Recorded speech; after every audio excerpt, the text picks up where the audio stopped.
With our manufacturing technology and the concept of the active element, still we can go to very, very large lengths and very large aspect ratios. And of course, this is something we're actively working on. But as I said, importantly, what we have is the ability through the active element to push tools at the tip of the robot.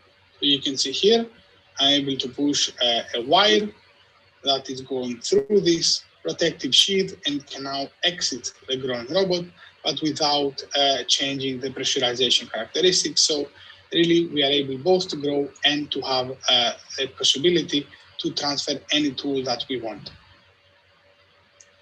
So we now have a hollow lumen. We're able to pass the instruments that we want. And now these instruments could also be notched catheters, which is what is commonly used in order to have very tiny, flexible devices that are able to bend in tight curvatures. So the next step is to create notches on a catheter. So we were able to space them out every couple of millimeters. This is again very crude. All this was done in a makeshift lab. So we were able to, with a file, to be able to create these notches. This now is a catheter of 0.8 millimeters in diameter, I think. And we are able, with a very simple controller, to pull a tendon, and the tendon is making it bend. And then there is also a rotary motor that makes the catheter rotate. And we are able then to have a 2 degrees of freedom. And if you add insertion, we are able to navigate in 3D. Now, what we are able to do is we can use this, which is also hollow, as part of the active element. And we can therefore able to steer the growing robot through the combination of the active element and the notched catheter. And this is how it looks, more or less, as it grows with the catheter inside. So an important bit to consider here is that in order to control the catheter and the growing robot at this stage, we had to consider a duty cycle behavior. This duty cycle is because if the pressure of the growing element is too high because it needs to elongate, then it suffocates and it constricts the catheter, so we can't push the catheter forward. So we need to relax the pressure, insert the catheter and steer, and then increase the length of the growing robot. And this duty cycle is something we are actively looking at right now.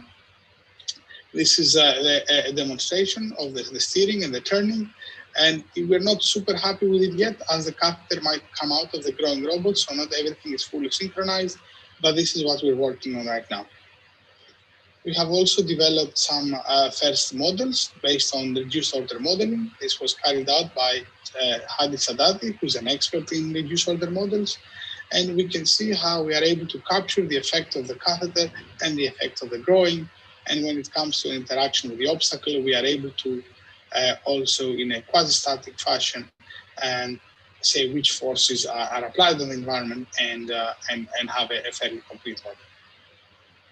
The specific design is also able to do S-turns.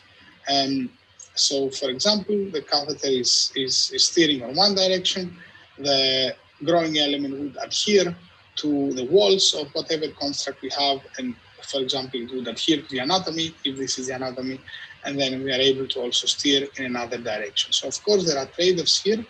We must have the catheter so that it is steerable, but fairly soft, so that it doesn't exercise pressure on the anatomy, but it is a good first step, in our opinion, towards having challenging steerability with growing behavior in this domain.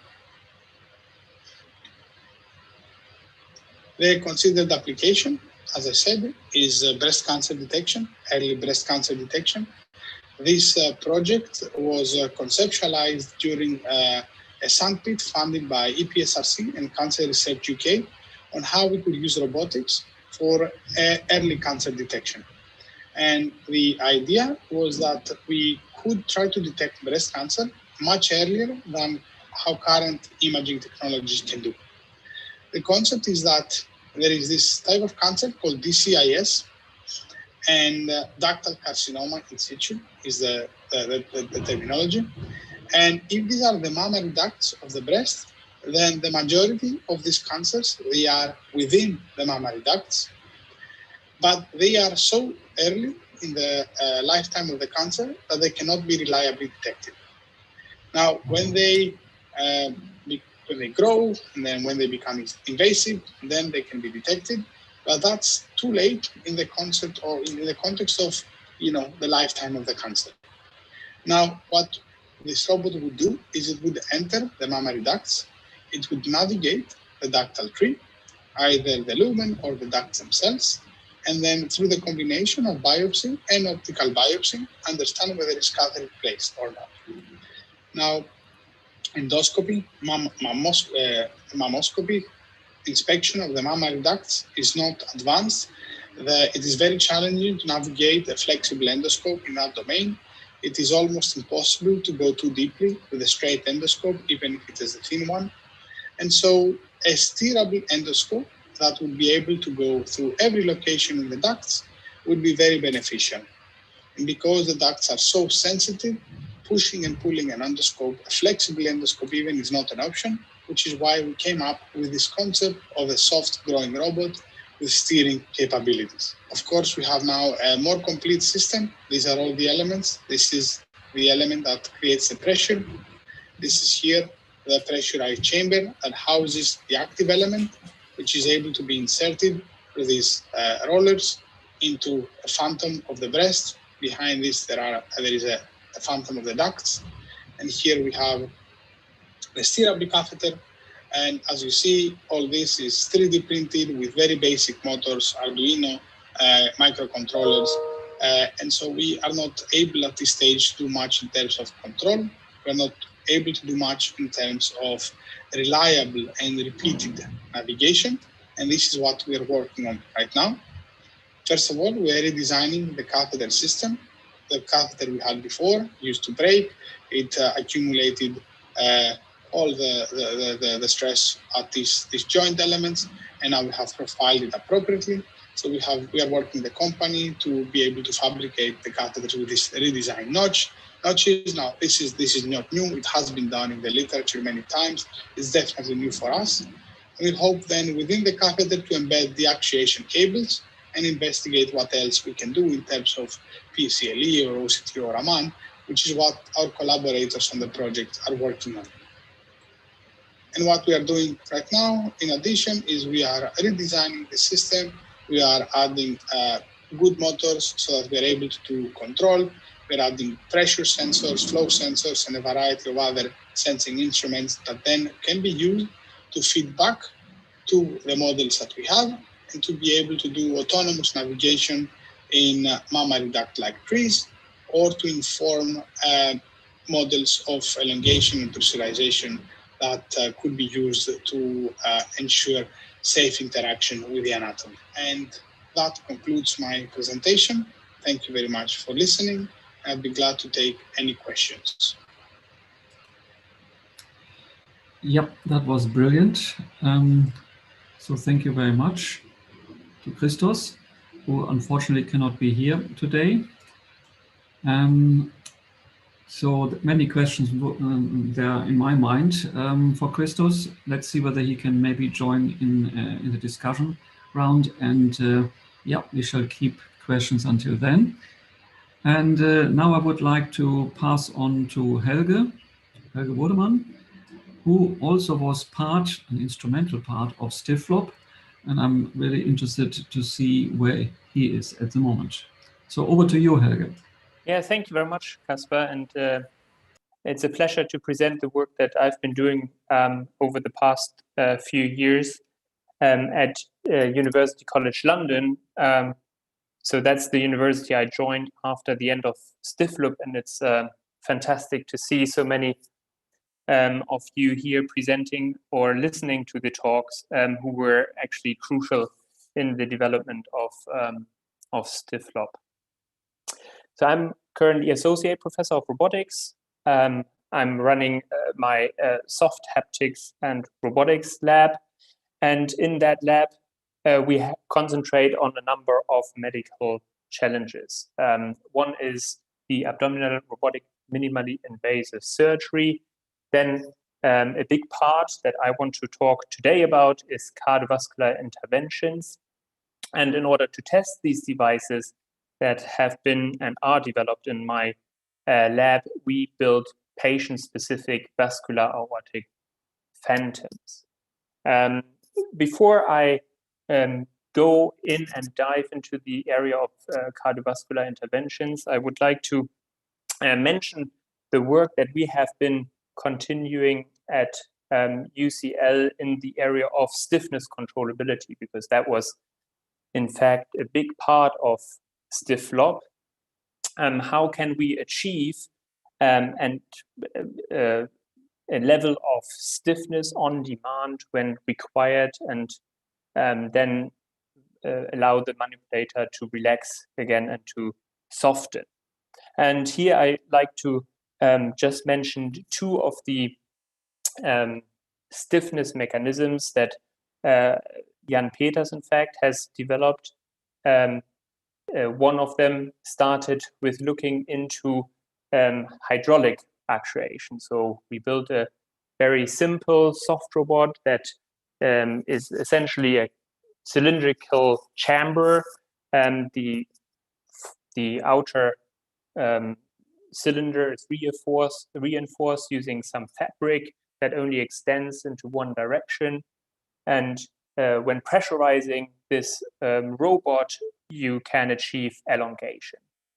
In this robot, we have two different types of inlets. One is for pneumatic air actuation at the top, which you can see here, and hydraulic water actuation at the bottom. So we can simultaneously change the means of actuation between water and so between pneumatic and hydraulic actuation, and achieve then, keeping a certain position, stiffness in one point. And if you want to hear more about this or read more about this, there's a QR code that will guide you to the relevant paper.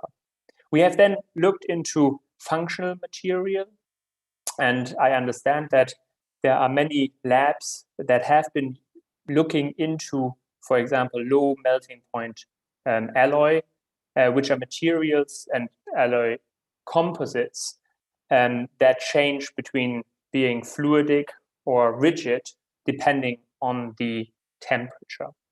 I also am aware Ariana Menchassi at SSSA has been looking into these type of materials, in particular for the StiffLob manipulator that was developed.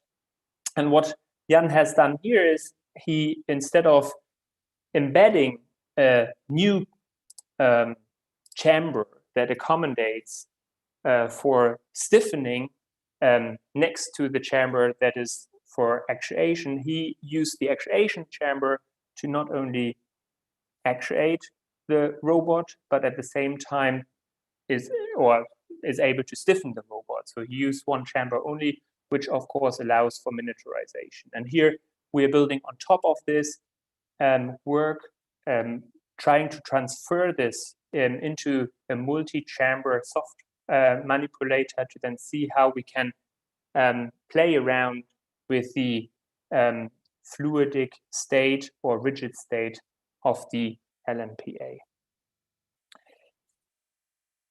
But my talk right now should really look into what we have been starting in the area of cardiovascular interventions.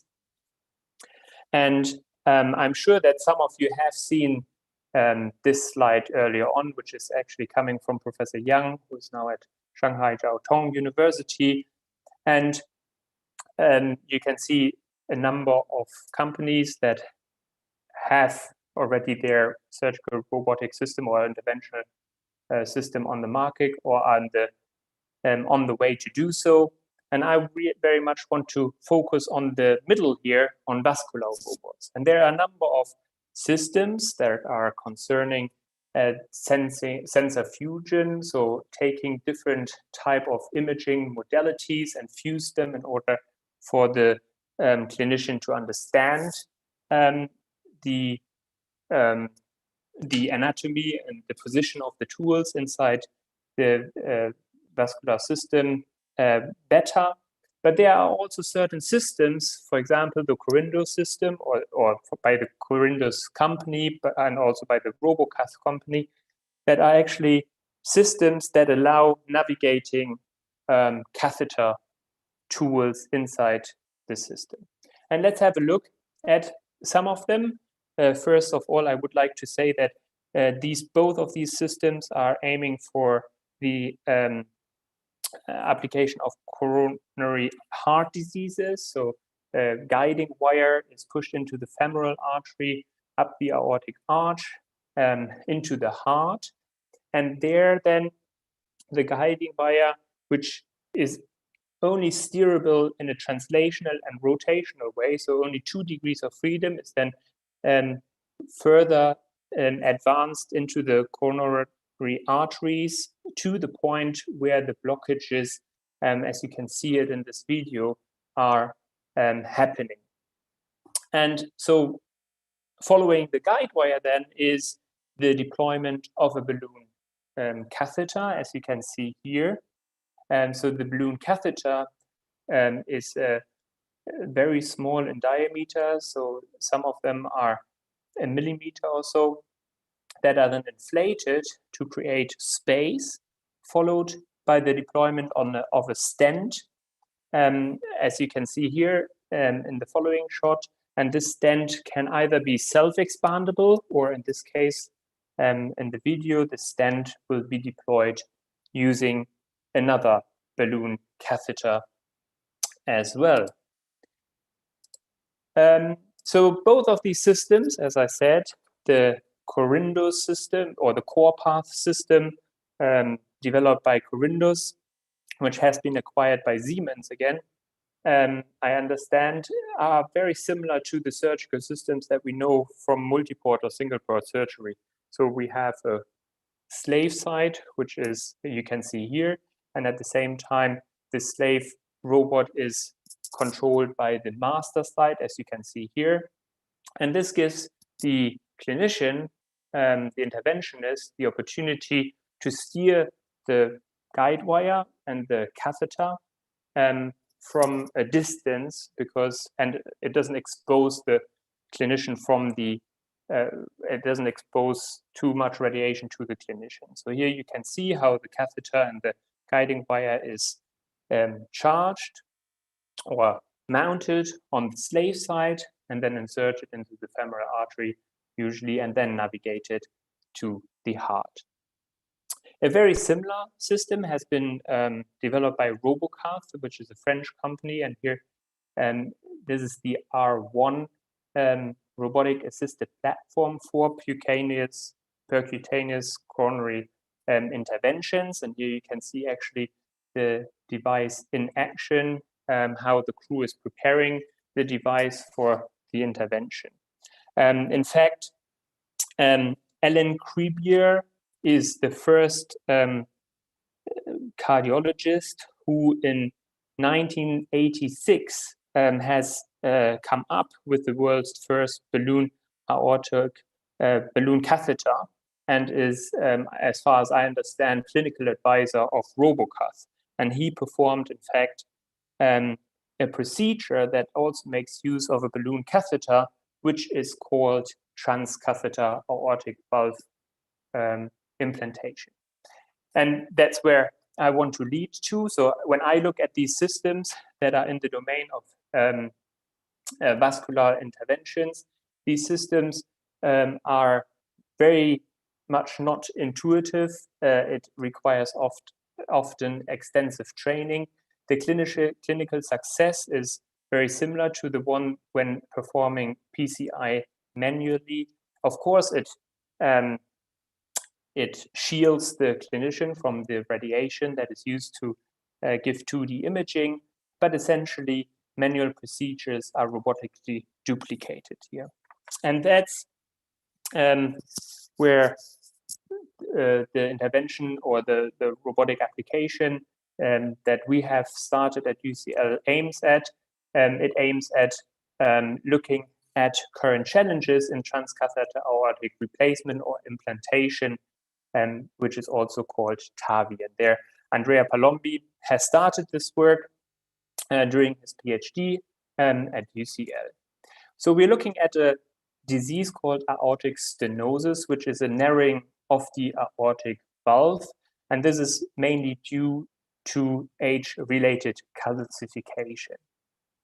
So the leaflets of the aortic valve are calcified, and these don't open and close anymore. So they leak the blood, so there's no pressure difference building up. And the most efficient way to treat this disease is open surgery. However, 30% of patients cannot undergo surgery due to their age and are classified as highly risk patients.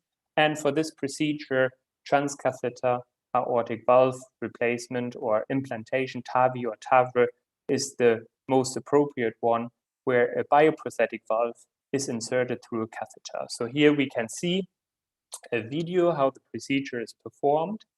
Again, a guide wire is inserted into the femoral artery and then pushed up to the aortic arch into the aortic valve, and a balloon catheter is following.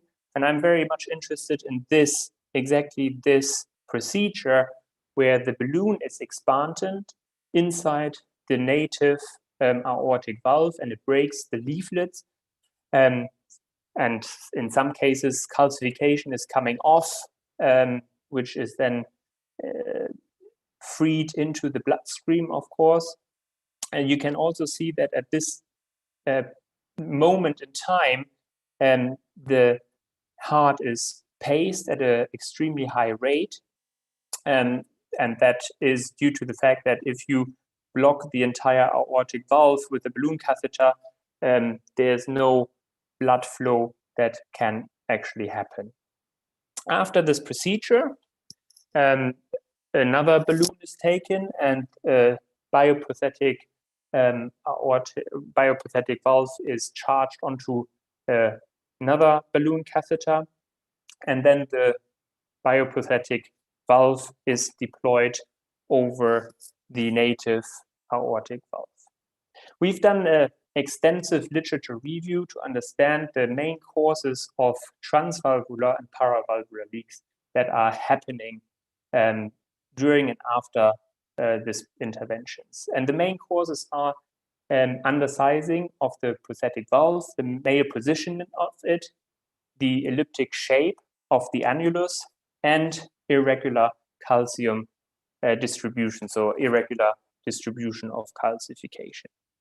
When we look at the current way that prosthetic devices are selected, these are mainly based on preoperative size assessment of the aortic annula, and this is done through different type of imaging techniques that can very often lead to suboptimal device selections, which can result either in major complications, such as prosthetic valve leakages that are reported in up to 61% of the patients, or interruptions of the cardiac electrical signal, which, depending on the prosthetic type, is reported in up to 33% of cases.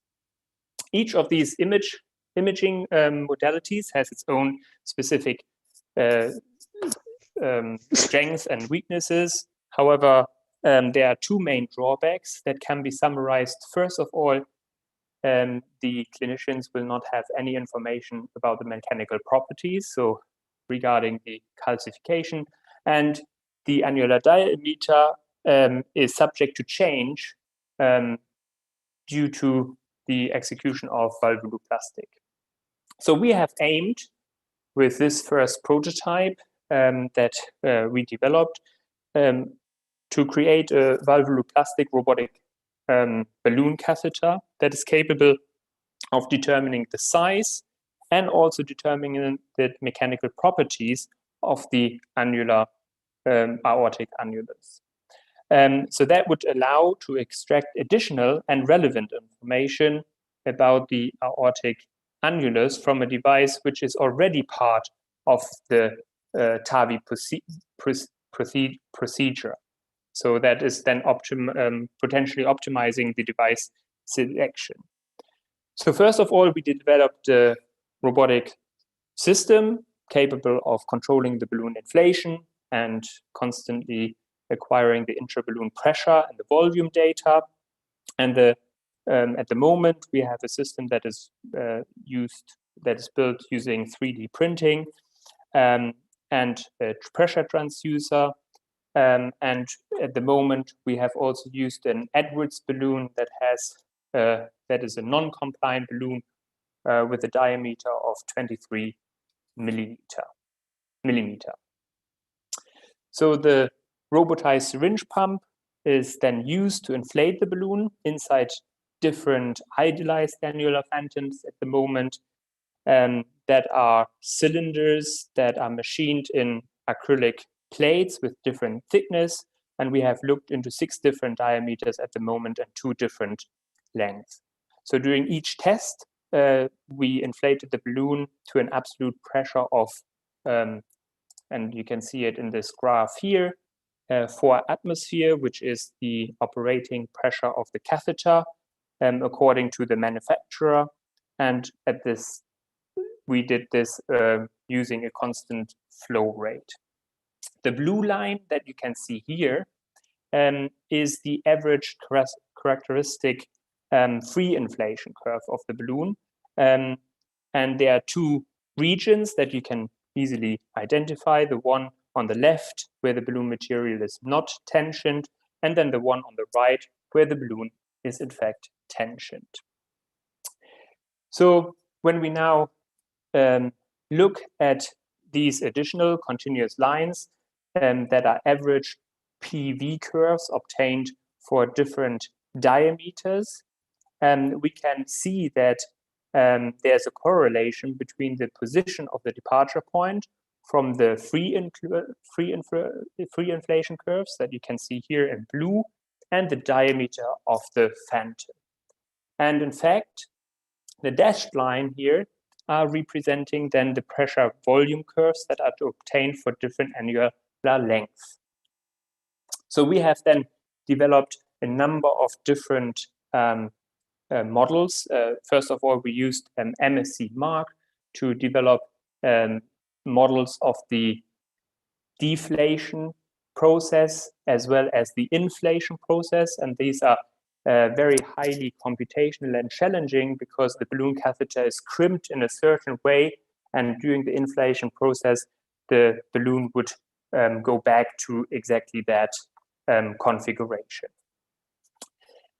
We also looked into different analytical models that you can see here. So one of them is based on a pressurized thin-walled vessel. And this will allow us to determine the diameter based on the volume and the internal pressure, as you can see here. There are a number of parameters that we needed to determine. Some of these parameters we determined based on the geometry and the materials that the balloon is made of. And some of these model parameters we determined based on the free inflation curve obtained when the balloon catheter is not constrained by any external environment. The final step was then to determine a sizing algorithm that you can see here.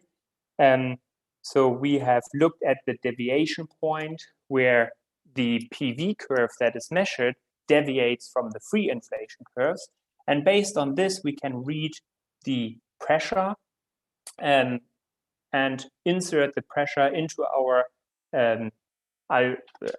our model and determine the circumference or the diameter of the idealized phantom. So in this case, we can achieve a quite high accuracy using our idealized phantoms. But of course, this has to be validated in more realistic phantoms as well. And in fact, we are not only interested in the circumference or the diameter of these annuli, but in fact, these are elliptical shaped.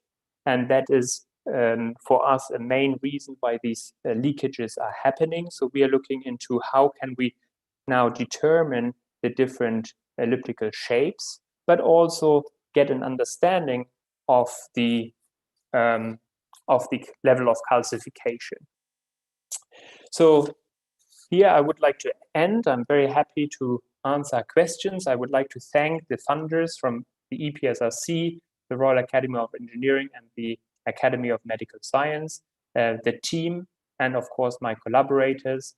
And I'm very happy to answer any questions that you may have. Thanks a lot, Helge. Fantastic. Oh, I forgot to switch on my camera. No problem.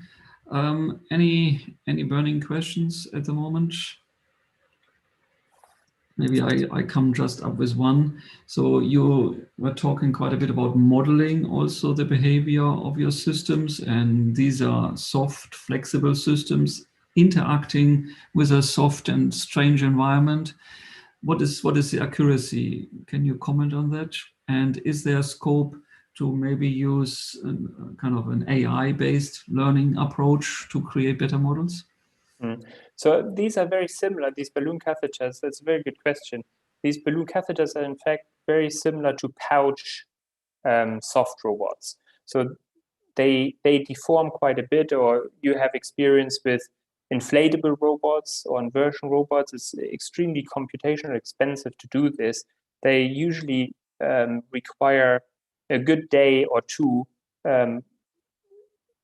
computational time, and then they are also not very accurate at the moment. And on top of this, there is also the interaction with the, let's say, extreme environment where you have continuous blood flow, which makes it even more difficult. So in short, it's very difficult to now say what the accuracy is of these models. But I would say these soft robots are in a very extreme environment, and that makes it everything very challenging. Good, thank you. There's a related question from Karthik. How accurate is the assumption linear isotropic for FEA modeling? You see the question? Yeah. So again, I can say that it is extremely challenging to do these. So I'm not sure if I talked about FEA modeling, but it's very challenging to get the shape of the balloon catheter, especially in interaction with the pulsating flow. So the way we also model the deflation process, at least, is to take inspiration of the inflation process and revert that at this stage. And then it becomes even more challenging when you then have interaction with the soft tissue that is surrounding. So the question there is also how much information can you then get out of there? Good. Yeah, fantastic. Thank you very much. I think we should be moving on. So thanks a lot to you. Just in response to Ali Nazari, who wrote an email whether a recorded version of the full workshop will be available. Yes, it will be on YouTube, and it should be there already. You know, while we speak, it is being recorded and uploaded there. Now, it gives me great pleasure to introduce Bob Webster, with whom I have been talking for many years, and I'm always impressed by his very miniaturized systems. And I'm really looking forward to the presentation he is giving today. Sounds, yeah, interesting. Bridging Valley of Death for Soft Surgical Robots. No, don't tell me you're not there. No, you're there. Good. Your screen is visible, but I cannot hear you. Now you should be able to hear me. And let me now we can see you, but we cannot see share your the screen anymore. again. How are we doing now? We got it all? Yeah, now we can see it. Yep. Excellent. Let me go to full screen. Great. Thanks Okay, yeah. Thanks very much, Casper and the organizers of this workshop. As someone who is not involved in StiffLot, but was an admirer of the work and obviously enjoyed touring the labs and talking with you guys, I really appreciate to be involved and be able to share some of this with you. And today I'll talk about our work over the last 12 to 15 years of trying to bridge the valley of death and get some of these devices out to the real world. So first disclosures, so I'm president of Virtuoso Surgical, which I will be telling you all about in this talk. And so on we go. So concentric tube robots are the topic of this talk, and we're talking about how to get these out to the real world. Many of you probably know about concentric tube robots. They're made from a collection of telescoping curved elastic tubes. You grab them at their bases and you telescopically extend them and axially rotate a collection of these tubes, and you get something that is very small in diameter. That's the real strength, yet can still bend and elongate. They're about 10 times smaller than standard surgical robotic instruments today. So where did this idea come from? Well, back during my PhD work many years ago at Johns Hopkins, I was working on bevel tip steerable needles, where you make the tip of the needle a wedge and you push it into tissue, make the shaft very flexible, and you can get curved paths through space, through tissue. And I was also looking at sinus surgeries and doing transnasal surgeries where doctors put 3 instruments through the nose, which is what you're seeing in the upper right here. So I was observing this and how hard it is, instruments clashing. You can't really get where you want to go very easily with straight tools. And wouldn't it be great if we could give them some kind of robot that could go through their nostril? And so I was using this idea of bevel steering, and I was scratching my head, and that's where the concentric tube idea originally came from. So fast forward a little bit, 2008, I started at Vanderbilt, and we drew this cartoon. This is one of the first things we did in my lab here, and it's a Da Vinci-like concept, surgeon at a console, robot over the patient, with the idea of concentric tube robots going through the nose. Then fast forward another year or two, we built this robot, which has the actuation unit, it has the manipulators, end effectors, surgeon interface for teleoperation, and sensing and guidance display. And we worked on all what we thought were the hard problems, right? The open-ended R&D problems that a company might not take on because they're too risky. And we solved a lot of them. Just to give you an example, on the back end, we came up with this bagging concept, very analogous to Da Vinci, where we could keep all of the motors and electronics under a bag and have the instruments in the sterile field. We came up with, tool change concept, which you're seeing here, where you could have a cartridge that you would put in and lock in place. So we're trying to basically de-risk this for a company, right? We're trying to solve some of the problems that would be needed to get it out there to the real world. This is what the Da Vinci looks like, the analogous thing there.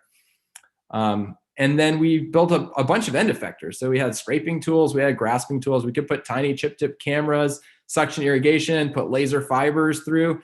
So we did a lot of work on end effectors, little wrists. In the lower left, you see a little slotted wrist tip design.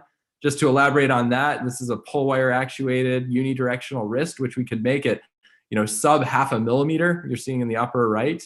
So again, just de-risking this to the maximal extent that we could in a research lab.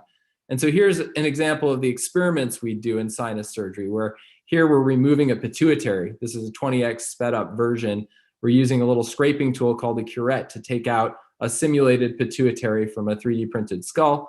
And suction it out of the body. So you can see that the robot works. So you can go through a nostril, you can scrape out a tumor and do the clinical job that we were aiming to do. So here's the quote unquote final system. This is where we got it to. This is, we've got the robot set up in an OR-like setting at Vanderbilt. We've got carts that we can push around the hospital, got a surgeon console. This is about where you think you can get, or at least where I thought I could get in a university. Because if you go farther than this, you really don't have PhD student dissertations coming out of the work and everything. It really becomes commercial development. So I thought, all right, we get it to here, and then a company picks it up and runs with it, right? Once we've proved all the concepts, we should be good. So that was about 2015. And right around then, a really cool thing happened. Medtronic came calling, and they were interested in having a robot for ENT surgery, for going through the nose to do sinus procedures and skull. This is a match made in heaven, I thought. This is great. This is what we want. And I actually was on the phone with the head of their ENT division. I was up to decision maker levels where they could actually make a call on this. So I knew I was talking to the right people. I knew it fit with their business direction. And we had a meeting. We were talking about this. I was telling them about concentric tubes. They loved it. Like, this is a wonderful idea. This is exactly what we've been looking for in this space.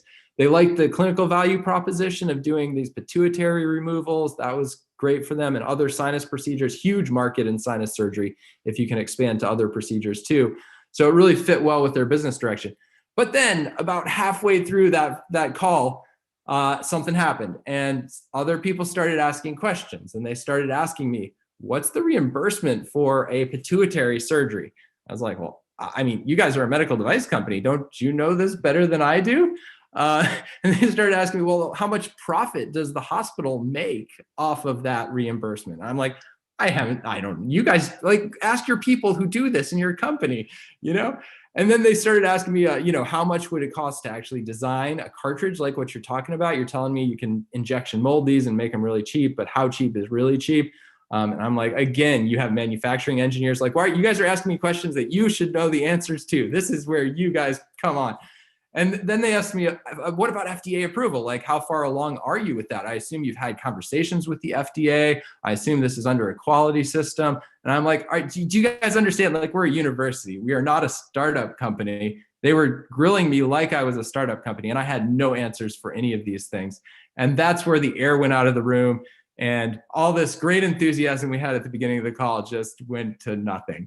And so obviously they walked away. There was no further follow-up, and I could tell exactly where we went wrong, if you want to call it wrong.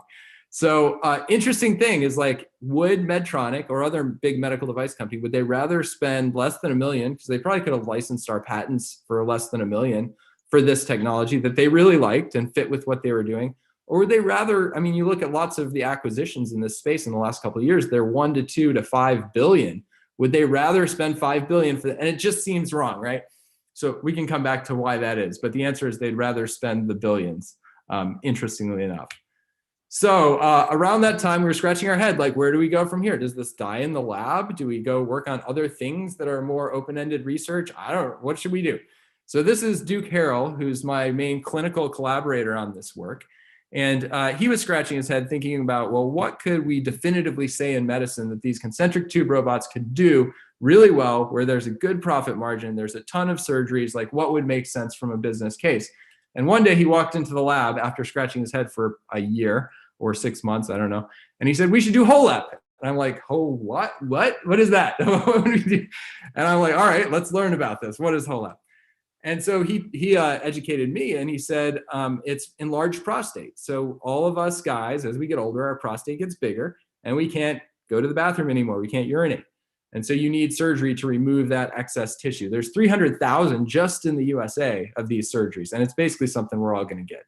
And the standard of care is TURP, where you have this electrified wire loop and you go in through the urethra and you pull out little chunks of tissue. Patients bleed a lot, and sometimes the procedures take a long time. You can't do it. I mean, if the gland is too big, you really can't do it. It's very difficult to do, because if the patient's undergoing this procedure for too long, there are complications. So there's lots of things not to like about the gold standard. There's this better way to do it called HoLEP, which Duke told me about, where you put a laser fiber through your endoscope, you go transurethral, and you take out all of the internal material of that prostate. So you leave the capsule, so there's still a path for urine, but you take out all the tissue. And you do that by cutting along the outside wall and leaving the capsule. And this procedure, the great thing about it is it's known to be much, much better. So here's the data, clinical data. So you're in the hospital for shorter. You have a catheter in for shorter. You don't require blood transfusions.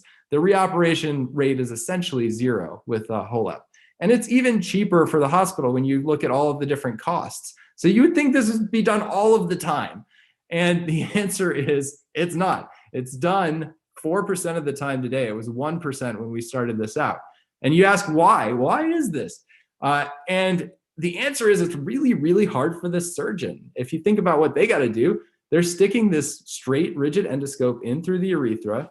They have a laser fiber in through the channel in that endoscope, and they're trying to make these precise cutting motions with that laser fiber when they're right up close to the tissue. They can't hardly see anything. You can see the video on the left, what they can see. And they're trying to manipulate the tissue with the tip of that endoscope. They're trying to aim the fiber and they're trying to control their vision, all with one tool, all at the same time. So this is the best of the best can do this, but it's really hard and it takes a little bit longer than a TERP does. And so this was a great, great value proposition for us because we had in HOLEP a surgery that has lots of randomized controlled trial data behind it. It has actually 6, let me go back to just the HOLEP slide. It has 6 or 7 randomized controlled trials showing that it's definitively better. Any urologic surgeon you talk to would say, yes, HOLEP is better. It can be done for really large prostates. It can be done on anticoagulated patients with none of the other techniques can be done. So everyone would agree that this is the way it should go. Even in the UK, they're trying to make this the standard way. The NHS is trying to get this to be done for every enlarged prostate. So the clinical data agrees, the surgeons agree, everyone agrees, but it's too hard for the doctors to do. So this is the same value proposition that Intuitive had with laparoscopy early on, right? We know it's less invasive for the patient. It's just too hard for the doctors to do. So let's give them a robot. And so that is our value proposition with Virtuoso is we know HOLEP is the right way to do this. Let's make it easy so that everybody can do it. So this was the robot that we built in the lab at Vanderbilt to do this a few years ago now. And it's a handheld, it's an attachment to the back end of the endoscope that controls the 2 concentric tube arms, one of which does the lasering and one does retraction and manipulation of tissue for you. And this was a video that this is the 3 lobes of the prostate. We took this video at Vanderbilt. This is before we founded Virtuoso, and just showed that, the 2 arms can help you out a lot. You can maintain like really good visualization of the surgical field. You can do retraction. The 2 arms can work in concert. You can pick up chunks of tissue in both hands and manipulate them where you want to go.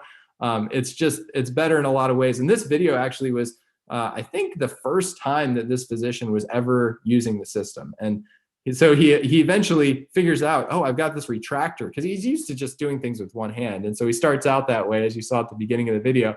And then eventually he's like, starts using the retraction. And this is in the first surgical procedure. He figures out this is really useful to me. You can see he's about to get this chunk of tissue. So the surgical job is to get this lobe out. And then right here, he does something really cool. He grabs it in both hands, sort of does a slam dunk back into the bladder, which is where you want to push the chunk of tissue at the end. So that was where we got to at Vanderbilt in the lab. And so we're about 4 PhD dissertations in to this project now. So this is it's a lot of work to get one of these systems to this level of maturity. So Caleb Rucker, Hunter Gilbert, and Rich Hendrick, the middle 2 guys are now faculty members, Caleb at UT and Hunter at LSU, and then Rich is the COO of Virtuoso. So around then we said, hey, these big companies are not going to buy this at this stage. Let's found a company and let's do it ourselves. Let's bridge this valley of death. So we founded Virtuoso in 2016 with 3 employees. We have since raised 11.8 million. We're up to 11 employees. Our founding team was a surgeon, Rich, and me, of course, as engineers, and then a lawyer, which was really instrumental to have a lawyer on the team. So that we know we're not breaking any laws, we're founding the company the right way. That was good. So then we, similar to in the lab, we drew this picture. So this is a CAD drawing of the product that we wanted to make. So what you see here is you've got the endoscope on the front end, and I'll pause it here for a second. You've got cartridges, which are on the back end. The concentric tubes go all the way through the endoscope out to the tip of the endoscope over here. This goes into the patient, this end over here. Here's the camera.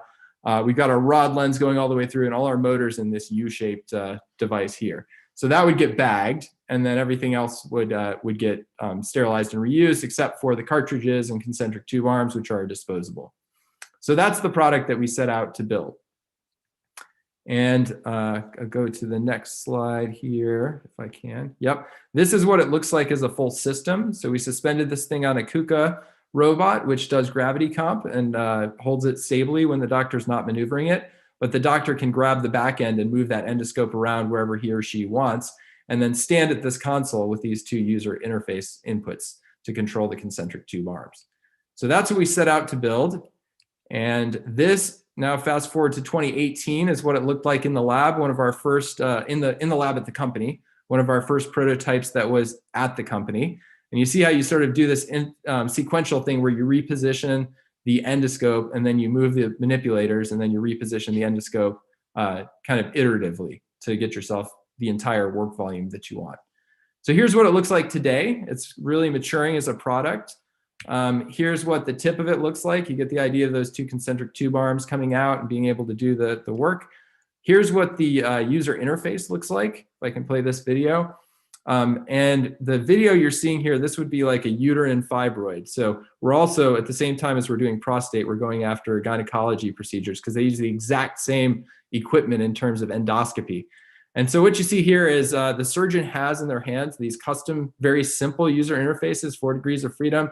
And they map to what you're seeing is just the tip of the concentric tube robot. All the curved parts are back out of your field of view, like closer than your camera image. So all you see is just the tips of the robot coming into the image, and that it directly maps in the surgeon's brain to these rods that are in her hands.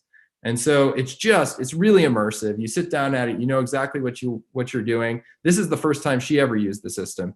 And a procedure like this, if she was doing it with standard endoscope, would take her a long time, at least like probably close to an hour, maybe more. She got this one done her first time using the robot in about 5 to 10 minutes. She's like, man, I'd be leaving the OR every day at lunchtime. This would be amazing. I love the fact that we can show videos that don't involve training of our physicians. Like they just pick it up for the first time and they can do stuff like this. And what you're about to see her do is, she's working on one side of this polyp. She's going to flip it over and work on the back side. And this is just something you can never do with a rigid endoscope without these manipulators, to be able to maneuver the device and get that cut right at the flush with the surface. And this is important for fertility. You don't want scarring in the uterus. You got to make that cut at the right depth and get the entire lesion out. So that's what the user interface looks like. And so then the challenge for us, now that we've got the concept, we've got good prototypes, is transitioning from a research company to a medical device manufacturer. And so where we are right now is the research is done and development is underway. We like to look at this V diagram, which we borrowed from someone else. We didn't invent this, but you basically look at your user needs and requirements and everything, develop your architecture, and then you get to the component level and you do a bunch of iteration and testing here until you get everything nailed just right before you go to integration tests, system tests. If you screw this up, then you're going back and forth between the sides of this V, and that's where you build up massive costs. And that's where some of the companies you've seen spend hundreds of millions of dollars and still not get to FDA approval. I would argue that's probably where they've had challenges. So we're in very detailed planning for submission in 2022 of CE mark and FDA. So we're getting there. We're within sight of being there. And one thing that we didn't do, but I wanted to bring up to everybody, this is very new, hot off the presses. I don't know if you've seen this, but the Hominis system is a really cool system, just got FDA approval about a week ago. It's got these arms that can bend really nicely. It's for transvaginal hysterectomy, so removing the entire uterus transvaginally. Really neat system, but where it's not competing with us because it's not really doing work inside the uterus, and the arms are much bigger and everything. But where it's interesting is they were approved not through 510K, which every other device company has been, or many others, but through the de novo process with the FDA. And so, being cleared through the de novo is the way this whole field is going. And we've talked to lots and lots of people at lots of companies and other places. You're not going to be able to get a 510K for almost any robot system anymore. So plan on de novo if you're planning on commercialization, which is what we're doing. So the cool thing is Hominis, we already had this plan in place for like the last 2 years, and Hominis really proved it for us a couple of weeks ago. So we were very excited to see a first example get through under that pathway. So when you transition to a manufacturer, you have to meet a whole lot of standards. And so this is some of the standards that we now have to meet, and these ones, and yet a third slide. So you got to read all of these and understand them. And it takes a while, especially if you're a researcher, to actually do this and figure it out. So I'll get back to that in just a minute, but I wanted to show a video of the latest system. We've got a bag on it. We're using it in the lab at Virtuoso. You can see this is removing a lobe of the prostate. This is a very detailed anatomical model made out of meat, not made out of a phantom anymore. And that's removal of a lobe of the prostate. And then here's a video of doing that from just the endoscope view, so you can kind of see what that looks like. So you see the arms move really well. We can get retraction, we can get cutting, and we're into some very realistic anatomical models with this kind of thing. So I think you get the idea there. I just wanted to say, to finish up, because I'm just about at the 20 minutes, that everything I've shown you is for rigid endoscopy. And you may be wondering, what about flexible? Because lots of people are going after flexible. Virtuoso's play is strictly in rigid endoscopy right now. We do have a solution in the lab, and this is work with Caleb Rucker at UT Knoxville, where we're doing flexible endoscopy. And our strategy here is to go through the existing ports in the flexible endoscope. We do not want to re-engineer the endoscope. And so we're using this push-pull sheath concept, where instead of using tendons, we actually use two sheaths and we cut little notches in the edges of them. This is inspired by our work with the wrist that I showed you earlier. And this gives you a really stiff device, right? It's almost like two backbones, like the remaining material that you've left. And so you can get this sort of push-pull actuation that Nabil Saman has been talking about for many years, and get a really nice stiff device in a very small form factor with a big open central lumen. So this is a really capable, cool concept. And just the last video to show you, we can make them at less than 1 millimeter. This is with a kidney stone basket delivered through the device, and this prototype is less than 1 millimeter wide. So this, I think, is our solution to flexible endoscopy, because concentric tubes just don't work very well when you have to go through a long flexible channel. So I won't belabor the lessons learned, because I'm already just a tad over the 20 minutes. But Valley of Death is a big valley, but you can bridge it. Having a lawyer co-founder is a big plus. Make sure you hire a really experienced regulatory person. Lots of decisions you have to make that require that person. And then think about de novo rather than 510K for your company. So thank you very much, and I'll end there.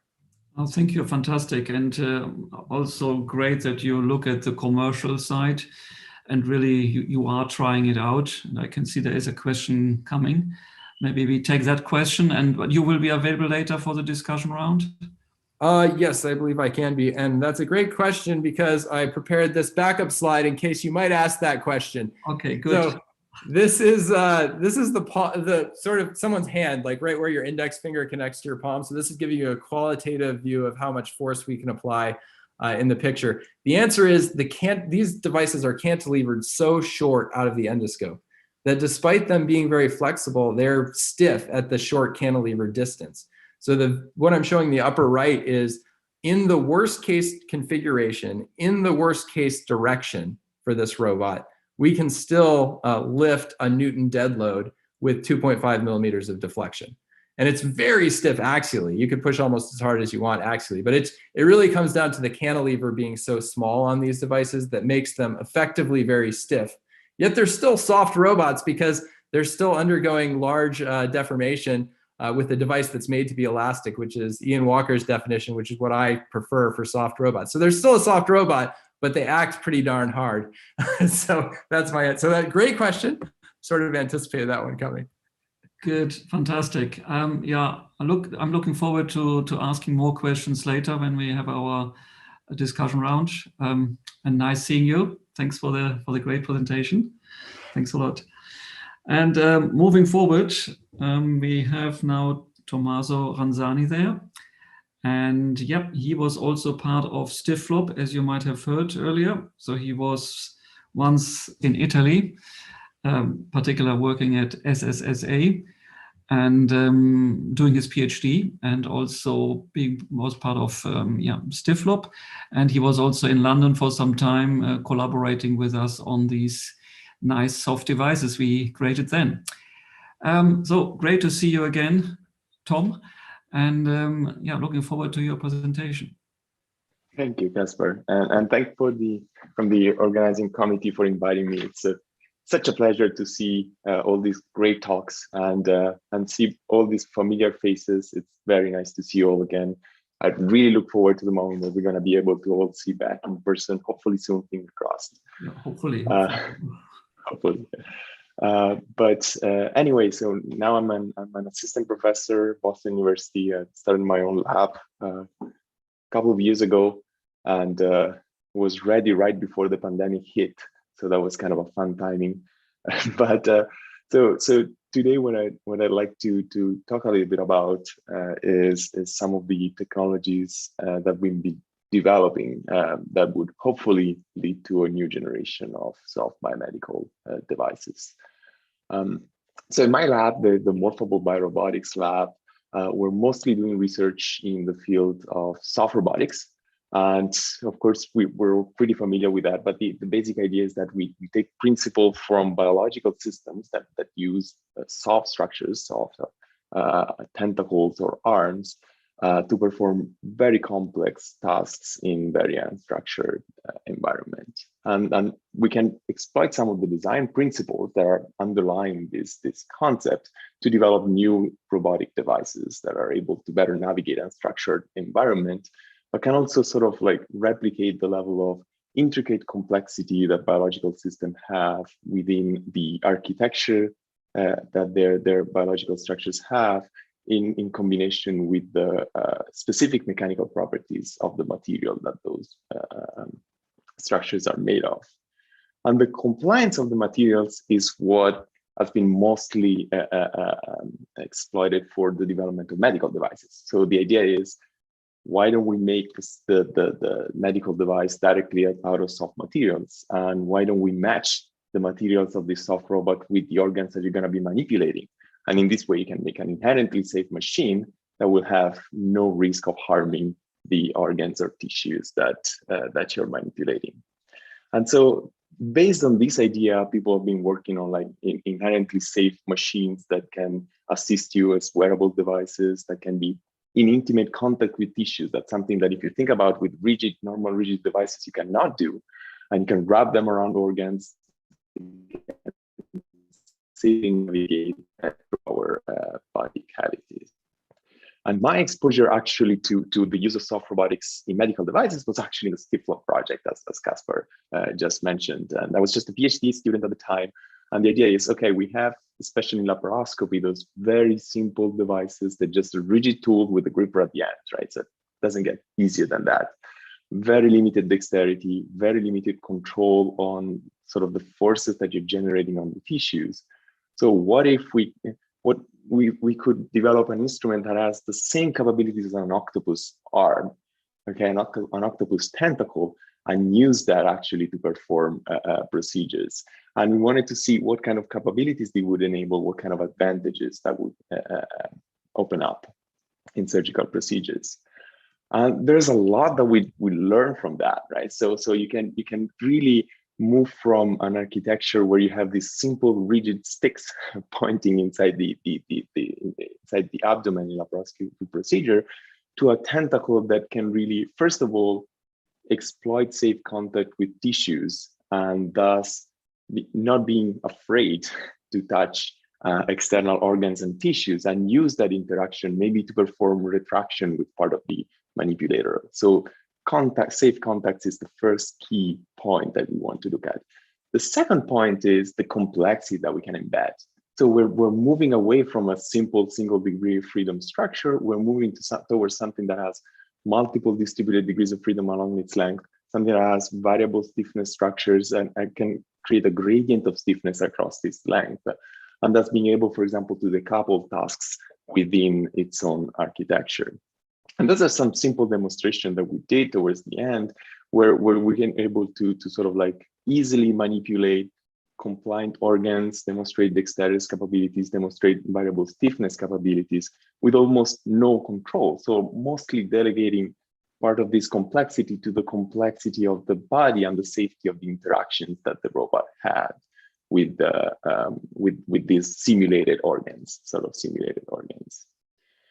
And so based on this, there are two aspects that I like to highlight within the potential of soft robotics in the medical application. So the first one is we can now exploit contact with tissues. That's something that if you think about it with traditional systems, you want to sort of avoid as much as possible. You don't want to damage, you just want to operate with the tip of your instrument. And you don't really know what's happening with all the rest of it. And the second part is, can we use some of the principles that are intrinsic to soft robotic devices, morphological computational principles that rely on larger complexity of the bodies that we're using to create instruments that are able to perform more complex tasks, more articulated tasks that can enable to do more with respect to what we can do with traditional robotic instruments. And so starting from the first point, exploiting contact with tissue. So we've been working with this class of soft actuators. They're very easy to fabricate. Instead of using traditional elastomers, we're just using a layering of thermoplastics and Teflon layers that you can sort of bond together, and you create this sort of like shrinkable structures where you can pre-program the geometry that they generate. They can elongate, they can bend, they can create like these multiple degrees of freedom kind of structures that are extremely easy to fabricate. And most of all, they do not rely on the stretching of the elastomer. So we had before some question about the modeling, the challenges, and indeed introducing like elastomeric materials means introducing a hyperelastic material. And we know the non-linear behavior of the stretching that they have. In this case, we're just unfolding a pre-programmed structure. So we're still maintaining the advantage of having a soft architecture, but we're exploiting an unfolding instead of a stretching. And this is, of course, more energy efficient. And how can we use those structures? Well, I've been talking about safe contact with tissue. So you can think about, well, we can use them as localized bracing. And why do we want localized bracing? So one of the challenges in flexible endoscopy is that as you have this very long flexible instrument, the further you get from the entry axis, the less you are able to apply forces distally. And that is just because of flexural stiffness. There's nothing more than that. You get further away, it gets softer. So what if we could restore by locally safely bracing at the point of application of the force by just deploying this, that we can restore stiffness locally without any stiffening mechanism, just by virtue of locally bracing. And we actually demonstrated that we can restore almost exactly the same stiffness as if you were rigidly clamping the endoscope with a vice. And we can go even a step further and use this principle to have a deployable device. So we can mount it on the endoscope and then throw it at the location and then position it maybe with the grasper on the location that you want, and use again local bracing. So you can sort of like anchor in 2 points and use them and then pull in the center using a soft suction gripper. And at that point, you have localized contact traction, and then you can go in and ablate the device. And the good thing is that at this point, you're not actually affecting at all the dexterity of the endoscope. So you can still, with the endoscope, move around, visualize from different angles, and you are free to move, and the device is going to do its thing there. So that's the first part, sort of like exploiting contact with tissue. So what can we do on that in immediately sort of be able to outperform current instrumentation, current flexible instrumentation? The second part is mostly related to how do we increase the complexity of the bodies that we're able to build to be able to develop better soft biomedical robots. And we're developing a large number of technologies in this area to develop soft multi-scale biomedical devices that can interact with the body at different levels. So from the organ level to the tissue level down to the cellular level. And while I'm not going to focus too much on this, these are still very much in progress. I'll mostly talk about the technologies that we've been using to develop this. And so the challenges, so as I mentioned before, very specific to soft robotics, the fact that the body drives the level of complexity of the device. And I could argue that means that this is a manufacturing challenge, because manufacturing is what brings together like the shape, the structure, the materials that you're putting together, all these different complexity aspects of it comes together within the manufacturing process that you're using. And so manufacturing is sort of the first thing that we're tackling, and we think that's the first barrier towards developing more complex soft robotic devices. And of course, consequently to that, once you've been able to embed this complexity into your device, you have to use it, to be able to use it. And then onboard control, that's sort of the second challenge that we're tackling. And so related to manufacturing, we're using an approach that combines lithographic methods being very widely used in soft robotics, and they're demonstrated multi-scale. In microfluidics, they've been demonstrated down to the nanometer. In robotics, then up to the meter scale robots. So we have this very large scalability of possibilities with lithographic processes, but they're mostly rigid devices as they are. So we're combining it with laser micromachining, precision laser micromachining, to sort of like extract and design with arbitrary complexity shapes that are aligned with our lithographic process.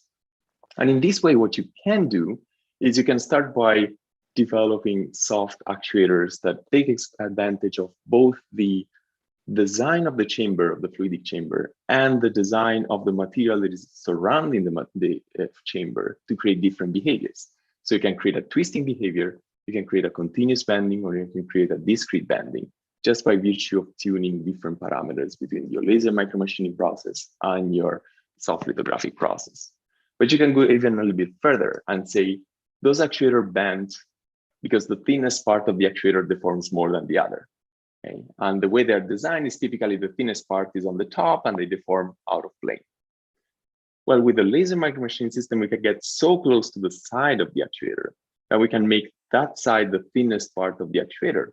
And so just by virtue of tuning these cutting procedures, we can select or pre-program where in which plane the actuator is going to bend. Is it going to bend out of plane? Is it going to be in plane, or somewhere in between?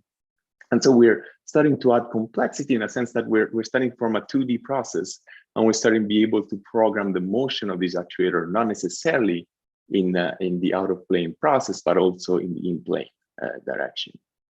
But we can add another layer of complexity to this. That is, those structures, as I mentioned before, are just basically two-dimensional structures. And we can actually inject those structures with a material that can then be cured inside the polymer, inside the actuator when deformed, and thus freezing the structure into a three-dimensional state. And we can use different materials. So we can use like a rigid reinforcement and then cure it inside, and it will stay rigid as it is. You can use a softer one and you decrease the overall stiffness. You can use a functional material and you can make the structure responsive to specific stimuli. So you have really a freedom of parameters that you can play with. But these are all very, very simple things. So I've showed you, I promise complexity, these are just simple actuators. So definitely not complex enough. So to demonstrate the complexity of these manufacturing processes, we tackle a challenge that is not necessarily medical, but it's still kind of interesting. And what we try to do is to replicate this structure. So this is a cute little spider that lives in Australia and sort of embeds a lot of interesting manufacturing challenges for soft roboticists. And it has like multi-scale features, so has a relatively small, but has very small features in it. Complex three-dimensional structure, has a lot of degrees of freedom, has a lot of different patterns. And as a demo, it's kind of cute to try to replicate. So that's kind of the idea. So we did that, and the idea is simply layering by layering those structures. Each layer has a soft lithography pattern network of channels, and then it's individually laser cut and bonded to the next one. And this way, we're able to create this very complex soft micro robot or maser robot, depends. Has a multi-scale, we'll discuss that later. And has 3 core laminates. So it has like this abdomen part here that embeds a 3-dimensional network of microfluidic channels that can process fluids. It has the head here that is an inflatable structure that rearranges on top microfluidic channels to change their shape, and has the legs over here that can be cured into this 3-dimensional configuration and then subsequently actuated. And we can see them here. The mechanism is actually identical to what actual spiders do. So the reason why when you kill a spider, they crawl the legs back is because they're normally pretensioned to be closed. And that's what we did in this case. So we injected on the initial degrees of freedom, the structural degrees of freedom with a new curable material that you can see here happening. And that keeps the leg curved. And then we have another actuation degree of freedom on the bottom that sort of like opens up and actuate that joint backward. And you can see here half of it being 3D, half of it being not. And you can see here some of the demonstration of the functionality of this small structure, all these different degrees of freedom that can be actuated independently, all these different structures. Here's this, basically it's a movable microfluidic circuit where you have this three-dimensional pattern of network of channels. You have here all these different individually adjustable degrees of freedom with the structural degrees of freedom that maintain the structure as a three-dimensional one.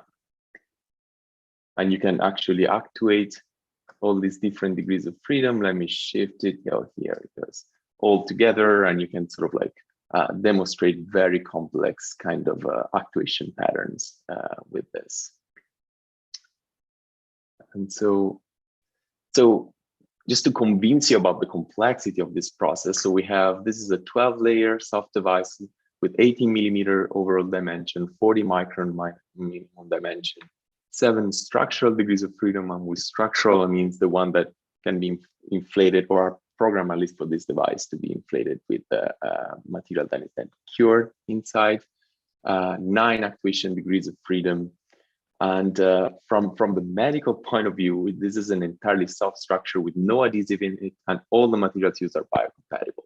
So yeah, we use it for this kind of demonstration, but this technique is very much suitable for developing medical or deployable devices. That also combines some of the microfluidics kind of behavior, which is very interesting, I believe, in to be able to integrate them into soft medical devices with a lot of interesting opportunities. And so now that we have all these different degrees of freedom, one of the things that is carefully hidden in that video is that each of this degree of freedom had to be individually piped in and had to be controlled individually. And that is, of course, unreasonable, right? So as we're demonstrating that we can do all this complexity, we have almost in parallel to be able to develop technologies and new techniques that allow us to manage to handle that with new methodologies for onboard control. And the way we're tackling this is still using an injection-based idea. So everything is fluidic actuated. Why don't we still keep using fluids to embed this control? And we use specifically these magnetorological fluids. Those are biocompatible. We kind of custom made. It's just a mixture of water and ferric particle. And the idea, if you're not familiar with them, is that they behave as a Newtonian fluid if no fluid is applied. And then as you apply the magnetic field, you're basically increasing the yield stress, and they behave as a being on plastic, basically. And the behavior is described by this equation that basically says that the flow rate is depending on the magnetic field. And you can see here, you have the viscosity and yield stress, how they vary with different application of magnetic fields. And so how can we use this principle to actuate soft robotic devices? The idea is that you can have basically a continuously recirculating fluid, almost like a bloodstream, right? So something that is continuously moving along your soft robot. And then as you, wait a second, that the speed is okay. As you basically apply the magnetic field on the other side of the recirculating path, you generate a pressure drop because the particles will align, and this pressure drop will cause actuation of the actuator. So you can see here in this video, you have continuously flowing fluid, and then at a certain point, we put the magnet closer together, and depending on the intensity of the magnetic field, you're basically creating actuation. And you can, of course, create a bunch of this. You can have a single actuator. This is just a loop there, a very simple one.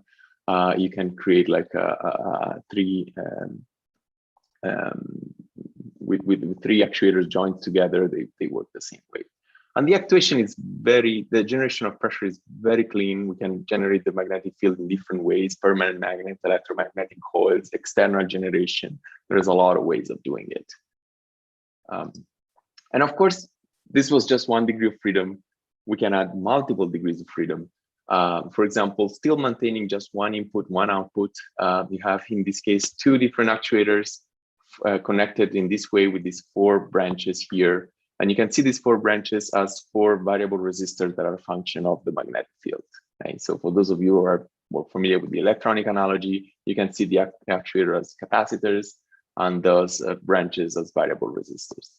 And depending on the configuration of the magnetic field, you can selectively actuate either 1, 2, or both of these actuators. But we can get even more complex. And that's the final one.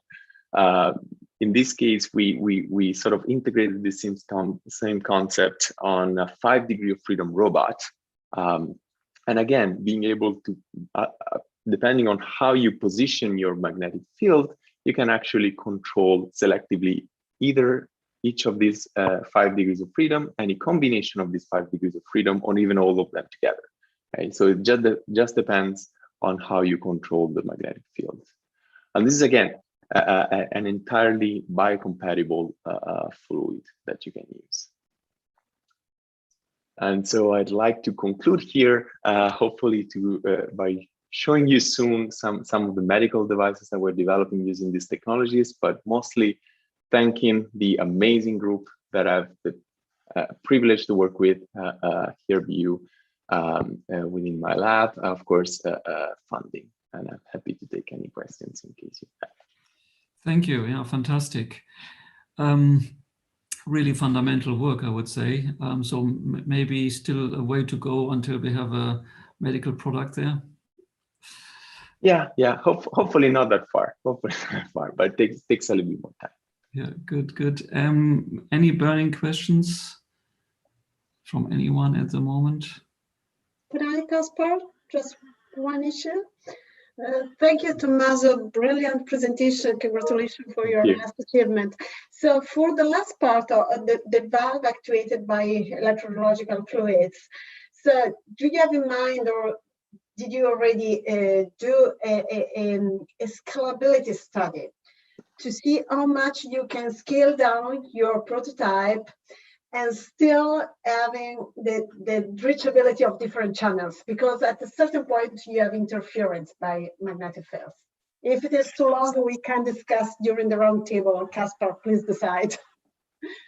Now, this is actually an excellent question. Excellent question. And it was one of our first concerns to doing that.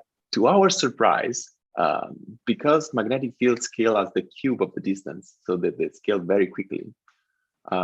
With the kind of magnets that we had been able to test, we will not be able to see any interference. But consider that the magnet has its own size. So we're using like, I think 0.5 centimeter magnets. So we tried to put them as close as we could, and we could not see a notable interference. We need better sources for generation of magnetic field to be able to actually see how close we can put things together. Definitely there's going to be a threshold, but we can get pretty close. Thanks a lot. There is another 2 questions are coming, but I think we keep those for the discussion at a later point. So thank you very much again, Tom. Oh, thank you. And I'll see you later again. Good. Now we are moving on to George Milonas from Imperial College. Unfortunately, he could not come. He decided to go on holidays because here in the UK, that is the first day that we are allowed to leave the house, and he made good opportunity of that. But he was kind enough to provide us with a video, which we are going to play now. And I think he said he might be able later to join us for the discussion.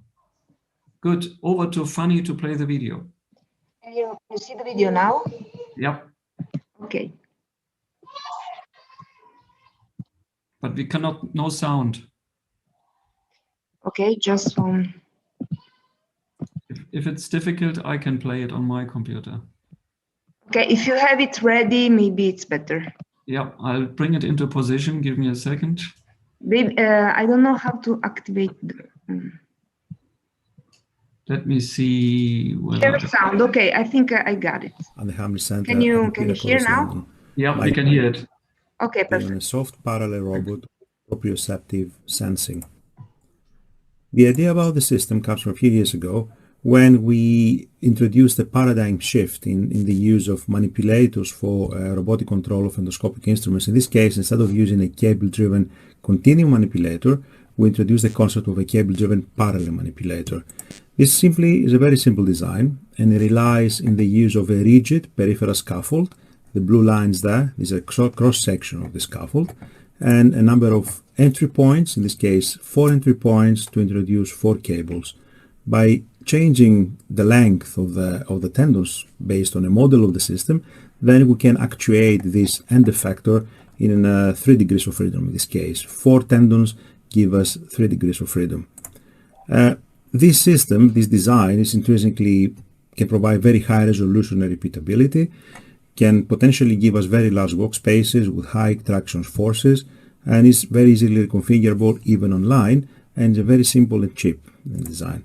Now, if we introduce more cables, in this case 6 cables, then we can control this overtube, this accommodating tube, in 5 degrees of freedom, and this tube can accommodate any available endoscopic instrument that you may have, off-the-shelf instruments.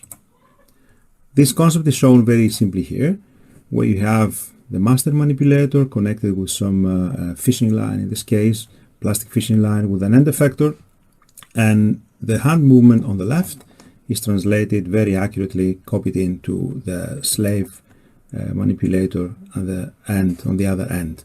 The purpose of this design is to act as a universal robotic attachment for endoscopes, and this video probably will explain what it is. The idea is you have your own endoscope and you receive your attachment in a pre-packaged sterile environment.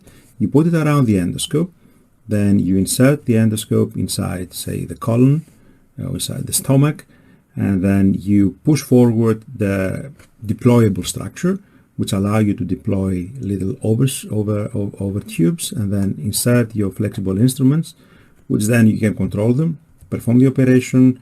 You have a grasper on the left, an ablation instrument on the right. You remove the tissue, the cancerous tissue, and then the operation is over. This is what we call the Cyclops, which is based on any available flexible endoscope you may have in the hospital. And then the trick is to find a way of deploying these little cable-driven parallel manipulators at the front, 2 in this case, which rely on 6 and 6 tendons, 12 tendons, to give 5 degrees of freedom per instrument. And then we have a number of Bowden cables, force transmission conduits, flexible ones, which are connected on the stack outside of the patient on a motor unit with 12 motors in this case. And then the most important bit there is how we provide the support for these 12 tendons to be actuated and then move the end effectors. And obviously we want something which is not rigid. We want something which is initially small. We can insert it inside the patient from a natural orifice, deploy it, and then use it. And the most logical solution to this would be an inflatable structure. This one here. And this is the idea behind the Cyclops concept. We have an attachment which is an inflatable and disposable unit, and then we have a motor unit which can be a one-off purchase for the hospital.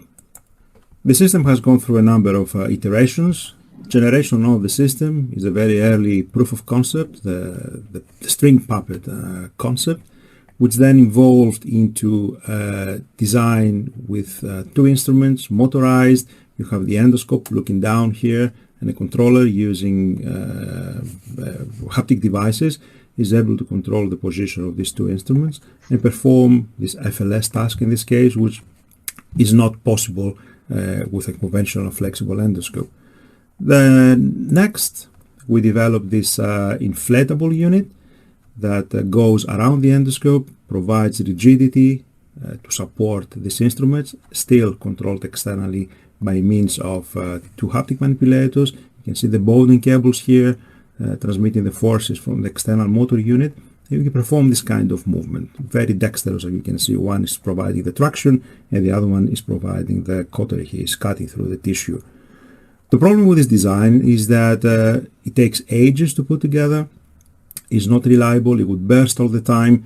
Is quite large, I have to say. So we were in urgent need to validate the system, to use it in an animal trial. So the only option that we had back then was to use a deployable structure but metallic, nothing like any soft robot that we would like to have in place to be also more compatible with the tissue. Nevertheless, this design worked, proved the concept. We were able to use it in animal trials. We performed endoscopic submucosal dissection, and we proved that the system actually works quite well. The reason I said that the inflatable structure wasn't suitable is because it was relying on an air bladder made of different layers of latex glued together and then sandwiched between ripstop material, and then we have to find a way of stitching everything together. So we use this sewing machine and we have to build our own rigs to achieve this kind of effect. And I remember actually very vividly spending days at the haberdashery shop, in many different shops actually, trying to find different materials and different ideas about the project. You can see here the embroidery hoop at the back, which never worked properly, of course. But yeah, shows that how many different angles you have to investigate, or how to investigate back then in order to come up with this kind of design, which, as I said, it was taking ages to put together and it wasn't reliable, but it worked. So, as they say, necessity is the mother of invention. So we had to sit down and think of ways of putting inflatable structures of this sort together in an easier way. And the first idea that came to mind was to use this design, which was a robotic manipulator holding a laser source and a collimator here, so it would focus a laser beam on this table. And this table allows us to put down several layers of thermoplastic film. In fact, it's like a sandwich film. You have a PET layer in the middle, which provides the strength of the structure, and you have the two PE layers on either side of the film. That is the thermoplastic material that the laser is going to melt, and it will stick together all these layers of plastic films together. So this is the idea. You have your thermoplastic film first, you put it down, you spray it with an infrared absorbing dye that will only absorb and heat up the laser beam where it hits. Then this laser, you draw your pattern, then you insert any other components you want to embed, in this case electrodes, and we will see a bit later why we want to embed electrodes. Then the next layer comes on, another laser welding takes place. Then you have the functional layer on top. This is the one that when inflated is going to actuate the entire design. And then you laser it as well. So you have a sandwich of 3 or 4 different layers. In the end, you trim off the material, and there you are. You have your final actuator, very easily put together by this robotic welding machine. And we've been able, the design, the details, you can find it on this paper if you are interested. And we came up with designs like this one. You can see how many different layers we can weld together. I wouldn't say this is reliable because it requires quite a lot of experimentation, but that was a very good starting point for us to come up with this kind of designs, otherwise not possible to put together within a very short time scale. So from this, we moved from the original prototype Cyclops here to a design that, instead of taking weeks to put together, a design that was reliable and it takes hours to put together. As you can see here, you have the endoscope, you have the Cyclops wrapped around the endoscope and then inserted in this phantom column, sticking out from the other side, deployed, and then this allows you to perform an operation. In this case, we perform an endoscopic submucosal dissection where we removed about 2 centimeters of material of tissue from a chicken thigh. And you can still see all the boarding cables going along the endoscope and also inserted inside the column. The next step, the next normal step was we wanted to get rid of all these bulky force transmission conduits, the boarding cables behind the system. And the only way of doing so was to introduce some kind of local actuation as close as possible to the end effector, and we wanted to be soft. So the first thing we investigated, one of the first things we investigated, is there's this pouch motors introduced in this paper some time ago, And we configured them, and then we calibrated them, and then we found that they are actually quite good.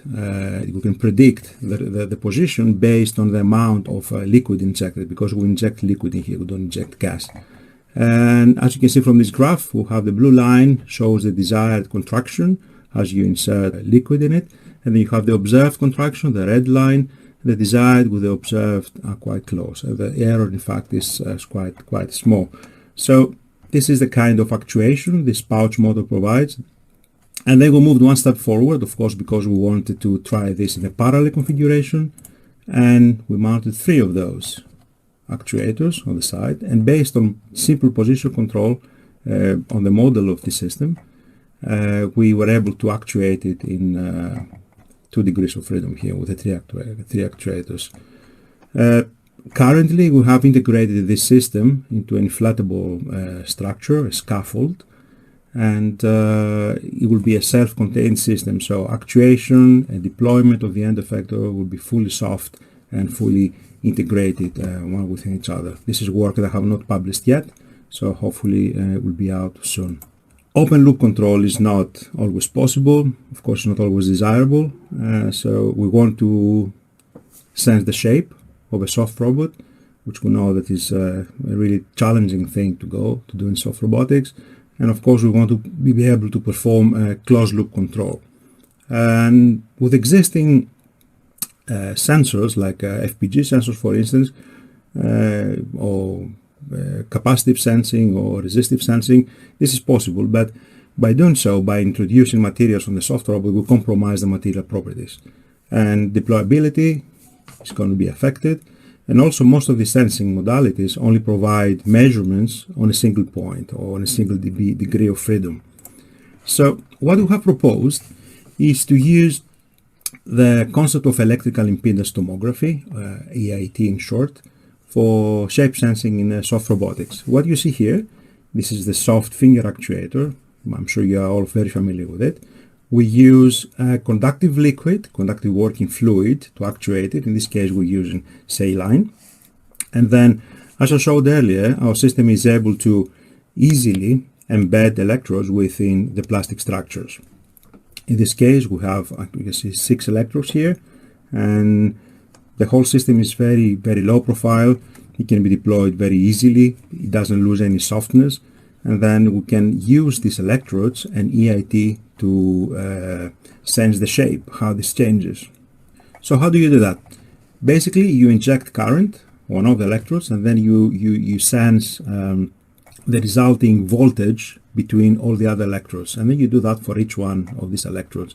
So you will end up with this kind of curves. As this finger actuator actuates, here you see the time, and then here you see the EIT channel, basically is voltage changes, and all these lines are the pairwise measurements of voltage within 2 circles of actuation here. Let me run it again. You'll see it again. So as this contracts, as this actuates, then you can see the voltage is changing, and this can be mapped down here to the shape of your actuator. And this runs at 50 Hertz with the existing equipment we have. It's very repeatable, and we can give us the changes which are localized on the 3 different chambers of this actuator. The problem is that this is very low frequency, because for if you want to use a large number of electrodes, then you have to use time division multiplexing, which imposes a lower acquisition rate. So to work around this problem, we have implemented frequency division multiplexing.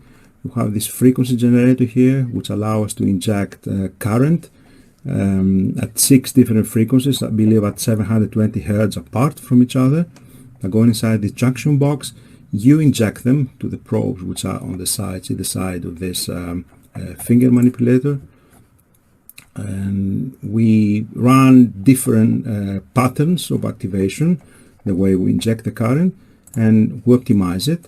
In this case, these 2 are firing, then we may have these 2 firing, and then these 2 firing. And then the resulting voltages are going inside this DAC. And as the actuator keeps moving through the entire range of movement, we collect all these voltages. which we demodulate, and they give us the bending modes and the cross-section modes of this actuator. Then the next step is to reconstruct the image based on modeling and other considerations, FEM.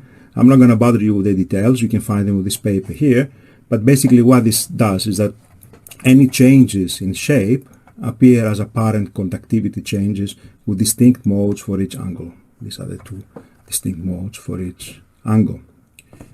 EIT works well, or works only when you have some kind of conductive medium. But what happens with actuators which are relying on pneumatic actuation, don't have any conductive liquid within them? We have a solution for this as well. Let's say we have this pneumatic beam actuator. That's a one layer as welded using our laser welding robotic system. Then we have this hydraulic bending layer, which relying on two layers of film and some conductive liquid within. If you put them together, if you weld them together, as it is easy to do with the system like that, then the composite design is a device which basically is a proprioceptive actuator. And you can see that here, this figure. This is the pneumatic part of the actuator, and the blue here is the sensed one, with a little bubble basically of saline. And as this bends, then we can sense how this changes, the shape changes, and this is going to give you a measure of how the pneumatic actuator basically bends. And we'll try this with a very simple, a very simplistic design. This is a tissue retractor, and you can see how the voltage changes here, and all these voltage changes are mapped into the repeatable bending of this actuator down here as a hotspot map. These are very simple beam actuators. What happens with more complex geometry? Again, this EIT approach is quite capable of dealing with them. For instance, we use this Terry, the pterodactyl here, which is a pneumatic actuator. And as before, we put a little pack on it, like a backpack. And then, based on this, you can see how the complex shape changes taking place, but still the pouch is able to reconstruct this complex localized deformations. And I will finish my talk with this, the two people who all the thanks are going to. This is James Avery on the left. He's a research fellow within the Hamlet Center, within the group. And this is Mark Runciman, who's finishing with his PhD now. And I would like to thank you for your attention. Thank you. Okay, great. Yeah, thanks to George for providing this video to us. Hopefully he will be later there to answer questions. And we move straight away into the break, and we are around 10 minutes behind. So I'll see you again in 10 minutes. So again, sorry, only a very short break. But yeah, please meet you again in 10 minutes. Thank you.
Hello, hi. Welcome back to the third session. And yeah, another set of very exciting talks to come. And yeah, sorry, I have to bring you back to your computers. Otherwise, we are falling even more behind time. Yeah, everyone would have liked to have a 20-minute break, I suppose, but yeah. But I think we have a good discussion. I think it's good to have some questions. And yeah, I have been very impressed by the presentations so far. And I'm looking forward to some excellent speakers coming up now. And gives me great pleasure to introduce Sanya Dogramaji from the University of Sheffield. And she will speak about her work in the EU project Smart Search. Yes, indeed. Thanks, thanks, Casper. Hi, thanks good to see you. Inviting me. I hope you can hear me well. Yep. Okay, I'll share the screen now.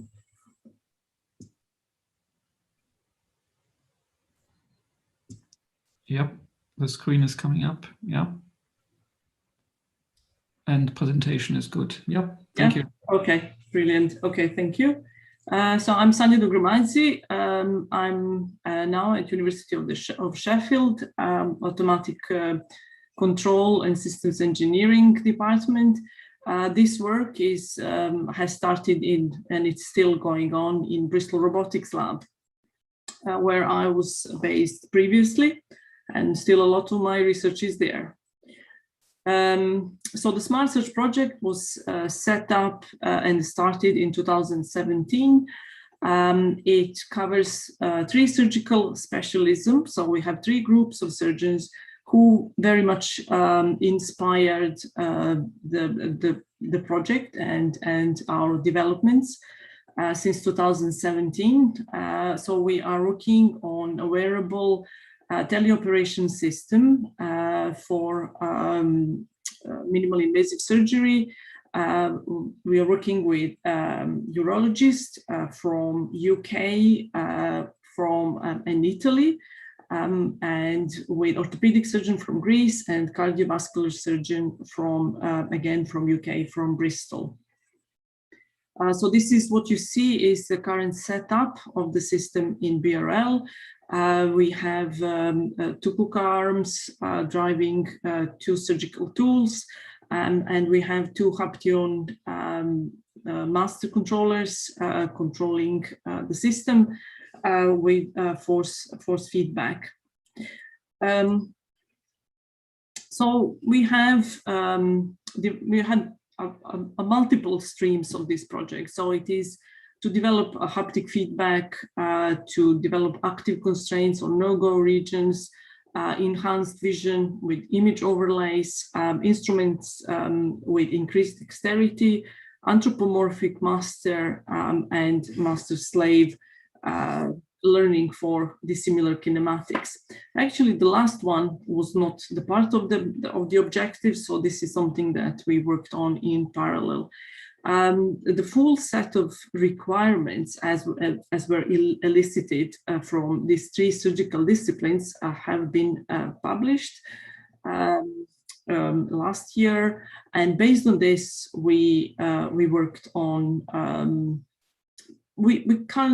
we actually modified some of the original objectives of the proposal as much as we were actually allowed by the contractual nature of the project. So these three streams that I'm going to talk about today, not covering obviously the whole project. One is about the wearable hand controller that was developed for controlling anthropomorphic surgical tool.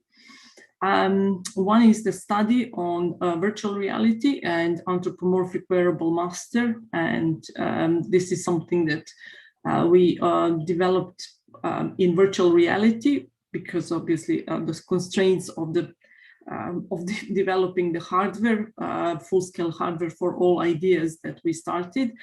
learning hand motion to control surgical tools, and I also mentioned about sensorless force sensing and haptic feedback. So the need for hand-like instrument in surgery stemmed from hand-assisted laparoscopy for manipulation, retraction of large organs, but to retract or manipulate delicate tissue with a fulcrum-based rigid steel instrument is not sufficient for distributing forces and can damage high-pressure vessels inside the body.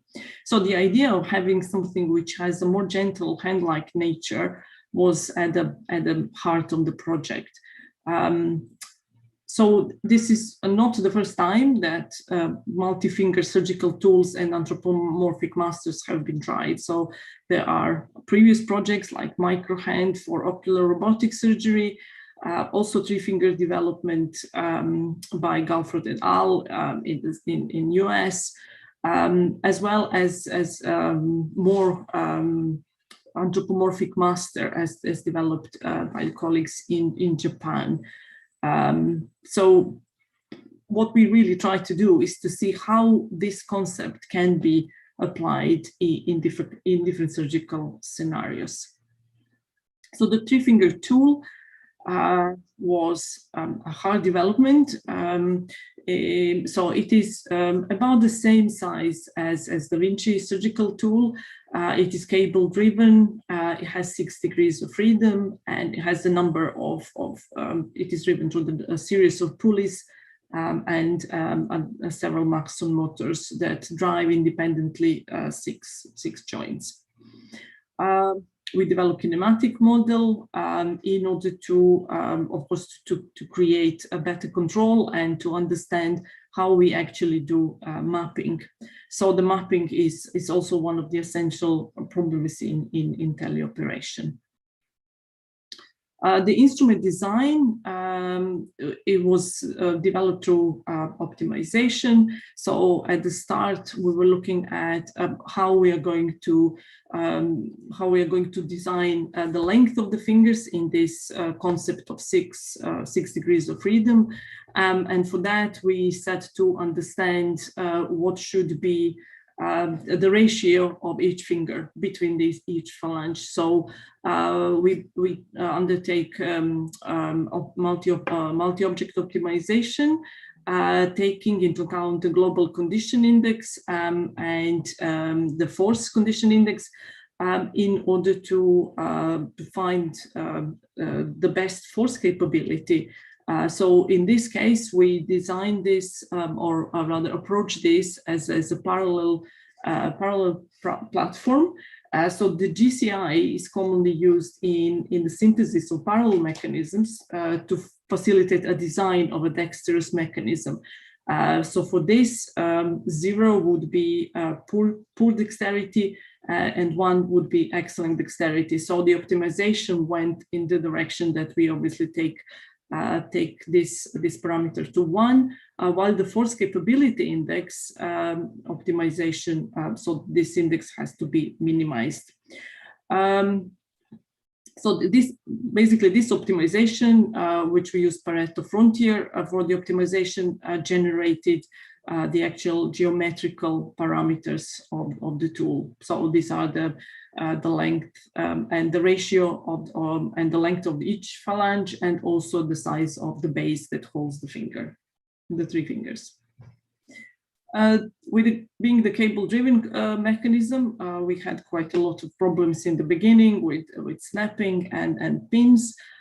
So we also designed a small experimental rig to test the cables. So at the end, with the tungsten cables that show no signs of wear after 10 hours of dynamic loading, our final design, we included the tungsten cables.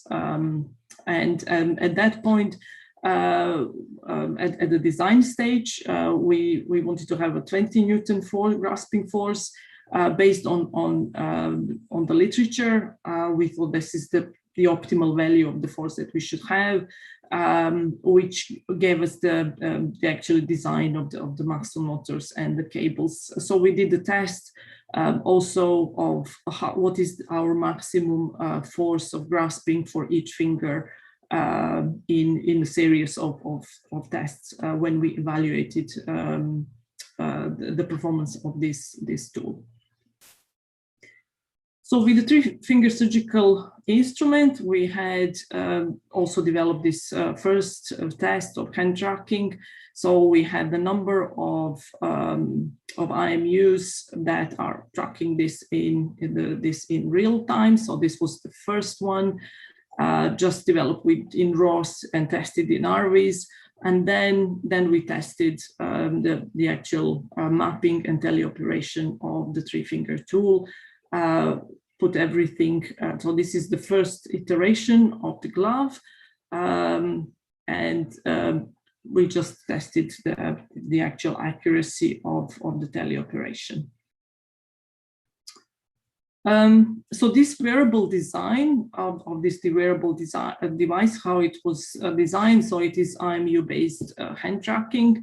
When you compare that with some of the commercial devices, it has better dexterity and more accurate positioning of, especially in the thumb. So it tracks the wrist, and it tracks the thumb and index and middle finger. We use 13 sensors. So there are 4 on the thumb obviously being the most complicated one to track, and there are 3 on the fingers. We have 2 on the wrist, and one is the reference one. We did evaluate this using a Polaris motion tracking system, and found the actual static and dynamic errors of which were acceptable for the teleoperation. So this is this comparison of the 2 measuring systems, IMU and NDI. Polaris, which gave us the error, which was below 8 degrees of mostly about below 8 degrees per finger, per joint. So here you can see the hand tool pose comparison.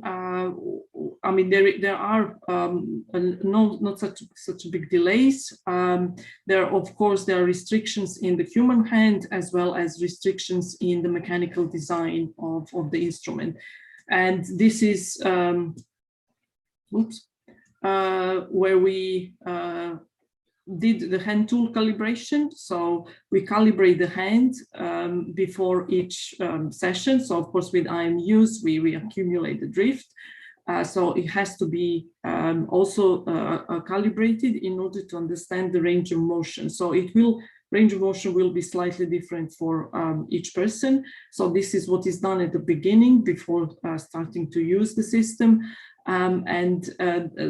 So with that, we also, with the three-finger tool, we have a range of motion of each joint, but this is also limited to the range of motion of the hand, human hand. So we did a testing with hand tool mapping. We used joint-to-joint mapping, and we moved in 10% of range of motion increments, opening and closing of the hand, and compare that with tracking of the instrument, which gave us good results of actually mapping and articulating the hand based on the human hand. So now we did experiments. We did driving and controlling Da Vinci surgical tool with the hand. So they are driven with 4 Maxon motors. So basically at the end, we drove everything from the same platform. We had, first of all, a simpler platform for Da Vinci, and everything was communicated via ROS. We could control opening and closing of Da Vinci, as well as end the wrist motion. So these were the first tests where the surgeon used just opening and closing and simple laparoscopic trainer tests to perform this simple test of putting this on the pegs, and that we measured the time. The surgeon was at the beginning was better than the researcher, but then the researcher did more training and actually managed to outperform the surgeon. It is didn't use the three obviously stereo vision, so the surgeon was just just sitting in opposite the robot, was still able to use the hand to orchestrate the motion on this laparoscopic tool. Then we did a similar test with the 3-finger tool, and picking this orange objects and putting them on the pegs. So the testing showed us that actually it is, and what the surgeon commented that it would be easier to teach somebody to use this system than to teach using Da Vinci robot. So what we are currently doing, we're currently testing and comparing efficacy of Da Vinci Master and 3-finger tool versus Da Vinci tool. So we are performing with a set of with a group of lay users and a group of clinicians. Same tests on Da Vinci in the hospital and in the lab, which we will have that hopefully soon. The next stream of work which we did is, so we assume that with this now tool that we have tracking human hand, that we can actually learn, teach the tool or map the hand motion while performing certain tasks into the surgical tool motion. For this, we used two tools. So we used Castro Viejo. So this is a tool that is used in open heart surgery, and we used Da Vinci tool. So the data we collected with Professor Raimondo Schione in the lab. So this is with ex vivo porcine heart. So he performed some typical motion while doing some typical heart surgery tasks like suturing and cutting, and we had not just the hand. So you probably noticed we also had a Polaris tool attached there, so for a global motion of the surgeon hand. So we use this data, and we first of all evaluated the motion of all the fingers in this procedure and the workspace of each part of the hand. And then in the next iteration, we used a deep learning method, so neural network architecture, in order to map now the motion of the hand and wrist with the actual motion of the Castro Viejo instrument. So for the Castro Viejo instrument, we also had a set of sensors to track the actual pose of the instrument, as well as opening and closing. So for opening and closing, we use the strain gauge, and for the pose, we use the Polaris system. So for this, we optimize DNN architecture for highest estimation accuracy, and we found that our mean square error was less than 0.3%. So this is the typical sample data collected. So these are the 15 degrees of freedom from the hand, and these are the instrument parameters. So in this figure here, you can see neural network estimated values against unused data. So all the collected data, of course, were split into training and testing data. We use DFNN, so dynamic forward neural networks, and LSTM. And while they had very similar performance, the prediction time with LSTM and the processing time is slightly, well, it's actually almost 3 times longer. The third study of exploring dexterity of the surgical instrument in VR was performed with accent suit for tracking the human motion. We had HTC Vive, Manus VR gloves, and the whole VR was developed in Unity. The tests were performed with lay users and with clinicians. So here is one of our clinicians performing, again, pick and place task in VR. So this was done in using different dexterity of the instruments. So here you can see the Da Vinci instrument with an elbow, and we had four combinations. So it was having only wrist and having Da Vinci end effector, having elbow and wrist and Da Vinci, and having the same with the 3-finger tool.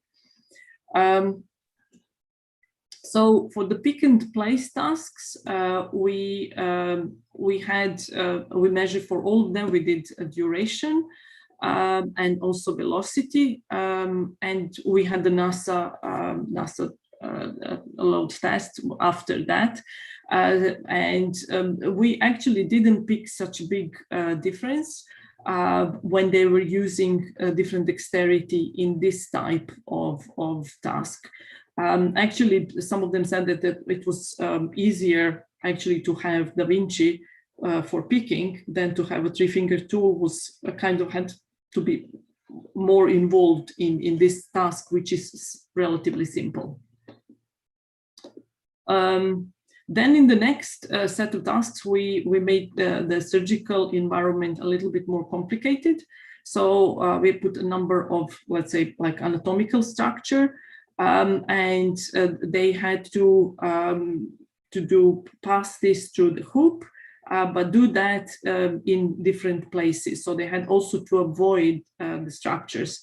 We measure here the time of performance and velocity, as well as the number of collisions. So this is where we actually identified difference between having elbow and 3-finger tool, which had the least number of collisions, as opposed to having just the wrist and Da Vinci, which is basically the same as Da Vinci tool. The time as well was slightly different, so it was slightly faster with the elbow, so the shaft with the elbow, and the 3-finger tool then with wrist and Da Vinci. So this was a conclusion, and then the feedback from users is that it was easier to navigate having elbow. I forgot to mention that, of course, the elbow and wrist were all controlled by Da Vinci, accent suit that was on the users. So the elbow of the user was the elbow of the shaft, and the wrist of the user was the wrist of the shaft. So this was a study where we wanted to see how much this dexterity actually affects the performance. We also noticed that when performing more than once, that we had a learning effect, and then even having 3-finger tool and elbow wasn't that easy for the surgeons because they use different system. But then in the next in other attempts, they actually found it easier to use. Another part, which I believe is the only really soft part of my presentation, is the haptic device. So for palpation, as I said in the beginning, we had orthopedic surgeon and arthroscopy as one of our surgical case studies. So it was palpation of meniscus. So we developed this platform that was, they had a variable stiffness platform, and also a moving rack and pinion motion where actually the stiffness varied based on how much we inserted the finger into the variable compliance platform.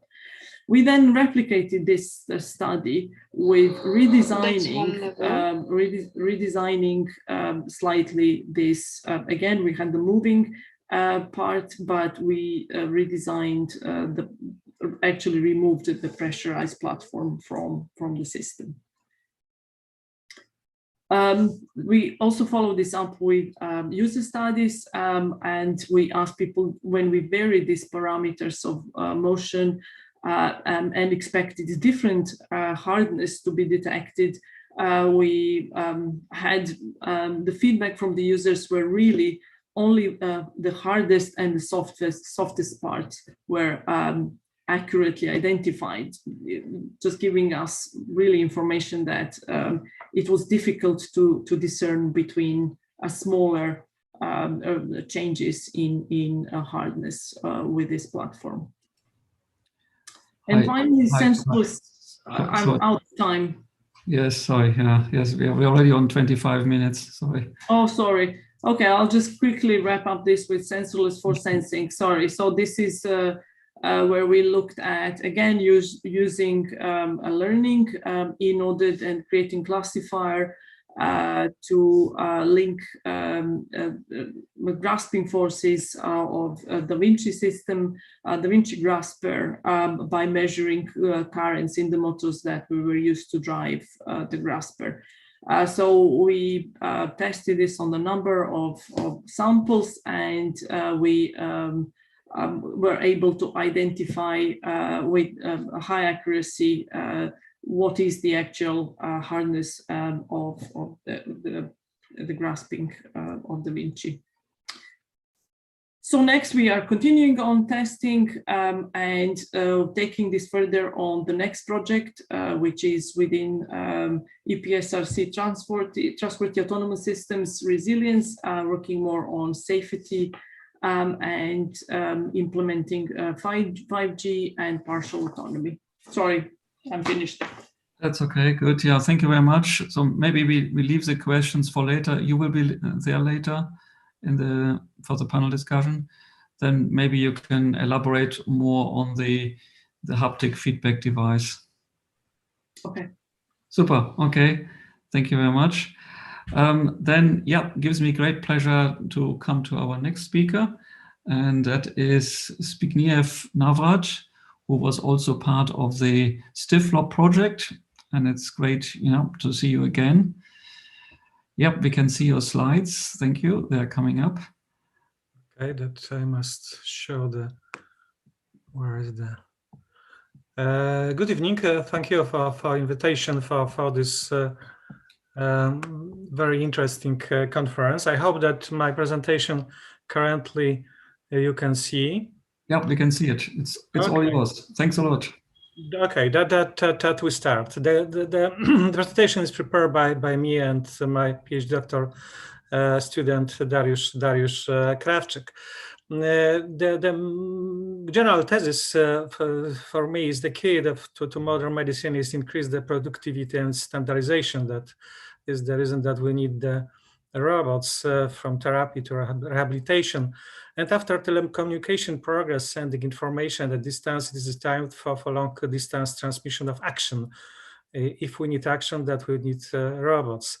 The role of today's robots so far is not replace the surgeon, but in control, expand its capabilities and improve ergonomics. That we need to improve surgeon.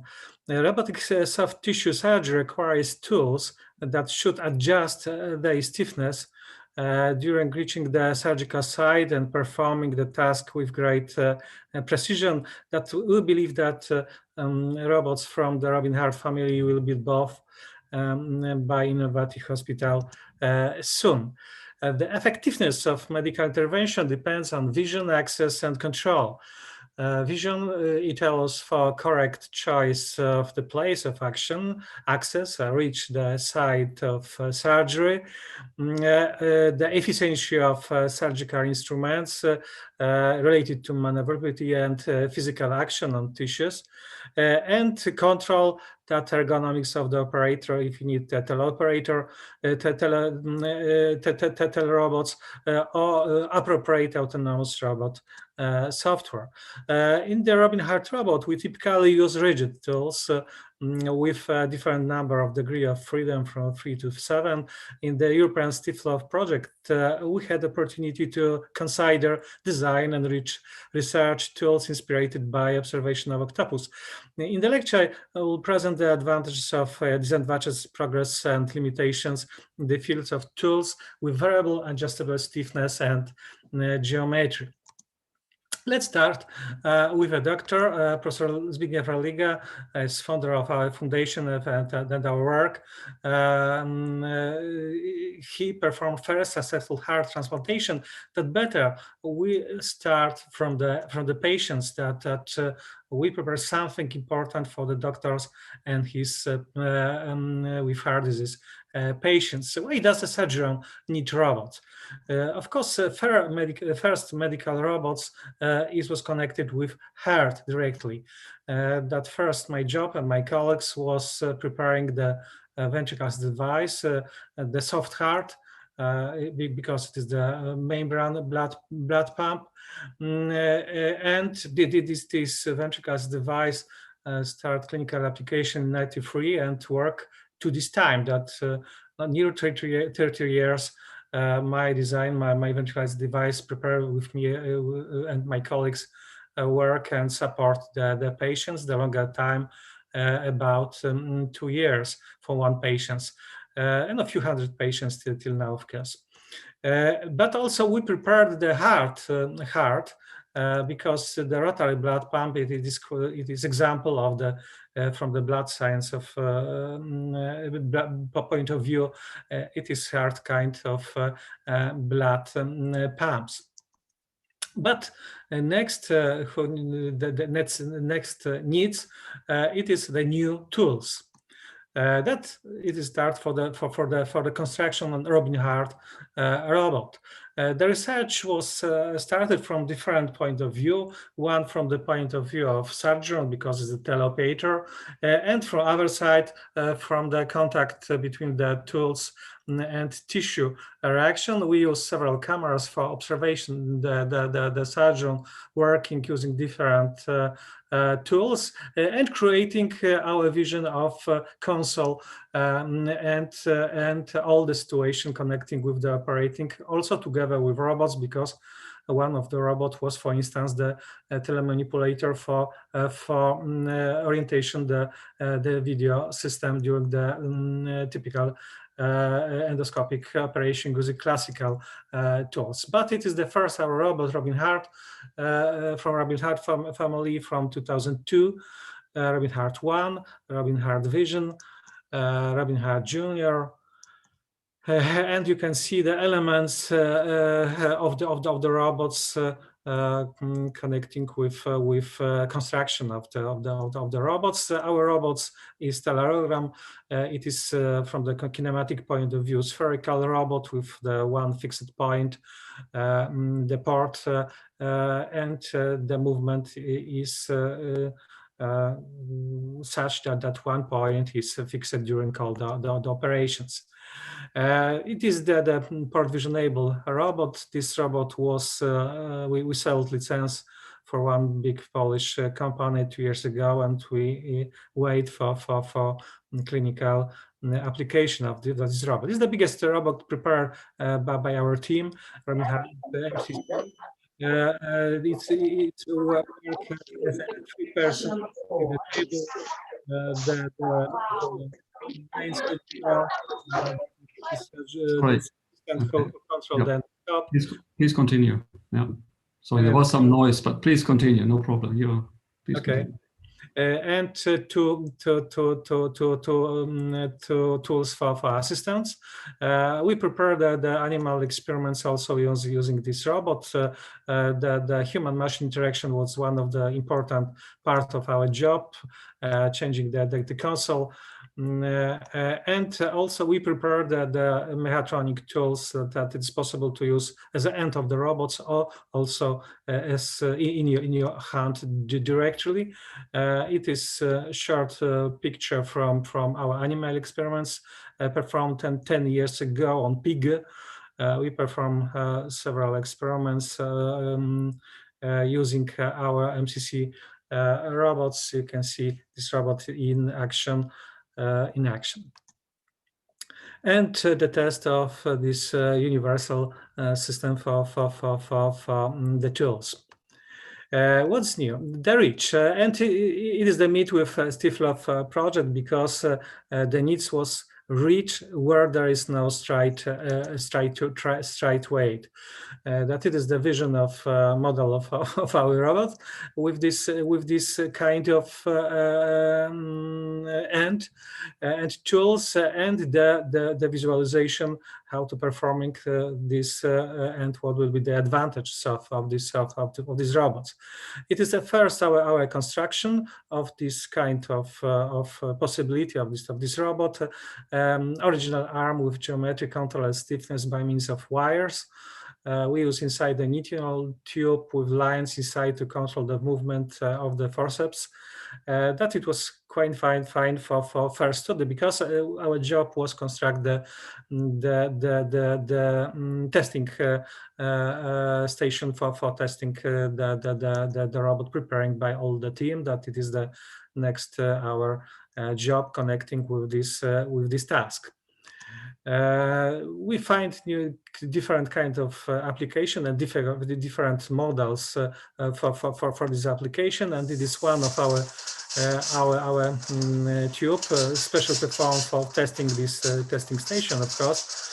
And you can see the pneumatic system for control using this joystick, because next our job was preparing the console that we need the robot for testing the console. This pneumatic system, classical, and with force feedback, you can see the reaction of this using this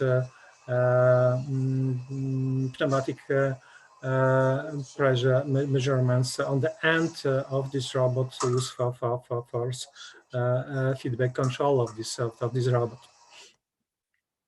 But where the force is prepared for the people for who control this robot, that it is the sleeve with information feedback from the field of operation using vibrating special point, electromechanically vibrating, or the force pressure using the pneumatic elements, giving the information where is the next part of the robot, not only the end with the tools. And the Stiflop console as a result of the study of this ergonomic position of the robot and new kind of joystick for controlling.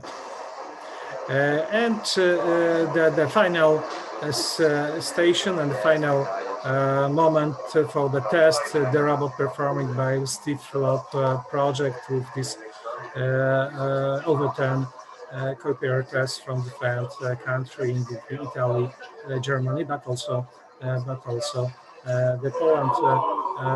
That you remember this, Kasper, that hopefully all work. Next need from the point of the doctor is the touch. Touch for control the robot contact with the muscles, with the heart. And we have occasion, because next project European that we was part of this was connecting with the preparing new kind of sensors, and our colleagues from Hungary Academy of Science from Budapest, led by Peter Furis, prepared special 3D force sensors for our robot. We mount it on the end of the tools and inside the grist. For having all the information important for the surgery.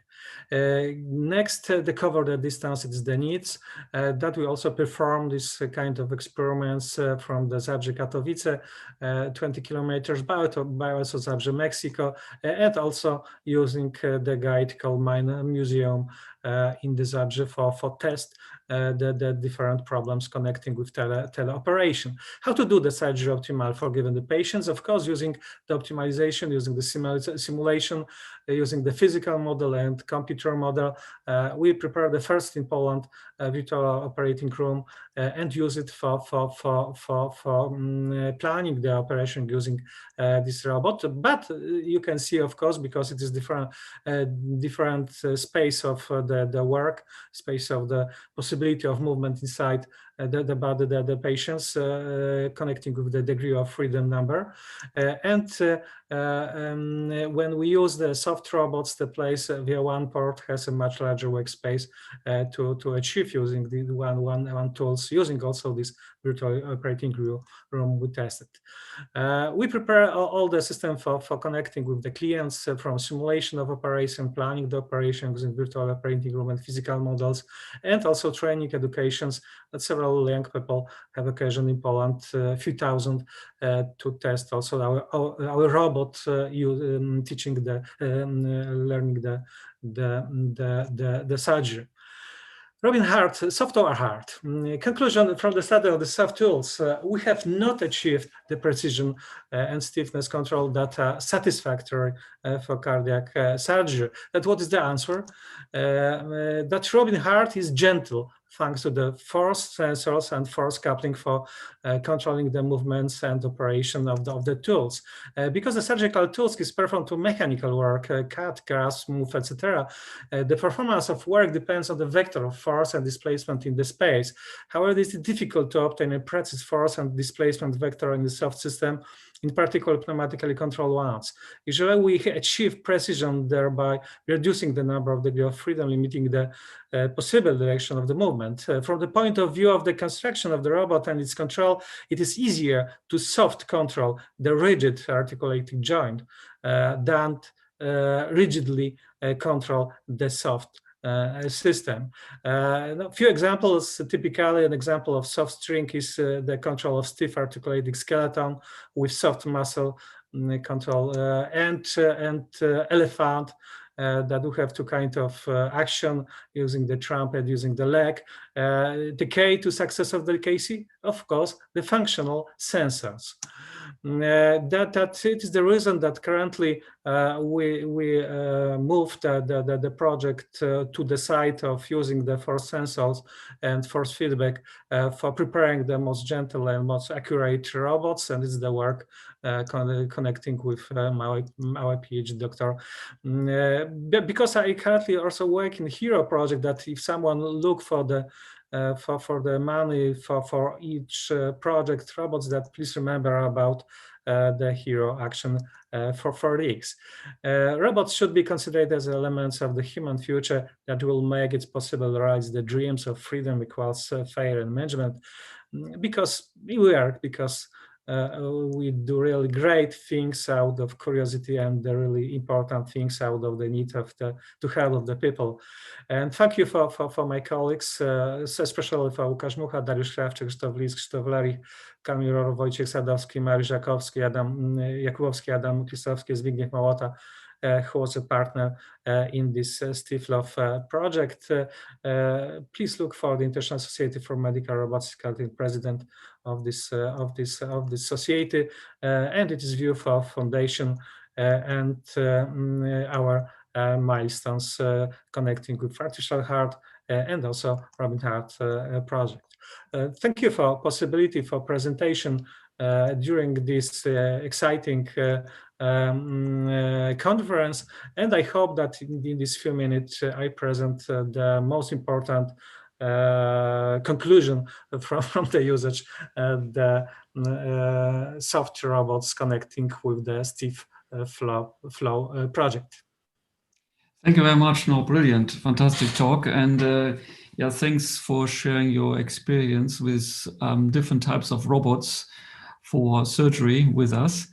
And yeah, so in conclusion, you think that maybe soft robots are not the answer to all the questions, but maybe a kind of till now, I think, but yeah, maybe the new kind of material we need.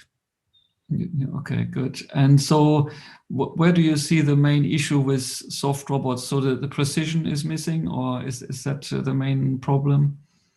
I think that we not create job for elephants or for octopus as a surgeon, because we need the typical mechanical job that we need the stiff contact with the tissue and decision for make a jury and then to cut it. That it is, I think, not good job for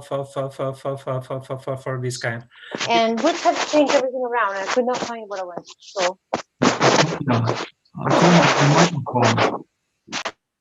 Thank you.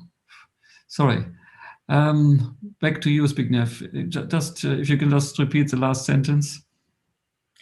That I think that the soft robot is very good for combination, for changing the place, something for move it, because it's react with tissue, and it is possible to very gentle to do it, but not for cutting, not for really precise job inside the tissue. Not till now, I think, because maybe we need the functional material that physically made it, not using the pressure, not using the fluid, not using the tendon. Well, thank you very much. I really value your view. You make good points, and hopefully you will contribute later to the discussion as well. Thank you. Thanks a lot. Let's move on to our next presenter, and I pass on to Fanny to play the video that Pietro Valdastri kindly prepared on soft robotics for early detection and treatment of cancer. Yeah, over to you. So far we cannot hear anything. Welcome to everyone. Yeah, it works. First of all, I wish to thank the organizing committee for the opportunity to speak today. I'm Pietro Valdastri, and at the University of Leeds, I direct the Science and Technologies of Robotics in Medicine, or STORM lab. And the goal of our research is to leverage robotics to fight cancer. We are active in the field of robotic endoscopy, trying to enable earlier diagnosis of colorectal cancer with a robotic colonoscopy platform based on intelligent magnetic manipulation.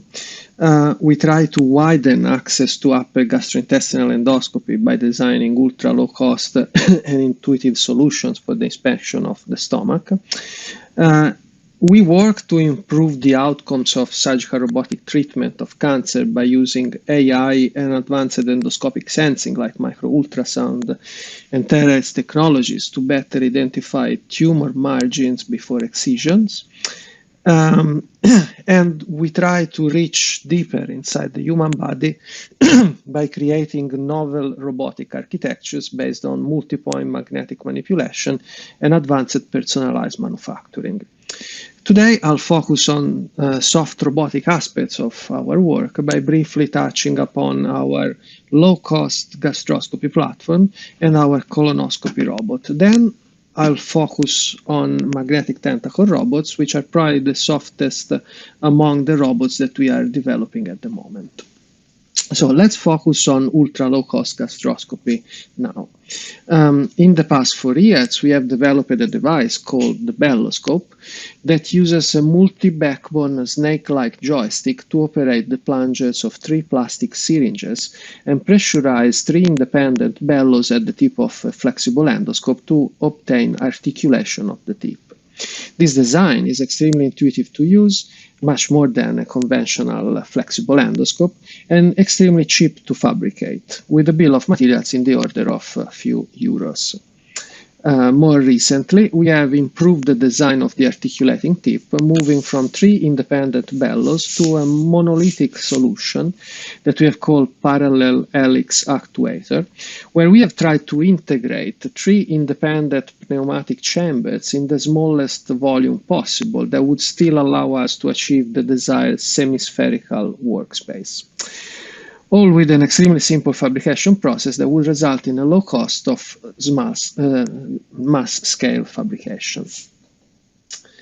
Now let's move on to robotic colonoscopy, and in particular to the magnetic flexible endoscope, a robotic platform that has evolved in multiple iterations since 2010, when we first introduced it in the framework of the European project Vector, coordinated by Paolo Dario from Scuola Superiore Sant'Anna.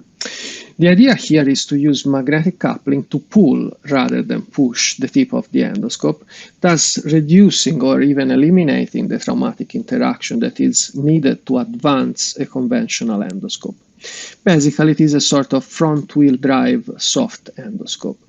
Thanks to magnetic pulling, the body of the endoscope does not need to be stiff as a conventional endoscope, and so becomes extremely flexible and pliable. In the current design that we have developed, the endoscope possesses all the capabilities of a conventional endoscope, including camera, insufflation, irrigation, and a conventional instrument channel. Our platform also integrates real-time sensing of the position and orientation of the tip of the endoscope, which is obtained by combining inertial and magnetic field sensing. This is a crucial component to enable exploring different levels of computer assistance in robotic colonoscopy. Referring to a well-known editorial appeared in Science Robotics, it is possible to define a number of levels of increasing autonomy in the field of medical robotics by drawing inspiration from the field of automotive. We can basically go from a level of no autonomy, where the robot is transparently teleoperated by the surgeon, like the Da Vinci surgical robot from Intuitive, to increased level of computer assistance that would enable, for example, autonomous execution of tasks like suturing and autonomous completion of parts of the surgical procedure. In our lab, we are trying to explore how these different levels can apply to robotic colonoscopy, starting from robot assistance. In this case, the user is controlling the tip of the endoscope with a joystick by looking directly at the endoscopic image stream. Forward, backward, left, and right are related to the reference frame of the endoscopic camera, like driving a car in a video game. The system computes in real time the position and orientation of the endoscope tip and decides how to best move the external magnet to achieve the desired motion by the motion desired by the user. A second level is task autonomy. In this case, we automated the task of ultrasound scanning. In collaboration with the University of Glasgow, we have modified the tip of our endoscope to accommodate 2 micro-ultrasound transducers, able to acquire ultrasound images of the mucosa with millimeter scale resolution to provide in situ histology. In this animal experiment, we have first reached a desired position in the column by magnetic navigation. Then we tried to acquire a micro ultrasound image via manual teleoperation with scarce results. And then we tried autonomous routine based on real-time localization and micro ultrasound signal strength, and we were able to acquire a clear image of the mucosa layers. Then finally, the highest level of autonomy that we can reach, autonomous navigation. In this case, the platform autonomously recognizes the direction where to go by identifying the lumen from the endoscopic image. Then it drives the tip of the endoscope in that direction. The only thing left to do for the user is to feed the tether. In recent benchtop trials, we achieved an average time to reach the cecum of 4 minutes, and we then validated our results in a pig animal model whose anatomy is more convoluted than an average human patient, and we were able to navigate autonomously up to 85 centimeters, including section of the spiral column. On this platform, we are currently working to obtain clearance to start first-in-human trials by the end of the year in Leeds. And now let's focus on magnetic tentacles. The goal of this research, supported by the European Research Council, is to create thin and soft continuum robots that are able to conform to curvilinear anatomies and tune their stiffness via intelligent magnetic control. So the patient would lay down in an MRI-like system, generating a controllable field and field gradient that would interact with the tentacle, enabling follow-the-leader insertion, interaction with tissue at the tip, and execution of diagnostic and therapeutic functions. Here we illustrate an exemplar application in the lungs, where the magnetic tentacle is used to navigate the bronchial tree and support tissue biopsy in a peripheral region of the organ. Depending on the size of the tentacle, we envisage many other applications in other districts of the body, such as the brain, the cardiovascular system, the gastrointestinal tract, and even the pancreas. From a scientific standpoint, we are moving from the intelligent control of a single intracorporeal magnetic element, as in our robotic colonoscopy platform, to multiple ones located along the length of a soft continuum manipulator. This is challenging because driving magnetic fields are typically uniform in a confined space, so all elements receive identical control inputs. In our approach, we are trying to combine heterogeneous magnetization in the tentacle with position variant fields and field gradients. Related research in the field mainly focuses on magnetically controlled catheters, with relevant contribution from many research labs around the world, including ETH in Zurich, the University of Twente in the Netherlands, DGIST in Korea, and MIT in the US. All of them, however, are focusing on either controlling a single magnet at the tip or multiple magnets or magnetic particles localized in the end portion of the catheter, rather than along the entire length to obtain a follow-the-leader motion. In our endeavors, the first question we have tried to answer in our RAL paper presented at RoboSoft 2020 was how to magnetize a tentacle to obtain a desired shape under an external homogeneous field. If we were able to do that, then we can vary the external field during introduction to obtain a follow-the-leader motion. To answer this first question, we first developed a single-segment finite element model and verified it via benchtop experiments. Then we used the single element model to build a finite element model of a tentacle containing 3 magnetic elements. This finite element model was used to train a neural network solving the inverse problem of providing the magnetization that the tentacle should have to obtain a desired shape under a certain external homogeneous field. These are the results of the first step, where we verify the finite element model of a single magnetic element. From the model of the single element, we build a finite element model of a tentacle with 3 magnetic elements, and we vary each magnetization to train the artificial neural network that will tell us how to magnetize the tentacle to get a specific shape. Then we fabricated the 3 different 2 millimeter diameter tentacles. We fabricated 3 different 2 millimeter diameter tentacles by alternating regions of plain silicon with regions of silicon and magnetic particles.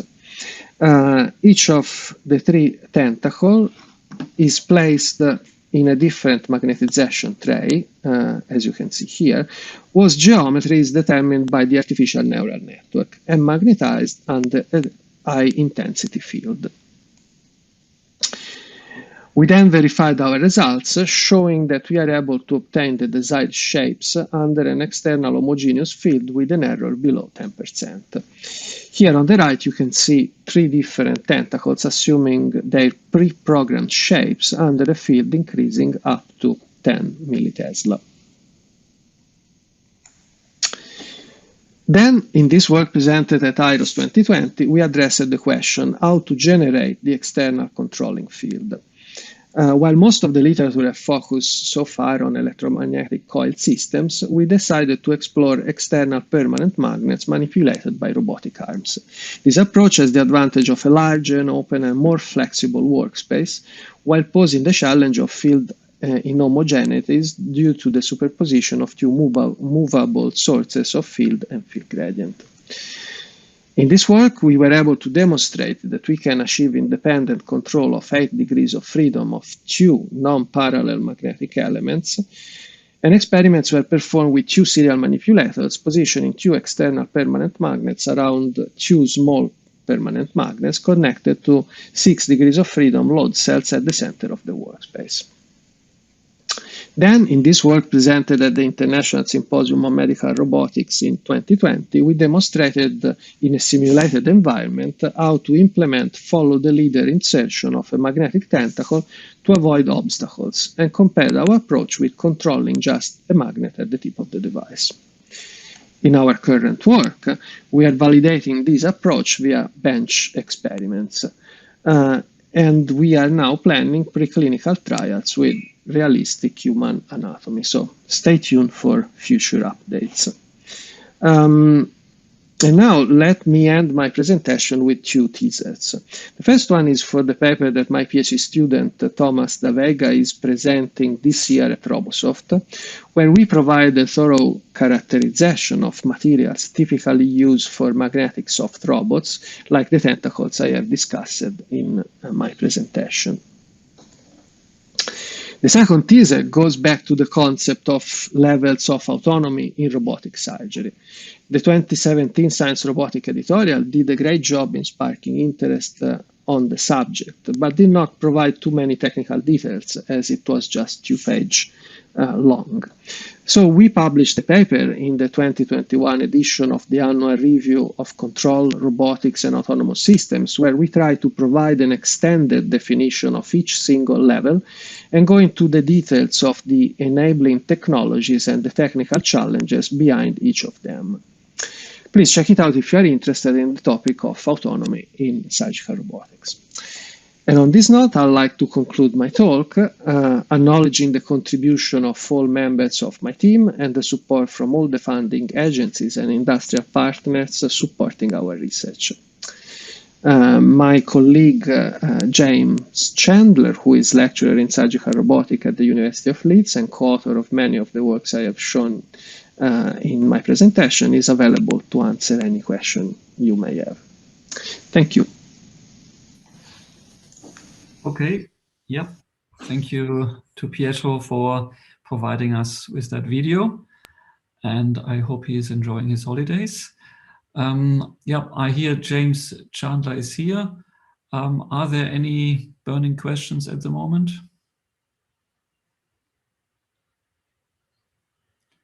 Maybe I can quickly come up with I have many questions actually, but what interests me most is what Pietro spoke about at the beginning. He spoke about these low-cost systems that were created for developing countries, and they seem to be quite useful. So my question is, I mean, are they as good as systems that are being developed, for example, in the UK or in the States, as examples? Oh, hi, Alberto. Or I mean, why not use to these kind of systems more generally, or are they actually from their performance not so good? That's a really good question. I think with the, I assume you can hear me okay. Yep. Great. Yeah, that's a really good, interesting, and very relevant question. In general, the performance is pretty good with these types of devices and comparable in many ways to kind of existing technology or even newer technologies for endoscopy specifically, I would add. One of the challenges, as you mentioned, with trying to deploy this kind of tech in LMICs, for example, is cost. And cost really is king in that case. And another one would be sterility. So how do you make these devices so that they can be likely to be either single use or can be very robustly sterilized for reuse? And that really kind of can limit the functionality. So in that case, the focus would be more on the application. What is kind of the minimum acceptable product to be able to have the clinical benefit? So in the case shown for the beloscope device there, which is a low-cost upper gastrointestinal screening tool. That is about being able to visually inspect the esophagus and the stomach to be able to identify lesions. And then for kind of more interventional things like taking biopsies and so on, that would be done through a referrals process. So you're kind of making this cost-effective device that can identify people that are at risk of developing cancer, or perhaps already have developed cancer, that could then be triaged through the process. So it's more of a practical point at this stage of fitting it into the place where it can have the most clinical benefit. But many systems, as those that have been shown, are very capable and can be made more capable, but there's always that trade-off, cost and complexity. Okay, yeah, good. No, thanks for that, but definitely very interesting. Maybe we can have another question here. Karthik asks, how does one deal with usage of such magnetically steered devices, near magnetic field sensitive devices such as pacemakers? Yeah, good question, I think. Yeah, definitely a really good and again relevant question. At the moment, there's obviously a risk from working in those types of environment, and typically the way we've viewed it is that if you think about it as technology similar to an MRI scan system, where you perhaps have to exclude certain patient groups at this stage to be able to kind of validate and test on patients that aren't susceptible to high risk with magnetic fields. The fields for this kind of control are much lower than you would expect in an MRI system. The risks wouldn't be as great, but it's still definitely a consideration when you move towards that clinical translation. Okay, good. No, thanks for that. You will be, Alberto? Yeah, first, just a clarification from the clinical side. Today, there are really... Alberto, would it be okay to move that to the discussion section? We have to push forward a bit because we are okay with time, 5 minutes behind. I think we should try to keep it that way. But please keep the question in your mind, and I hope James will be there later. I would also like to ask questions about clinical translation, for example. Thank you. Yeah, sorry. I think we should move forward. And Christian Durier, I hope you are there. Yes. You are there. Can you hear me? Yeah. Good to see you again. And yeah, thanks for agreeing to present at our workshop today. Good that you could make it. Yeah, and I look forward to hear about your modeling work. Okay, I will share my screen. Can you see my screen? Yep. Up. Okay. Yep, thank you. So thank you for the invitation. I'm pleased to present this work, which is about unifying modeling of soft robot and soft tissues. I think it was in the spirit of your workshop. So why I talk about unifying? In fact, soft robots and soft tissues have similar properties. They high compliance, deformation with large displacement. And so similar numerical models can be used to model the soft robot and soft tissues. And in the particular case of interventional soft robotics, the idea would be to use soft robot to come into contact and interact with the soft tissues. So it means that we need probably to integrate the deformation of the tissue in the control of the robot. And let me just do a very simple scheme. Imagine that you have a soft tissue, you have a particular target on these soft tissues. You would like to bring your soft robot into that area without putting too much force, but still it will be in contact with the soft tissue, and you would like to have the soft robot target the point, and to target, to control the position of the soft robot regarding to this target. If you apply force here, you may deform the soft tissue, so it means that somehow the soft tissue is part of your soft robot now, that it deforms the soft tissues. In terms of background, I've been working for many years on surgical simulation, so where we also do model of soft tissues, like here the model of the eye using a finite element model. And that's how actually I moved to soft robotics. I first started to work on modeling soft tissues before modeling soft robots. And what we are doing now in the team is like this type of numerical models where that allows to control a soft robot directly thanks to its numerical model. So also that's the spirit of this work. So modeling soft. To model soft objects, soft solids, we can use a numerical approach. There is usually no analytical solution for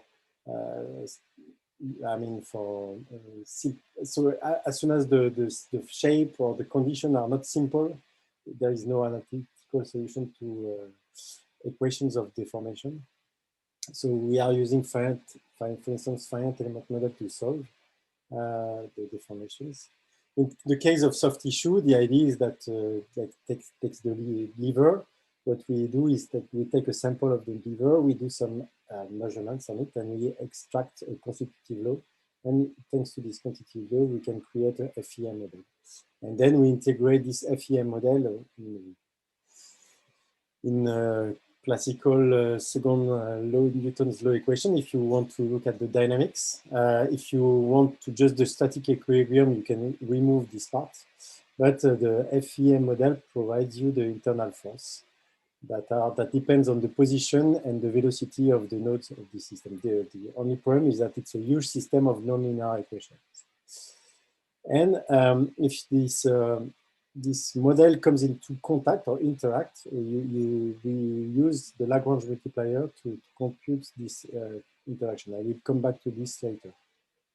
But the FEM model we use for soft robot is exactly the same. You take the deformable robot, you take some samples, you do some measurements, and you obtain your FEM model. And the same thing, you can have the internal force of your robot. And for the interaction, for the Lagrange multiplier, so of course there is still the contact, but there is also the equations that drive the actuations, because we are using the Lagrange multiplier to compute the actuation. And also I will come back to that later. But that's the unique difference. So now when you have the FEM model, the question is how to integrate in time and how to deal with contact between these bodies. In terms of integration scheme, if you are using explicit methods, so some people are using explicit method, this problem is that it's only conditionally stable. So you have a limited time step. You have to use really small time step. In particular, if this time step is constrained by the size of the smallest element of your system and the velocity of a deformation wave. So deformation wave is, I take this video, some of you already saw it, to show what is a deformation wave. You see it on the face of this soccer player. You see that depending on the stiffness and mass properties, the deformation is a wave. And basically, with explicit method, you have to use very, very small time steps to be stable. In case of implicit method, there is no notion of limited time step. You can use large time steps. So that's what we use in our framework to integrate these bodies in time. Another issue is the collision response, because so I told you that you can use Newton's law, except that at the time of contact, when two bodies, even if they are deformable, comes into contact, at the time of contact, the velocity is doing a slope, so the acceleration is no more defined. So the Newton's law is not working when the apple falls on the head of Newton's. It's a non-smooth event, so there is no acceleration defined. And to deal with that, we are using a classical method, it's called time stepping. It's a technique that is used to basically transform a little bit the equation, Newton's equation, and to use impulse instead of force. I will not go into too much details here, but the idea is that we end up with a system like that. You see here, we have put the time step on the right part of the equation. We have impulse here, and here we have no more acceleration, but we have difference of velocity. So that's basically the time stepping method. It's low in order integration scheme. That's a limitation of this approach, but it's what we can do. And another thing that we are using is a linearization of the internal force. So basically the force that are the FEM force that are non-linear, we linearize them at each step of the simulation. So I insist that there is no assumption of the type of deformable model. It's compatible with hyperelastic model. And the most important equation is this one, is the fact that at the end, when you integrate the two, and forget about the details, what you have at the end is a matrix system, AX equal to B, that you want to solve. So these are known, this is known, but what is unknown is the difference of velocity. And here the Lagrange multiplier are also unknown. If you don't care about dynamics and you want only a quasi-static, you can have the same system, a matrix, a big matrix, dx equal to B. A is big, but is a sparse matrix.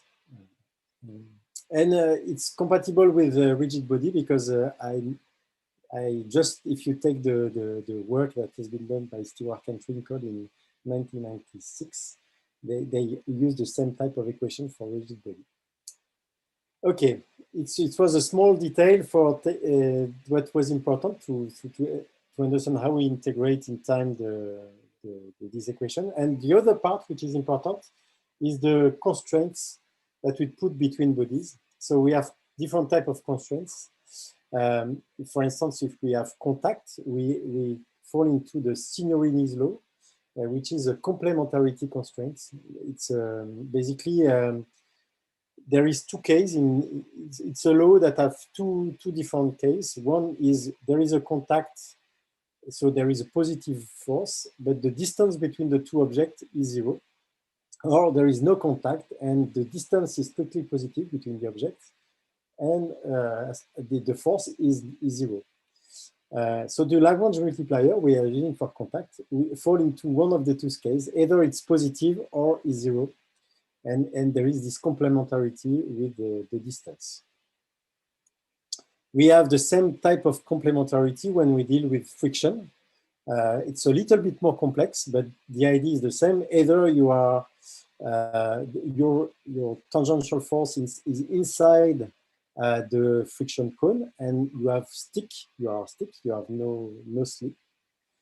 Either your friction force is on the cone, on the surface of the cone, and then you have a relative motion between the two objects. So it's a little bit the same. You are either in one case or the other. That's why we talk about complementarity constraints. And you can play with all of these constraints. I show you this video because I think it's really representative of something that is medical. And here you have equality constraints. You can see sliding, so the two objects are sliding along the other. You have grasping here. It's an equality. It's a bilateral constraint. It's an equality constraint. Or you also have complementarity constraints like puncture on this video, or sliding friction on this video, etc., etc. So you can play with this interaction. And then this is what we propose. We have a framework where we can play with these constraints. And maybe this is one of the most important slides of my talk. The idea is what in our framework, what we have is the possibility to link the FEM model. That is, so here it's the space of the nodes, okay, the space of motion of the nodes, and here it's the here you have the constraint law. It could be an equality constraint. It could be like a complementarity constraint, like I present. It's the same scheme. The idea is that you have to define some mappings between the motion of the points of these nodes and the behavior of the contact. Okay, so you can have a series of mapping. So basically, the tetrahedral nodes are giving the motions to these contact points, and on these contact points, the force that is defined is sent back to the nodes. And this framework is also working for rigid object, like articulated rigid object.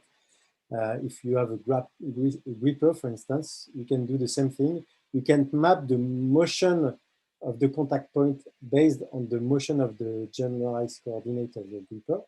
And at the same thing, if you have force here on the contact point, you can make them, transfer them to the articulated space.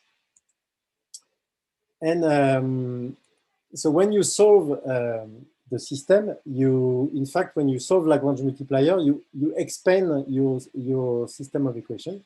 So you have the deformable model of your robot, the deformable model of the soft tissue of the environment, and you add a new unknown, which is the Lagrange multiplier. And to compute this Lagrange multiplier, we use what we call the Shor complement. It's a matrix that, in fact, allow to have a condensation of all the equation in the constraint space. So you will have all the information of your deformable bodies into the constraint space. Concretely, what does it give you? Imagine you have these two small tables that are in contact. You see the difference of conception of these two tables. Here the legs are decoupled and here the legs are coupled. And what you have in this matrix, which is defined in the constraint space, is the fact that the four contacts here are decoupled, whereas here the four contacts of the legs of the table are coupled because of this structure. So it means that in this matrix, you have all the mechanical information of the deformations. So that's really important. And it's what we use to control basically our robots. Basically, if you now, the Lagrange multiplier I've defined, imagine a robot that is with cables on it. If I define the Lagrange multiplier as cable actuator, so the force I put on the cables, this W matrix can give me the motion of the end effector given when I put a force on this cable. So imagine that I have 8 cables. So here I have 8 unknown. And here I want to drive the position of my end effector. I only have 3 directions. I will have a 3×8 matrix that gives me the relationship between the force and the displacement here. And we can use that to compute the inverse model. So we can do a minimization. Here we minimize, for instance, the distance between the current position of the effector and the desired position. And it gives you a quadratic programming problem, which is classical in the robotics community. And it's working for any type of constraint. So you can eventually define other type of constraints. If you want to define, for instance, equality constraints, you can minimize and add equality constraints. Here you just define, like here you put a value here and exactly the same value here, and you will have equality constraints. So you can add in this QP different type of constraints, either inequality constraints or equality constraints. Okay. Now imagine that I want my my robots to come into collision with my environment, and my environment is deformable, or interact with my environment that is deformable. I will have to deal with contact. So contact is not really an inequality constraint. It's not an equality constraint either. It's a complementarity constraint. So it means that it's a little bit more complex, but we can still use the formulate a quadratic program with complementarity constraints. So here the goal is basically to put the position of the end effector at the desired position in the presence of contact. And we have developed an algorithm that does that. Basically, it decomposes the problem in series. So if here you have activated one contact, you try to solve the problem. When you solve the problem, you may have another contact that appears. So you solve this new contact. And if you have reached a position where you have no new contact that appears, it means that you have found the solution. And thanks to that, we are able to extend the inverse problem with contact. So it was an example of what we did with the soft robots that interacts with an environment. So if you don't consider the environment, your inverse problem cannot solve the solution. So it cannot reach the target. So basically, the goal is to go to target the position. So you see that if you do not consider the contact, you have a difference between the simulation and the reality. But if you add the contact in the simulation, here the robot has to reach this position, and it will use the contact and integrate it into the inverse problem to reach the position that is desired. Okay, now all of these components shows that we are able to deal with inverse problem of soft robots with contact problem, but it could be also with equality or equality constraints, complementarity constraints, inequality constraints. So, and here we have, I will present to finish my talk, a project that is in collaboration with Fanny Ficucciello on a robotized prostate biopsy. So the goal is to extend basically the arm of a rigid robot with a deformable part, a deformable cylinder, to guide the probe and for doing the biopsy of the prostate. So we have modeled the tissues. Okay, so here you can see the tissue modeling. The tissue modeling is based on the MRI that you can see in the background. So we take the geometry of a patient and we create the deformation. And when we thanks to a grid that we have on the model, we can also deform the image. So basically, the image allows us to have the input, but also is used for output for showing the deformation of the tissue. Here is the robot. So it's not a soft robot, but it's a rigid robot with a soft part, I would say. So, but the behavior is the same. For us, is the same kind of modeling. It doesn't change so much. And here you see that you can interact with the thing. And the whole goal of that is to be able to drive the robot to reach a target, to align basically the probe with the target on the prostate. And for doing that, you have to deal with contact. So here we place the set. And here you see the target.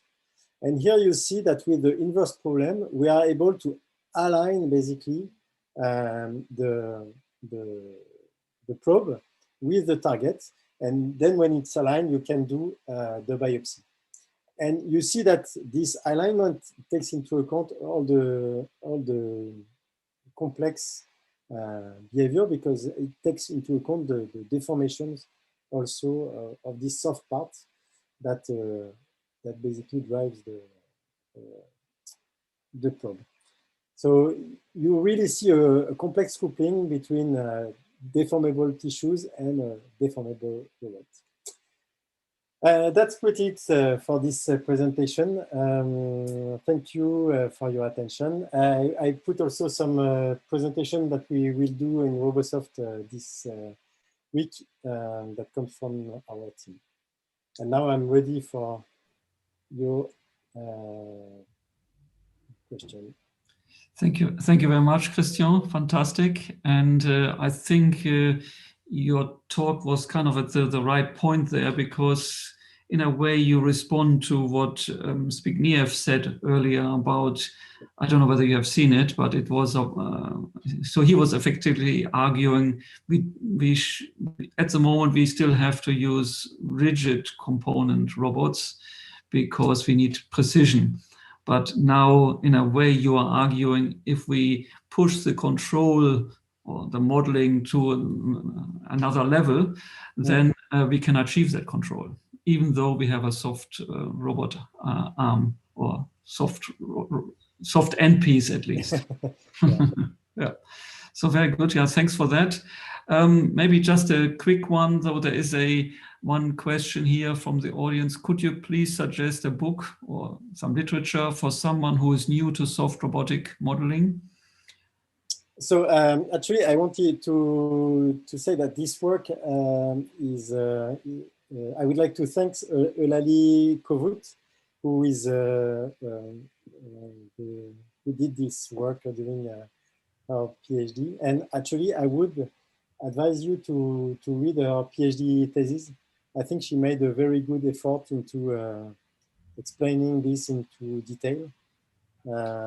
Of course, today I did it very, very quickly, given the time constraints. But I would really advise you to look at her PhD thesis. Yes, maybe it's available online. Yeah, maybe you can type. Yeah, I can put the name. Yeah. Okay. You will be also available later for some more questions. Okay. When is the panel? So the panel should be in half an hour. Half an hour. Okay. But probably I will give myself a bit more time. So let's say 40 minutes from now, we will start the panel. Okay. Okay, fantastic. Thanks a lot. And then we move to our last speaker for today. And I hear it is not Ferdinando, but Riccardo Secoli, who will be there to present on his behalf. Is that correct?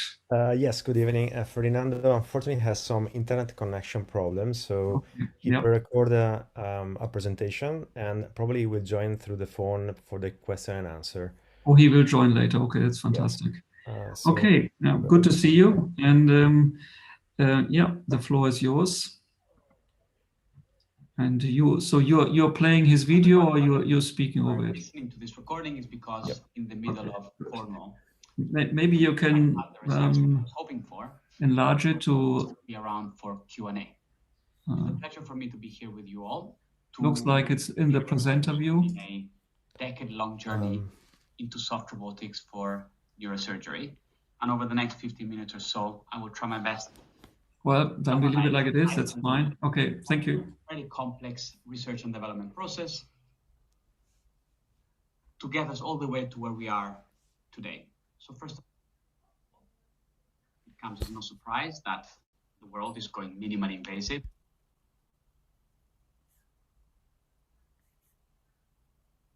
Hello? It is interrupted now. It is interrupted? Oops.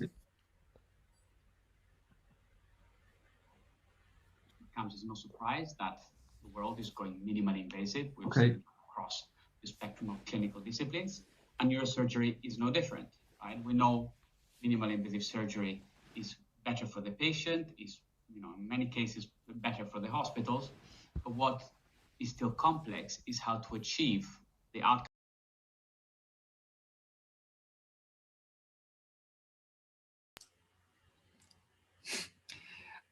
Again, it's interrupted. I don't know whether is it on your side also interrupted?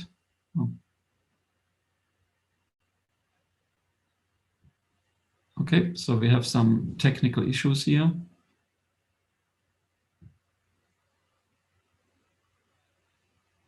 Progress today, and so there are Can you see the screen? many technologies available. I can see the screen and I can hear the sound again now, yeah. They can visualize and interpret Yep. the clinical scene. Conversely, on the instrumentation side, we still have the majority of instruments as being rigid and straight. And that, of course, limits the planning and execution choices that the clinician can make. Now, as I said about a decade ago, I started looking at opportunities to create flexible and steerable needles that could actually perform curvilinear paths within brain matter.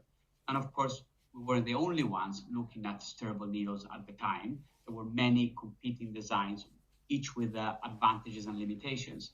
But no one had quite focused on the soft and delicate tissue that is brain, because of course it poses particular challenges for the engineer, as very, very gentle interactions are needed in order not to inadvertently damage the tissue during the needle.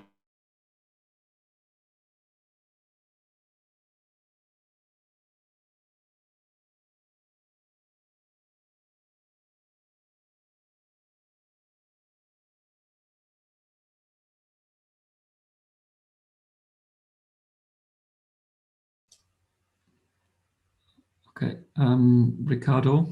Width and several centimeters in length. Maybe the problem is on my side, but it was interrupted again. Let me try again. Maybe someone else can shortly speak up and say whether there's an issue with the video or whether it's with me. No, it's with the video. Maybe if you go to. I will try to share the main screen because I was sharing the PowerPoint presentation directly, and maybe was that the problem. So let me try again. If you go to slideshow, maybe, and there's a button, use presenter view, and maybe that's better. That's better. Okay. Let's hope it's not interrupted. Yeah. So let me try again from here. Can you see? Long story short, we took inspiration from the egg-laying channel of this particular insect called Megarissa, which has a few particular features which render it particularly able to insert this hollow working channel, which is basically a fraction of a millimeter in width and several centimeters in length, deep within the bark of a tree. Now, it can do so because if you look at this egg-laying channel, this ovipositor, under a microscope, you will see that it's not one single tube, but rather is a number of interlocked segments or valves that move reciprocally with respect to one another. And thanks to this process, as you can see in the animation on the right, you have this tensioning and stressing of the segments one at a time, which of course helps the needle, even though it is thin, to push within the substrate without buckling. And so, of course, I think it's more like 15 years ago, we started exploring this design and seeing whether we could replicate it in some way within the context of neurosurgery. And actually, we identified this concept of a 4-segment needle that could basically capture quite a few of these unique features. So it could steer in 3-dimensional space, and it could do so without having to, for example, spin the needle or about the long axis, or applying significant forces to the substrate.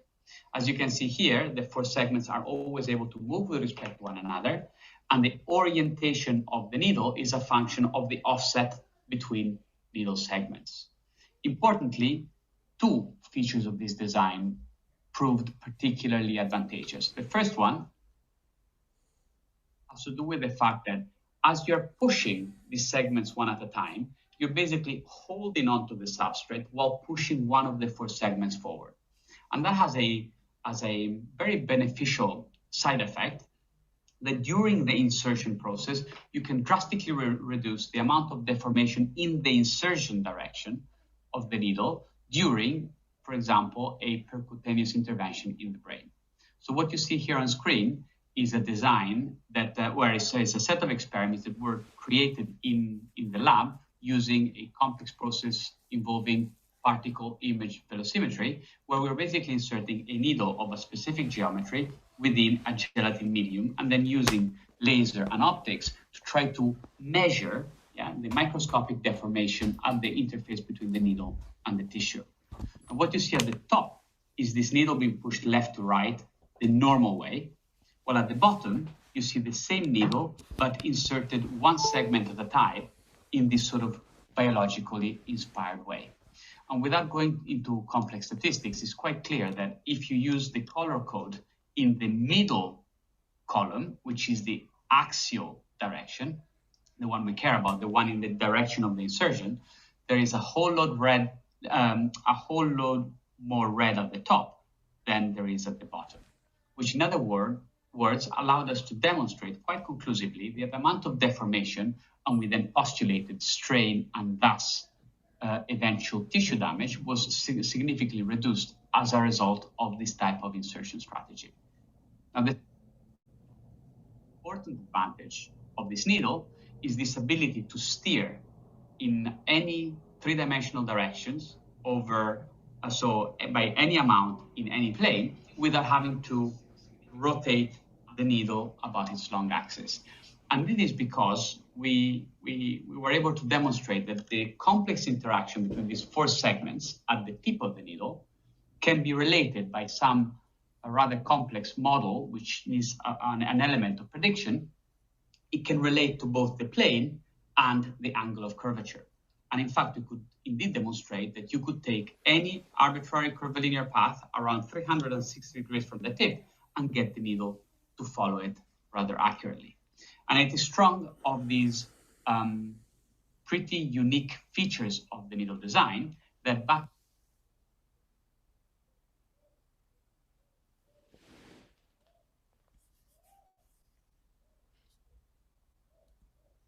in 2016, we were able to secure a large European grant to take this concept of a biologically inspired steerable needle and applying it to neurosurgery.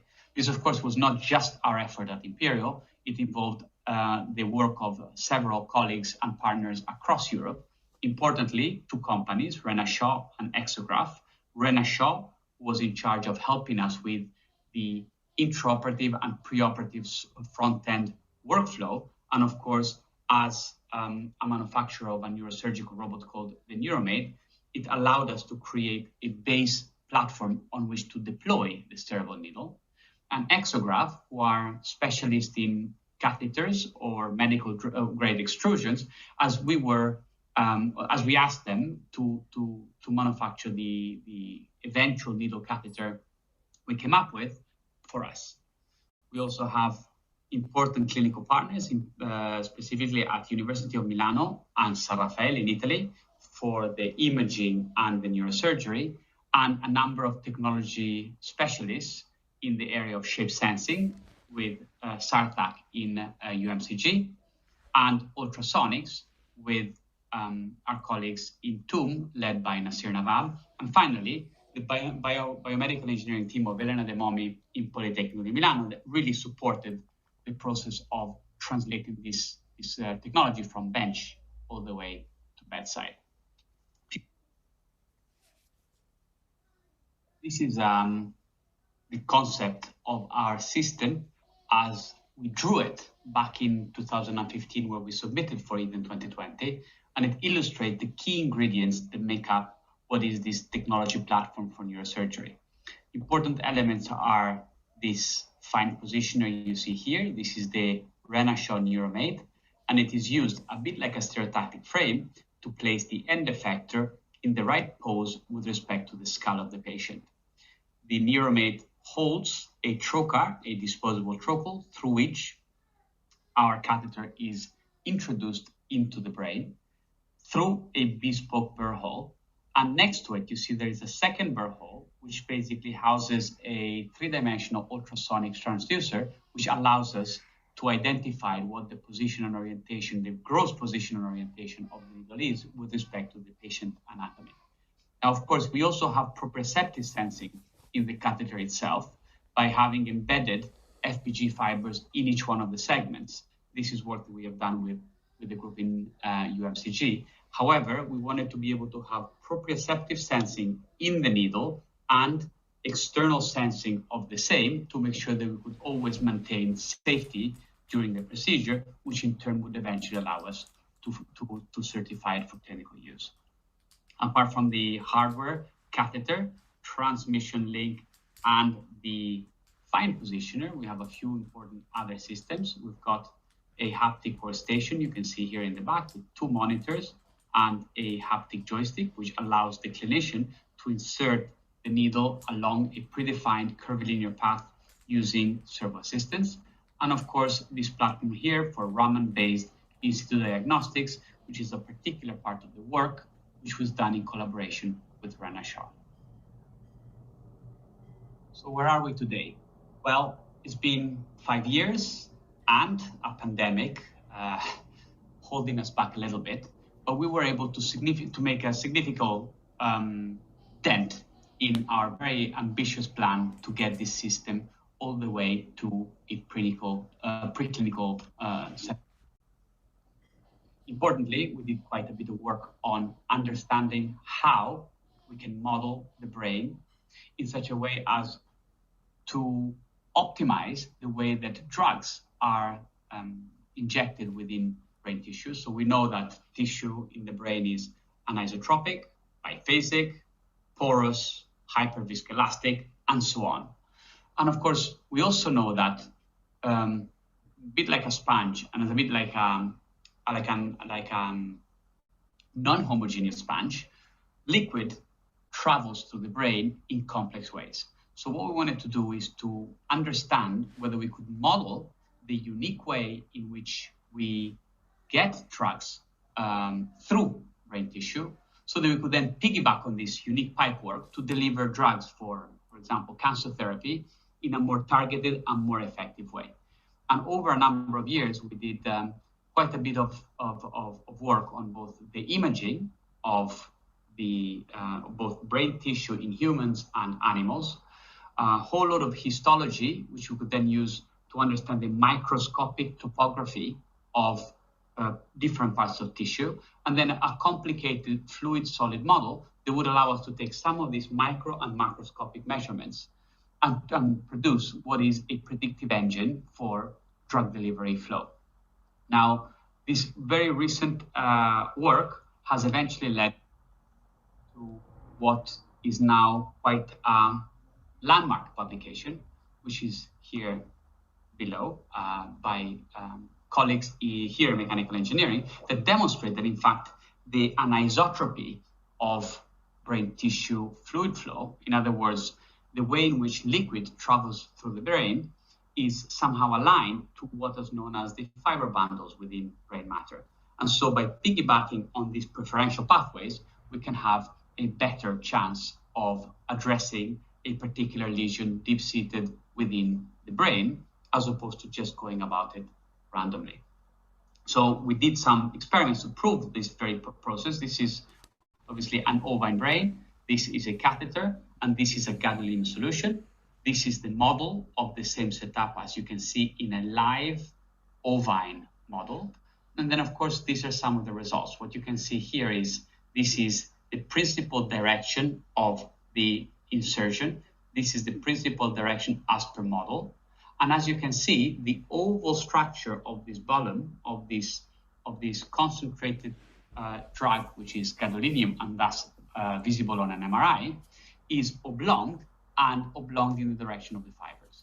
So through this set of work, which is about to be published, we're demonstrating both two things. One is that the drugs can basically align themselves in the direction of the fiber, and this is a process that we can piggyback on to improve the efficacy of drug delivery. And two, that our model of how that process operates is actually quite similar to what we could measure in practice.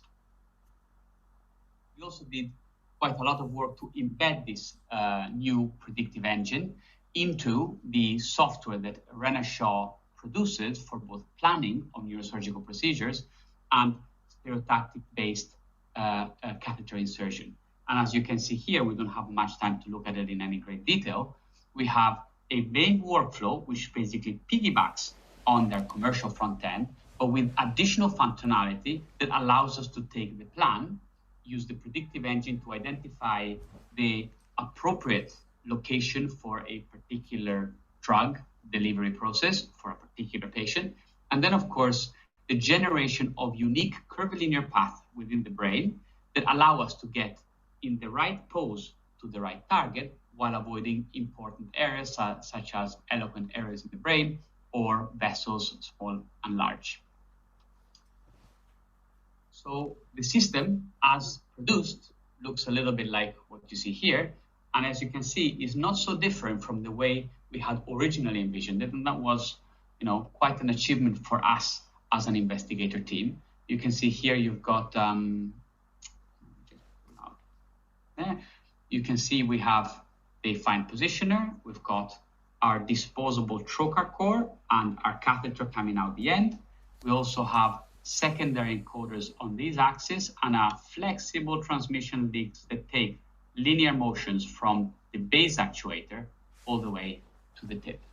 There's also obviously a control box that endows this actuator with the required functionality and a haptic interface which allows the clinician to both plan and execute the surgery in a servo-assisted fashion. What I want to share with you now is basically a concept flow of this setup.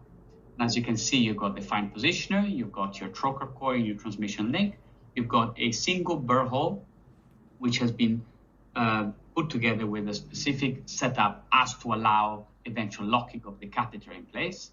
And as you can see, you've got your 4-segment needle that is inserted, and then every one of the segments move relative with respect to the other in order to follow a curvilinear path to a given tissue target. Now, what is important here is that each one of the segments carries a working channel, and these working channels can be used for a number of different things. And what you will see at the end of this video is this idea of, for example, using laser ablation to irradiate a particular lesion. Conversely, we've also tried on the live ovine model the idea of drug delivery, and we're exploring additional surgical procedures for which this particular platform would be useful.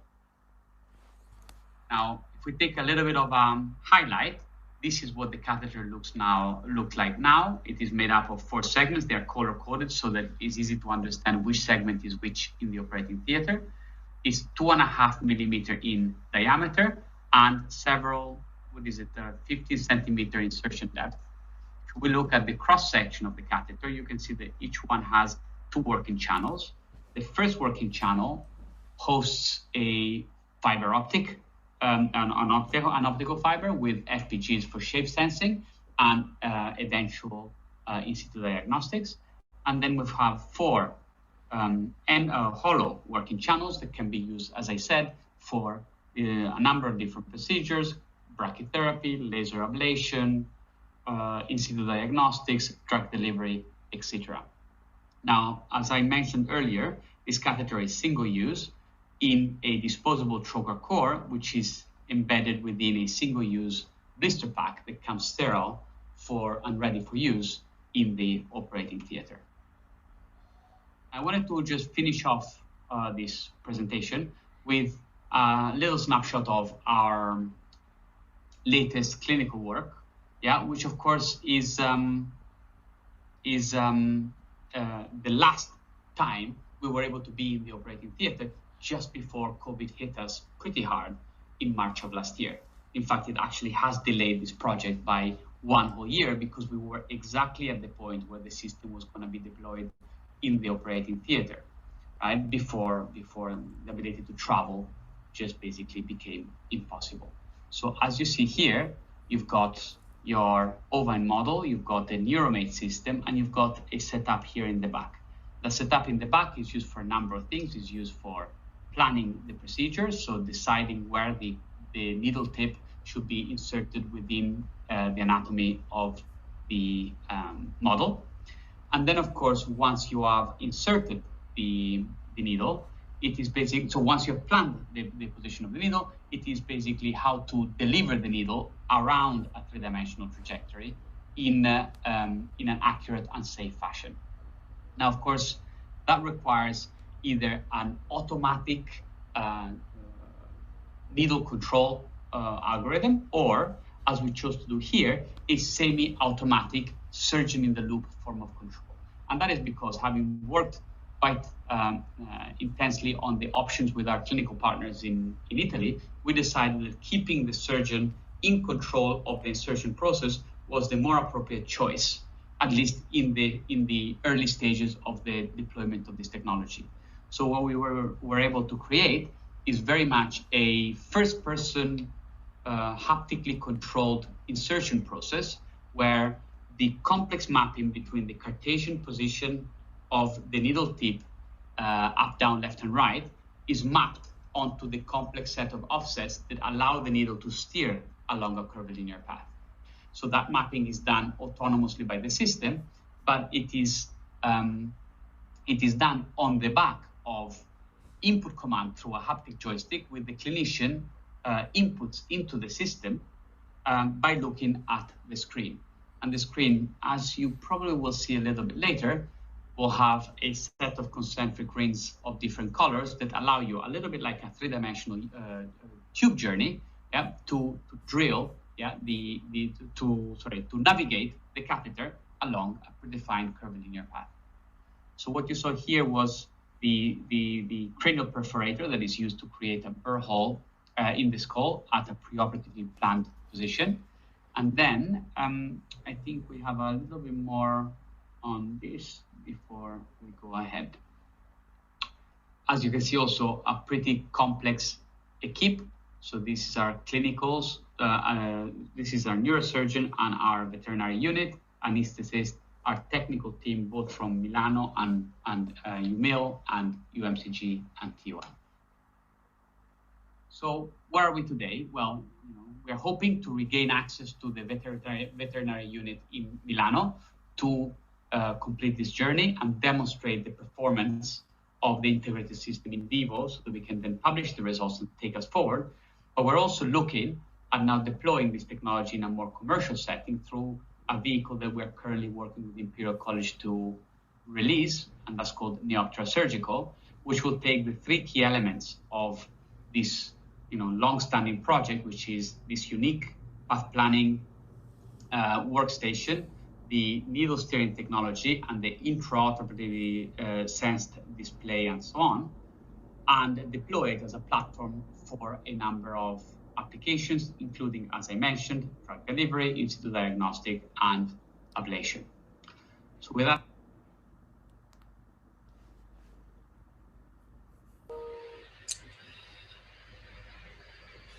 yep. So thank you. So I'm not sure why that last slide died. I am here and I was cringing given that the video, so like what a 5 minutes monologue talking to a video that didn't run, which is fantastic. So we'll have to share the Ovine video some other time. Yeah, no worries. Yeah. But I'm sharing Cornwall with everybody. Yes. Yeah, that's just that. Even a swimming pool. The only place where you can get 4G. That's it. Good. Well, good to see you, and thanks a lot for joining. So we are quite a bit behind time now. So if there is a burning question from the audience, maybe they can hit you now. Otherwise, I would suggest we just keep all the questions for later. Here comes now a question, actually. Karthik is asking, how did you get the bio inspiration? That's a good question. So it is a good question, and I don't take credit. So I was a young and impressionable lecturer, and a professor of zoology whose name is Julian Vincent, who worked in Bath and had his own lab for many years. He came to give a lecture, about all the work he had done over 30 years.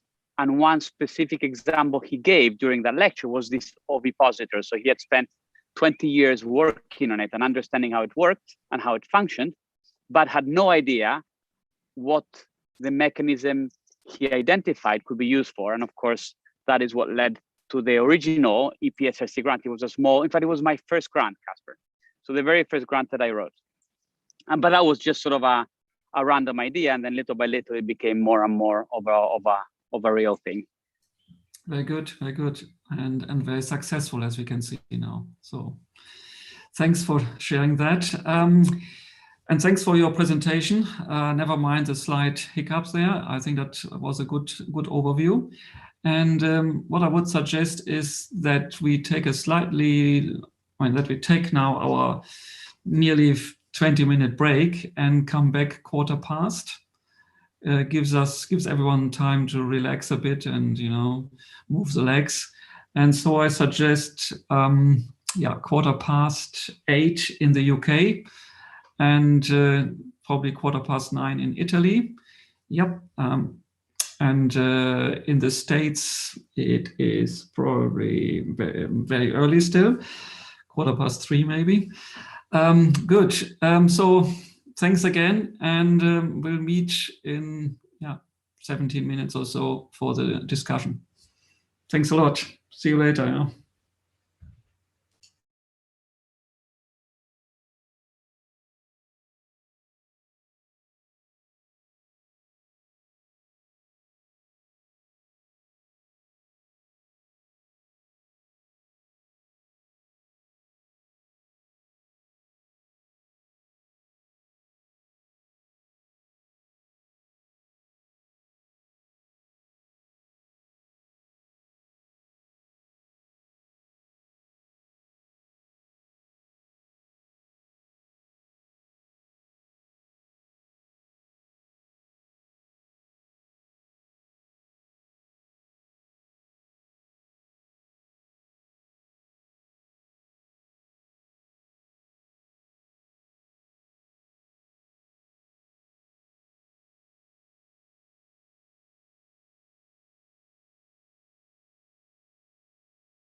Thanks a lot, Zbigniew.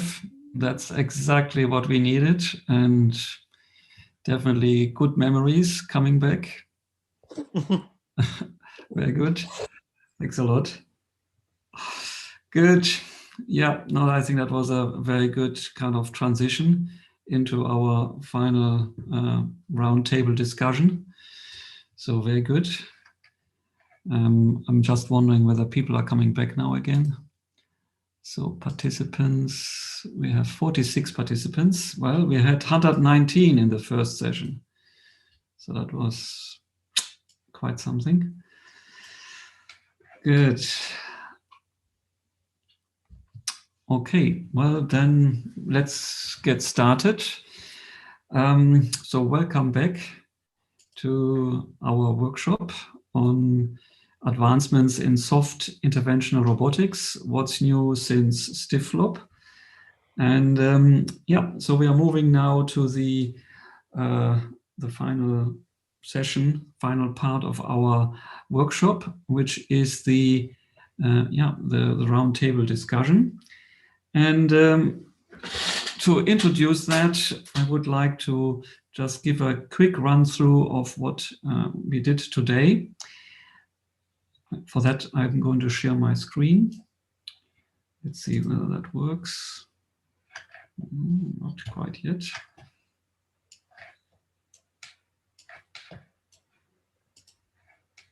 Okay. Good.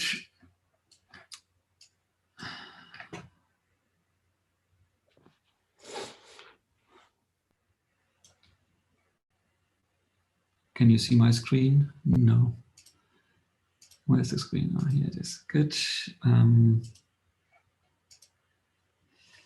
So I hope you can see my screen now. Thank you. And yes, we do. Yep. Yes. Fantastic. Good. Okay. So thanks again for everyone who attended, and big thanks also to the presenters today. So,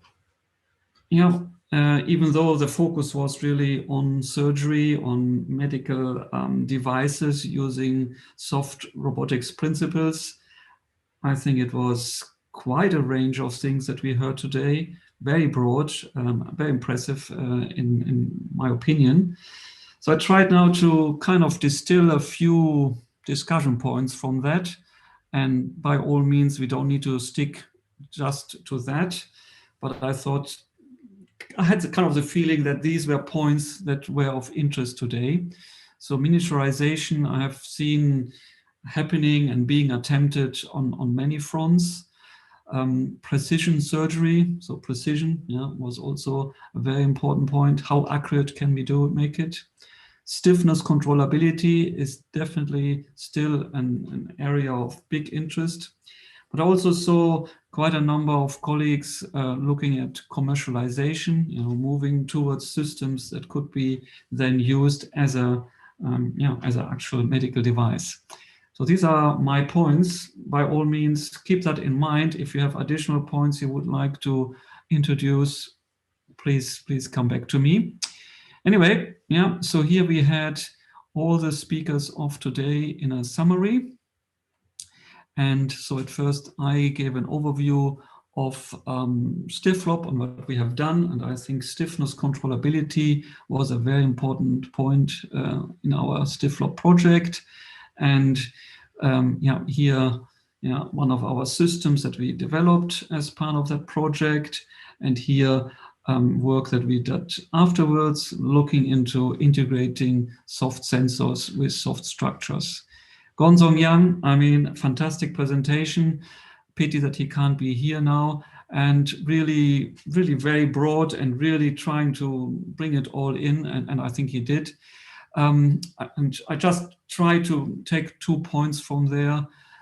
Definitely the challenges are there. What are the challenges in surgical robotics? And I think miniaturization, especially looking at his work, also very important, and I think in need of further discussion.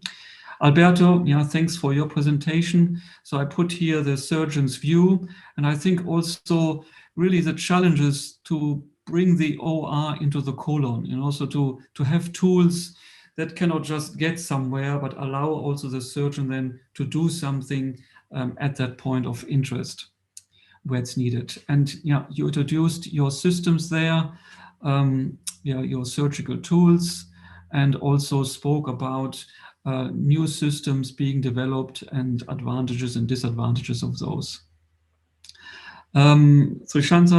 Trish, thanks also for your fantastic presentation. And really, I thought from there, your interest in understanding what happens if we interact with soft environments, what happens if soft robots interact with that. And I also liked very much your work on morphing faces now. And so here, just an overview, some snapshots of what you presented. So I liked very much these soft fingers that allowed you to interact with the environment, and then they were also kind of reacting like actuators. So sensors, sensing capabilities and actuation capabilities integrated in one.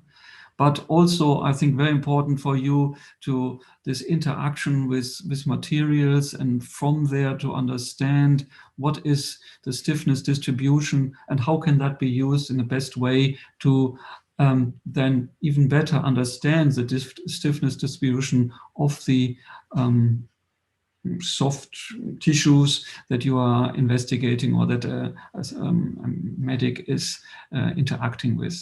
And also, again, looking at stiffness controllability in these organs, for example.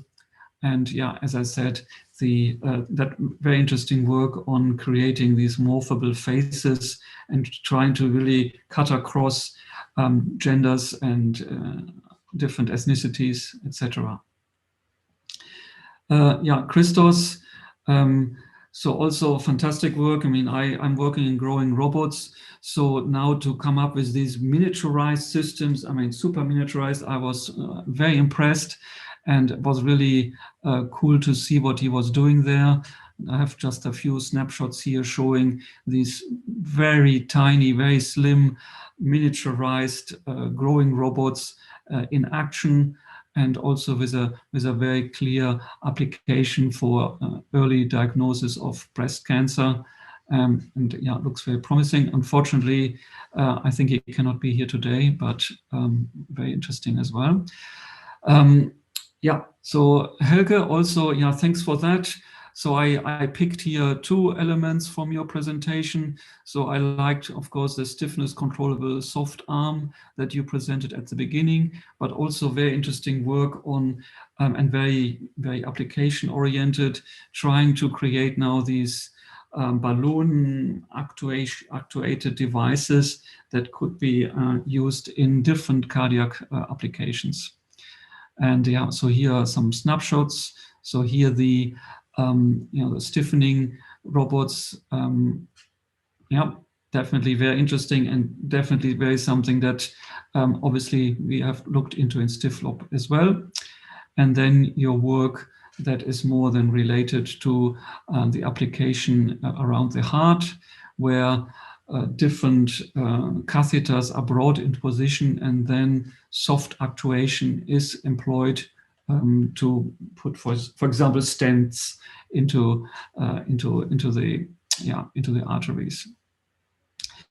So Bob, also thanks for joining today, and always impressive to see your work and these miniaturization capabilities that you achieve there. I just picked. Hi, sorry, I heard something, but yep. So I just wanted to really pick this commercialization point because you really, put that forward. And I think it's so important. We should really also talk about that in our round later. So here just a few of the snapshots and really, impressive how small, how miniaturized these devices are. But yeah, I took also this one here. So you thought you were already on the right track there, had already your company lined up to take over, so to speak, and then the shortcut was not possible. So I would like to hear more about how to get all the way to a system that can be used and actually in hospital and on patients. Tom, also thank you very much for that. Really looking at soft robots, and really I think very much a contrast there, at least that's the way I saw it, looking more at the fundamental side and really trying out new ideas, and also working at different scales. So here I took a few snapshots from, I suppose, slightly earlier work, where you looked at the principles of using these pouch approaches to create structures that could move around, but then also miniaturization, very important. These are just fantastic, these little actuators here that can bend in different directions. Very nice, beautiful, and of course also your spider-like robot here, fantastic. And I definitely have also some more questions on that. Would be happy to talk more about that.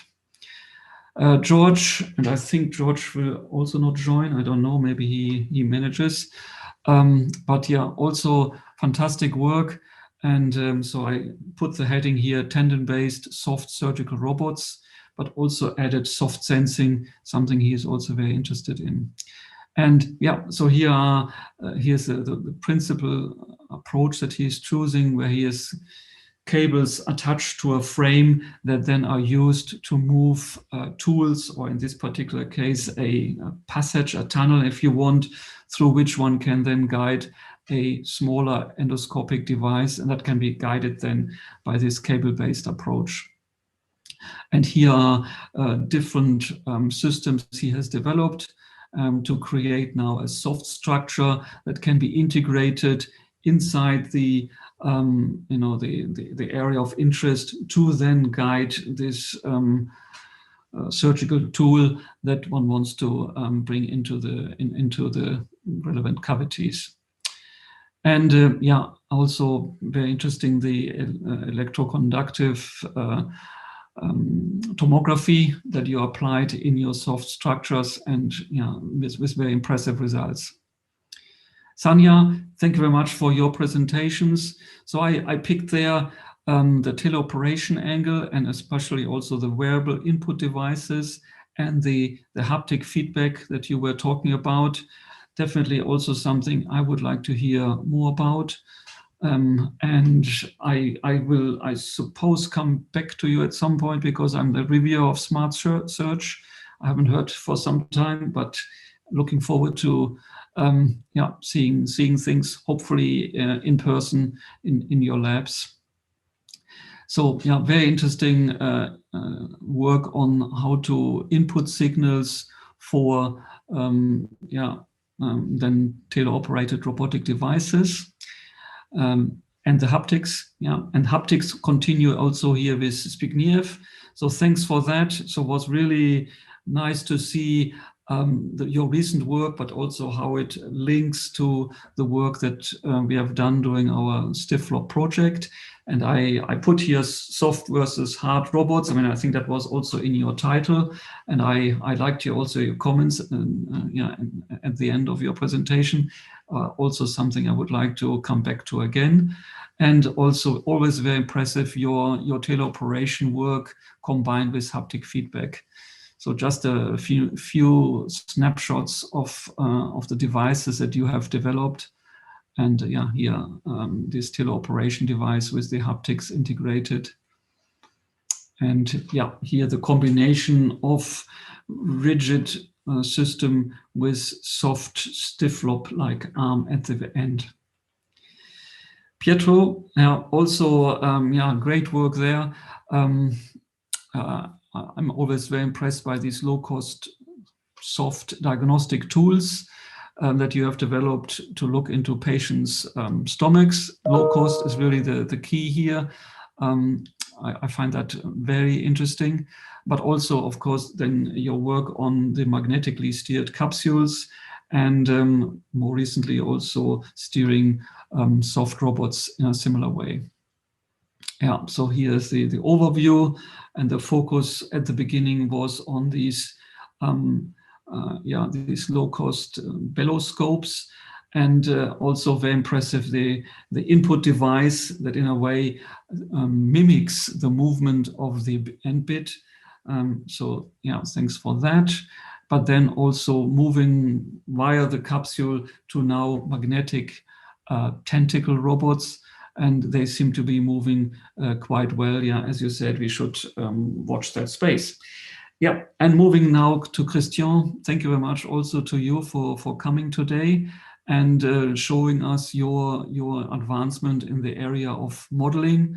And I think the point was made very clearly. It's not just the soft robot that we need to model, but we need to also consider the environment, and in this particular soft tissues. So is the modeling of the interaction as well that plays a role.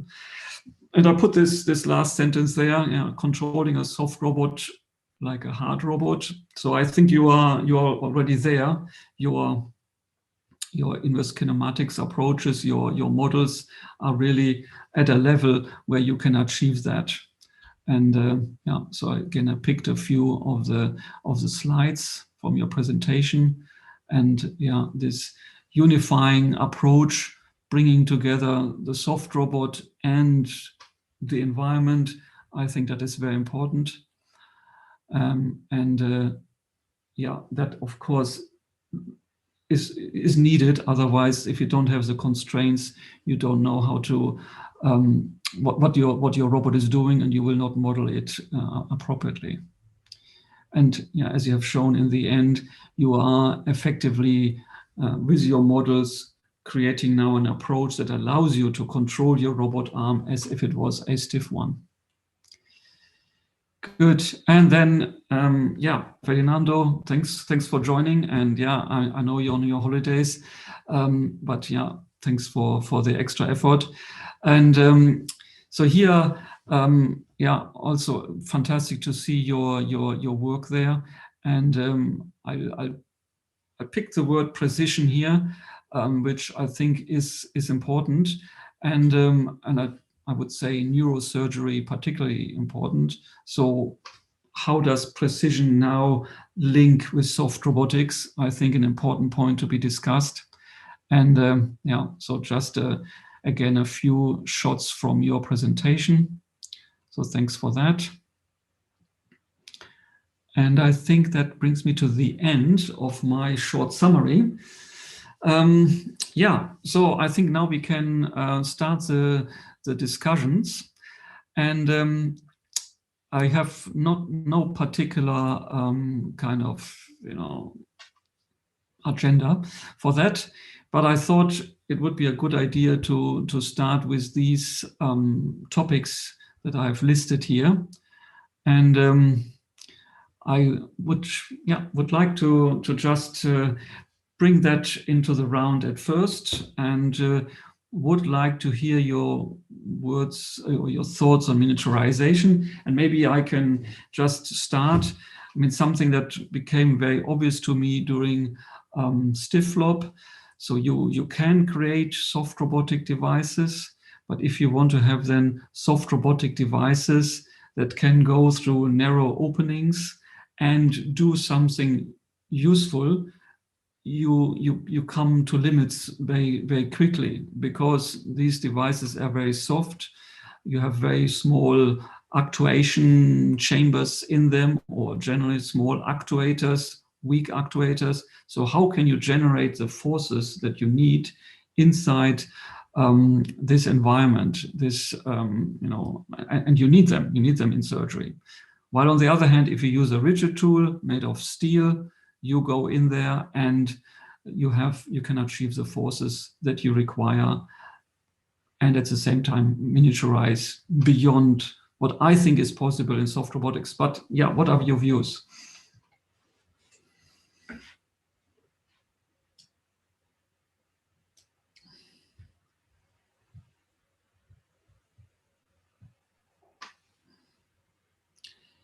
Yep, Zbigniew. Okay, please.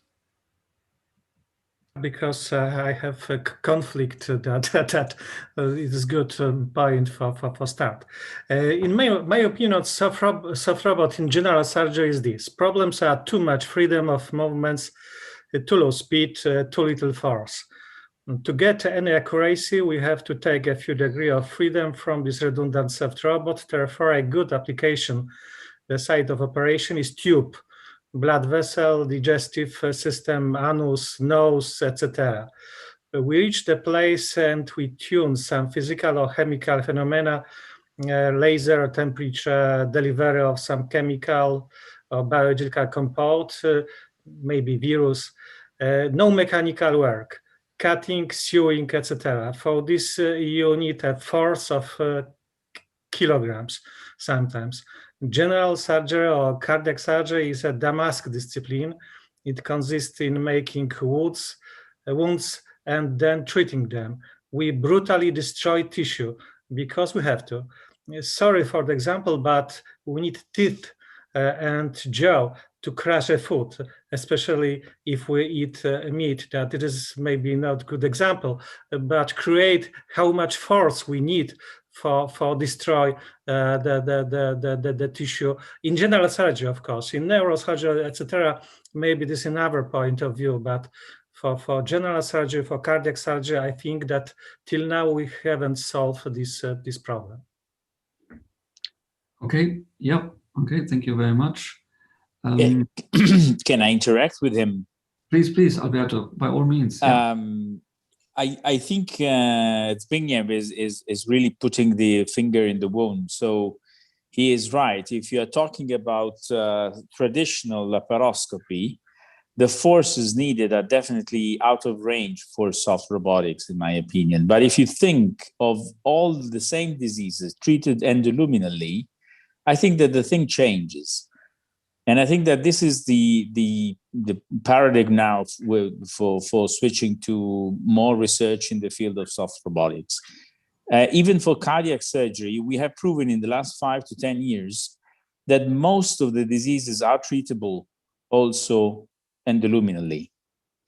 And I think that there is no better vehicle than a soft robot to bring you down into the earth. Much better than an ice snake, in my opinion. So he is right. He is right. But he is thinking of the old way of approaching the organs from outside, whether all the visceral and vascular organs can be approached from inside now, realistically.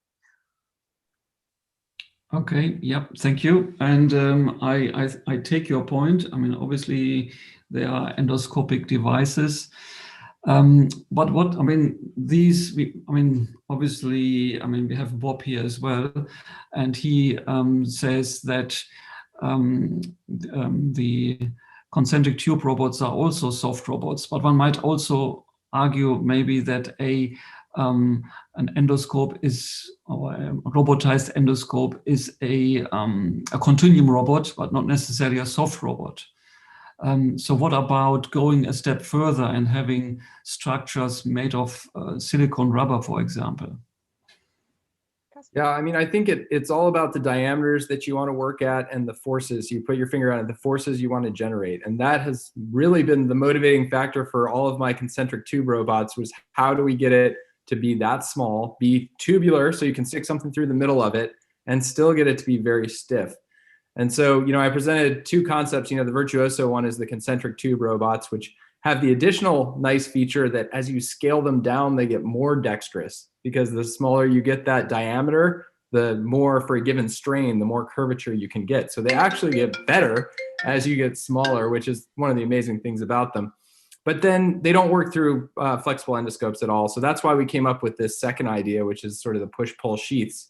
But the idea behind both of those is, can you do double duty with your the structure of your device? Can you make it both the bending element and the outer tube that holds the device? And that was kind of the common theme. And then can you get this wide range of stiffness tunability? Because with all of those, you can adjust the wall thickness to make them less stiff. You can adjust the overall diameter by just 1/10 of a millimeter and make them much stiffer. So they're highly tunable to the application that you want. So I still call them, they're soft robots because they're made out of an elastic medium, and yet they are designed in normal operation to undergo large deformation, which is, in my mind, the best definition we have of soft robots. But they are kind of a hybrid between what you want out of the hard robots that we just mentioned and what you want out of soft robots. So that's why I've been working on them for a while. Yeah, I take your point completely. For me, it's also maybe a bit the stretchability that I see in the soft robots I'm working with, and yours to me are flexible, of course, but not so stretchable, and that's why less soft. But Ariana wanted to add something. Yes, thank you, Caspar. I think that's one point that is, in a sense, behind what Alberto is mentioning, as the relationship between distal and proximal actuation. It's not only a matter of soft or stiff, but where you can put your actuators. Because if you can put your actuators really on the tip, as we try to do, we as a community, we try to do with endoscopy, even if you have smaller or less powerful actuators, you can deliver quite a good force. The problem is putting the actuator on the tip, and the actuator can be a motor, can be a channel, can be everything. When you have all your actuators outside, but I think it's also the problem of a concentric tube robot, because they are very small on the tip, but behind there are large motors. So the hybrid solution that was also presented by Zipny, with the combination of a sort of Da Vinci plus a soft robot on the tip, can be a possible avenue to follow. But I think that the main problem is distal versus proximal actuators, soft versus stiff in a sense. Yeah, and are you saying there is an issue that we have that we might have the actuators externally, like it is in the concentric tube robot, or you don't see it as an issue? Because I see the great advantage there. Okay, you don't care what you have in your operating theater. There you have space. While here inside, the human, that's where we have these constraints. So was there something you were saying in favor of the kind of transferred power, or you see it as an advantage or as a disadvantage? Yes, there are some actuators where you can transfer this power on the tip, and you don't need the 30 Newton as in the Da Vinci, but you need a fraction of newtons. So this can be done with novel mechanism or some special design, but also with novel materials. For example, low melting power, low melting temperature polymers, or also in some cases magnetic actuation. I think that all people moving in the direction of magnetic actuation, also for capsule. The reason behind was the limited availability of small actuators to be put on board. So you try to transfer the energy without any wire, any connection, by using magnetic forces, opening tons of problems, let's say. But anyhow, this was the main motivation. This is my opinion. Yeah. But in a way, obviously, you are also having then the external actuators. You know, you have your magnets in the operating theater. So you have a similar problem as one, if it's a problem, as one has with the concentric tube robots, for example. I think the only example where the motor was really integrated, or one of the examples that come to my mind, is when Guangzhong Yang developed the first eye snake, where the motors were integrated in the robot arm. And I think very impressive at the time, and really an achievement. But I think that has not been really tried again, because the forces that you can achieve are, after all, very low.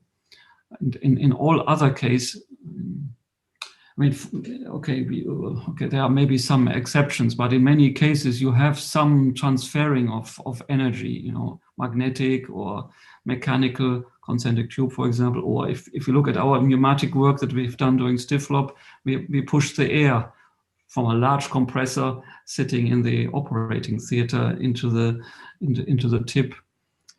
So I don't know. I mean, I don't know which way we should go in that respect. I think when you get to applications where your robot is so thin and must be so soft, then magnetics really starts to take the lead. If you're talking about like being deep and up through the femoral artery into the brain around these corners, you know, you have a really hard time transmitting mechanical or pneumatic or anything. But if you have a magnet on the tip, then you can move that thing around. So it seems to me, and we've done work in cochlear implants the same way. Cochlear implants are 1 millimeter diameter and they're really squishy. And we put a magnet on the tip of them and steered them through the cochlea. So it seems to me that when you get the really soft robots, because they have to navigate a really tortuous path, it becomes harder and harder to get that distal energy through your device. And I think maybe that's what, Ariana, one of the things you had in mind when you were talking about that. Yeah. Yes. Yeah. I mean, I take that point. I mean, magnets have the advantages. Maybe Tom, you want to add to that, because you were also looking into that using your rheological fluids. Yeah, we've been looking into magnetic actuation, and that's actually been very, very convenient. But I wanted to add another thought on the sort of stiffness issue that you have. So one of the things that I've seen not exploited as much as I think it can be is the fact that when you have these very long instruments, and Webster talked about the cannulas. Of course, if you have them very, very long, he was mentioning like it's going to be harder to get forces, right? That's normal. You have a slender tube, and that's stiffness decreases. But something that we can really exploit and somehow ties into Christian Duré's presentation as well are contacts. And that is something that with soft robots, we can do more safely than we could do with traditional rigid systems. Okay, so you cannot like put a stainless steel pin into the column to sort of counteract your forces, but you can have a nice soft compliant structure that can counteract them. And that actually makes a huge difference in the transmission of forces. This is something that we found consistently in a lot of applications. It's a very, very simple solution. But it can somehow help when the stiffening mechanism are kind of hard to develop, especially for miniaturized instrumentation. Yeah, I also liked your idea of attaching, allowing the end piece to attach itself to the environment, and then you have a really nice solid base there and can do whatever is required at the point. And that's similar to Ariana's point of sort of like local actuation, in a sense that everything is happening at the tip, right? So especially with fluidics, I mean, the transmission, it's you have some losses, of course, but they're not that significant. and you can really like locally sort of actuate. Yeah, yeah, exactly. And I think one should look into that more. I mean, in a way, also George Milonas was talking about this structure. It sits somewhere inside the body already and is then the anchor for whatever else is happening afterwards. Yeah. I see there's a question coming. So this is Shari or Ahmed. May I add my skeptic? Sorry for this comment. Okay. Skeptic, because I'm not sure that magnet is very good in this control, because it is like raising children by good example. There is always something that it can destroy your work, because after all, this organism is alive. That it is not empty surface that you move something on the table. That I'm really not sure that the practice of magnetic control with living organism will be really practice in controllable. And also, from the other hand, these magnetic fluids, as I know, it is super dangerous for a life organism. It is toxic, etc. That I'm not sure that it is really clinically applicable possibility. Yeah, that depends on the kind of fluid. So you can actually synthesize them with different composition, and you can have them only with the biocompatible materials as well. I mean, some, of course, the ones that are industrial, that are used for damping, those are definitely not biocompatible. But you can make your own formulation that is biocompatible. Okay, yeah, okay, so thanks for that. But I also take the other point from Zbigniew. Yes, I mean, I suppose if you push a magnetic capsule into soft tissue with a very strong magnet, that can lead to injuries.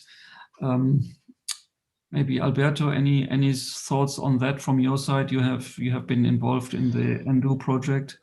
Maybe first we should ask Tommaso to answer what level of accuracy in motion can be achieved using the localized bracing at the distal end of a continuum robot. Thank you. Yeah, sure. I was replying in the chat. I want to. Okay. So we didn't test accuracy there. We were mostly concerned about like distal force transmission, and I mean, when you just have to sort of lift up some tissue, I mean, as long as you can lift it up, it was kind of okay. So we'll definitely look into that into the future, because of course there is a compliance of the bracing mechanism that will sort of like move everything around. So we'll have still to look into that to have a definite answer on the accuracy. Definitely, it's going to be better than not having anything. That is something that we're expecting, but. Maybe I can just also add another question to you, Tom, that came earlier. That was about how can we turn your systems in a truly mobile device? Well, at the moment, you need always a magnet that someone has to place there or move around. Any thoughts on that? Oh yeah, that's actually what we're working on right now. So we can do that in two ways, either integrating magnetic source on board, and there are many ways of doing it. You can use electromagnets or things like that. They work very well so far. Or you can even generate external magnetic field. So that depends on the scale you're doing things, right? So you can build only such scale of electromagnets. So for smaller things, you can control your magnetic field externally. Okay, yeah, good. Thanks for that. Maybe back to Alberto, if you, I don't know, what's your experience with magnets inside the colon?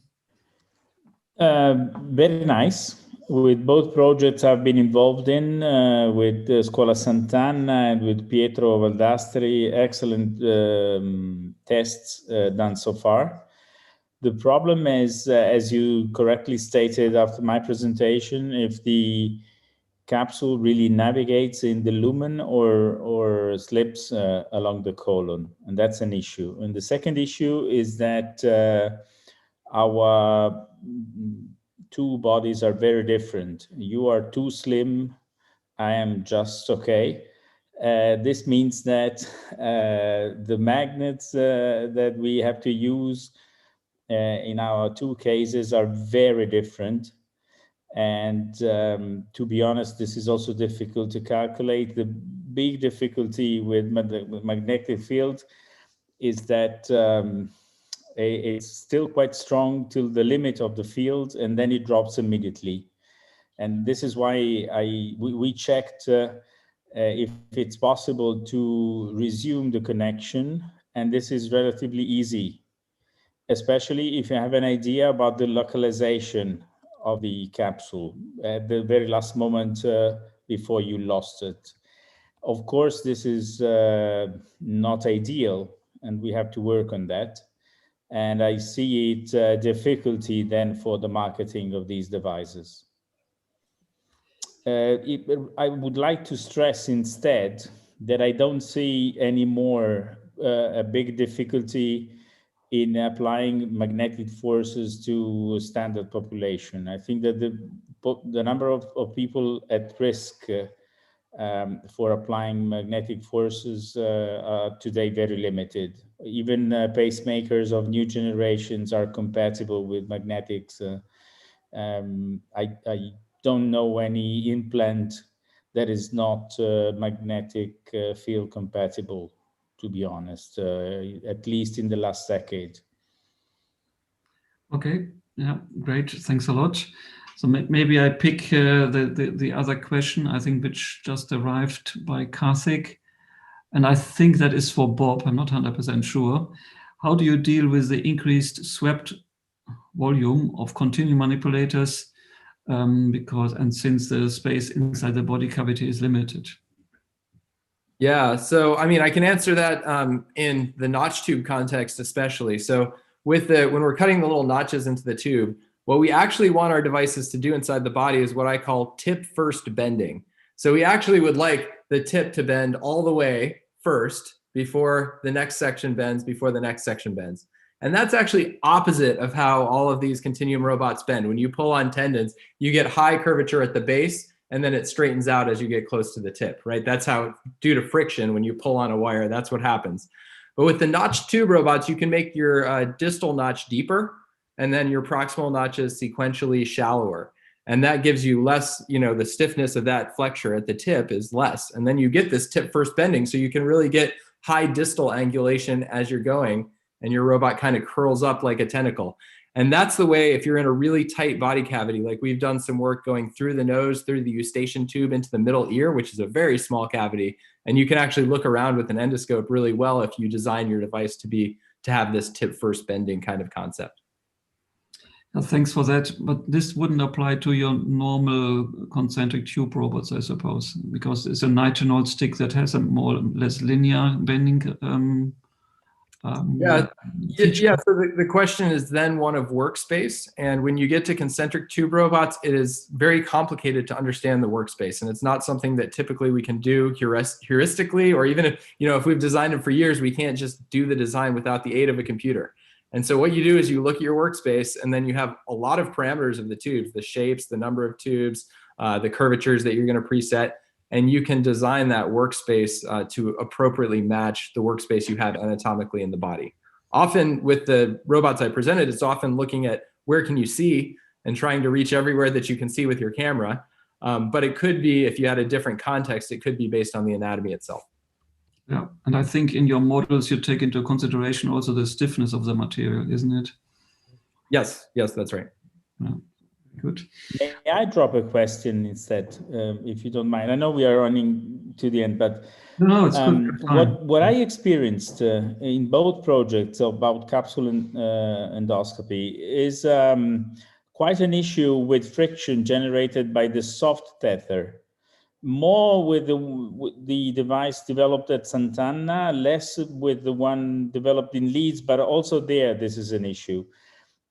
Is there anybody except Kaspar who has a solution to avoid friction when designing the tether? Yeah, and Christos, of course, with his fantastic breast diagnostic tool, which is also based on the idea of the eversion robot. Yeah, and the eversion robot has this super kind of feature that it moves forward without any friction. So, yeah. Do you think this is a solution? So we should use tethers around capsules made of eversion robots. Yeah, I mean, as you know, I'm working on the eversion robot, and I think that is a very interesting kind of robotic system with a lot of potential, and definitely very good to get to places in a very soft way, because there is no friction happening while you are actually progressing forward. But I don't know whether the eversion robot is now the answer to all questions. As you know, it doesn't want to bend easily, so one needs to put now a lot of effort into actually making it move around bends. And yeah, they are the challenges. So yeah, James, please. Maybe I'll just quickly add on to that. So as perhaps a practical step for a system that is already a tethered magnetic capsule robot, there are quite a few techniques coming out around use of hydrogel coatings and making those robust enough to last during actuation processes and so on. So that can dramatically reduce the friction of the tethers. I've not seen it applied to that application specifically, but I would imagine it could have a similar positive effect. So I didn't catch that. So what is being applied there to the tether? So you can apply like a hydrogel style coating, which has very similar properties to tissue, essentially a primarily water-based system, which can have great frictional properties, as well as being very soft and compliant. Yeah. Okay. Yeah. There's a group at MIT, which in the SAMS lab, which I'd recommend looking at because they've done quite a bit of work on. Okay. Yeah. Thanks for that. I'm not an expert in hydrogel, but yeah, sounds very interesting. Good. Any further points on miniaturization?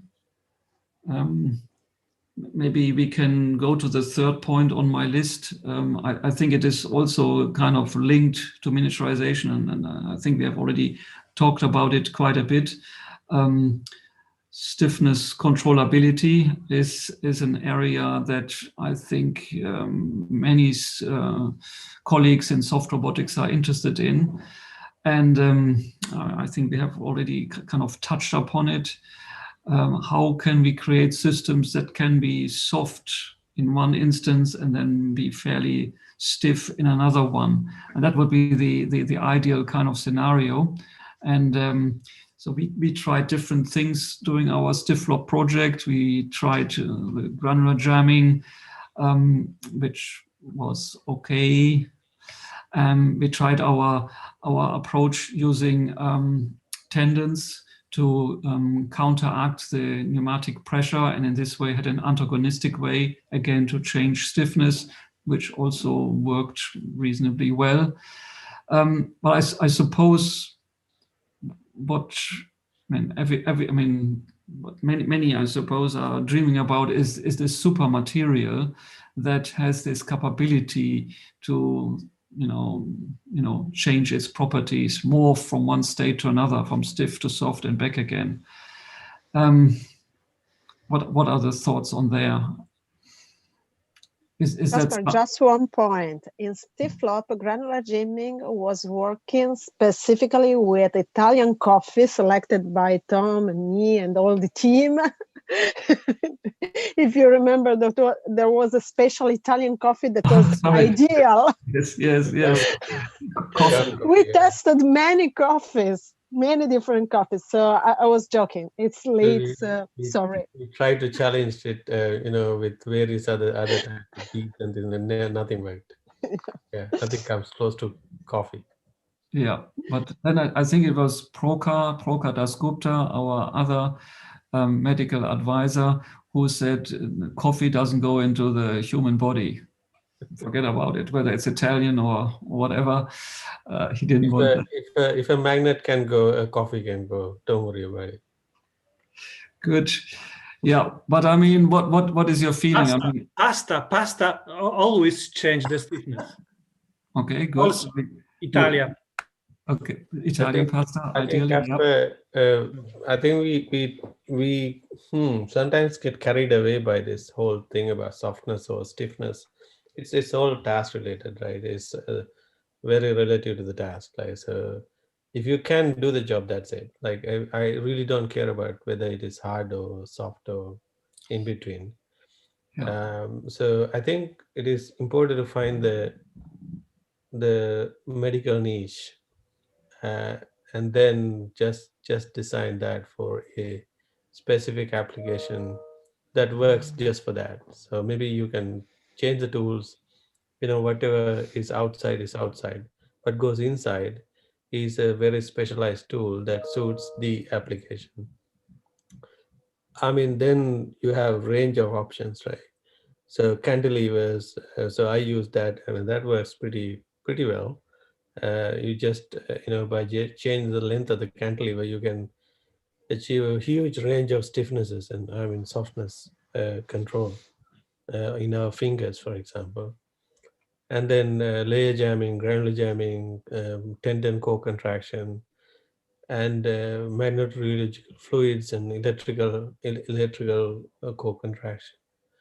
All these things, I think, I mean, if you look at the biology, they have a stiffness range, and then they survive in their ecological niche that suits that, right? So the octopus is not like an infinite thing, a spectrum, right? It has a specific, and then that suits the dynamics in the background. So stiffness for me is just a relative thing, relative to the forces and the frequencies of the forces you're experiencing. A building can be a soft robot relative to the earthquakes it is going to experience. Yeah, no, I take your point, and I also take your point very much. We have to look at the application, and the building is also a good point. I mean, the building has a purpose of, keeping us protected from the elements, and then, but if we step out of the usual environment and the earthquake is happening, then it doesn't work anymore. Yeah, no, I take your point completely, but at the same time, I feel. Definitely an approach to develop your tools that you need for the particular application, and I think we need to keep that in mind, and there will be possibly never a way around it. But then on the other hand, if I look at long, slender tools that are straight and cannot go around obstacles, and we use them for minimally invasive surgery. So I'm wondering, can't we develop something that can go beyond that and do more, and possibly through the idea of changing stiffness? Then on the other hand, I look at, what we have done in StiffLab, and obviously I'm very proud of what we have achieved there, but on the other hand, it was still very primitive. You mentioned the octopus. Obviously, the octopus works in its environment and it's underwater, but still we are very much at the beginning, very far behind what evolution has achieved. So I'm wondering. I would be, of course, very excited if this material would come about. It would allow me to, create things that would behave like a stiff instrument and then, soften completely, so that I can increase the range of tasks I can do with that. But do we need that? Maybe I'm the only one. I don't know. Or should we not even consider that this will one day be developed because it's too far away from what is possible?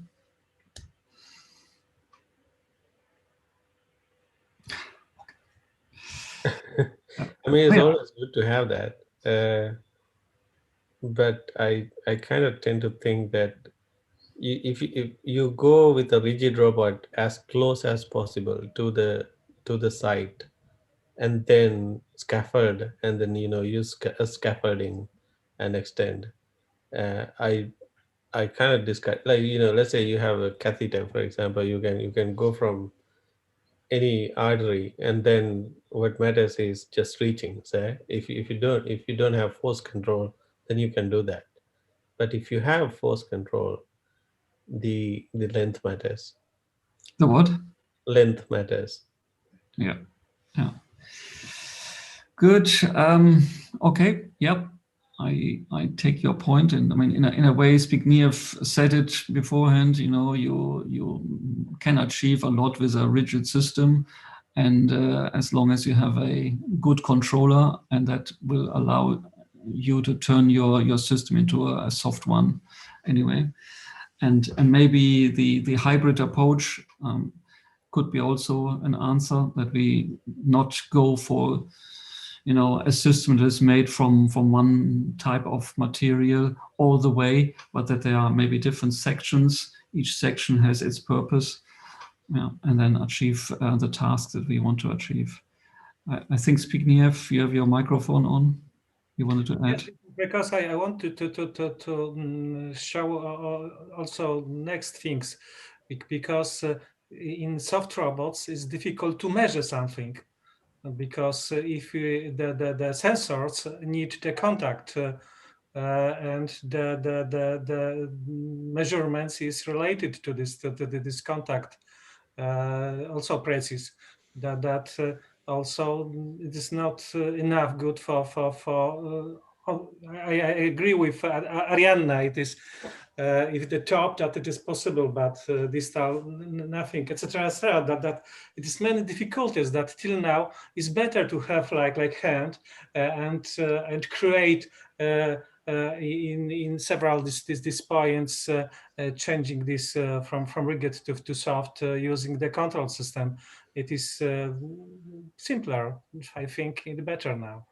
Sorry. Okay, no need to be sorry. That's good. So maybe stiffness controllability is something that at least some in the community are maybe not so much focused on anymore.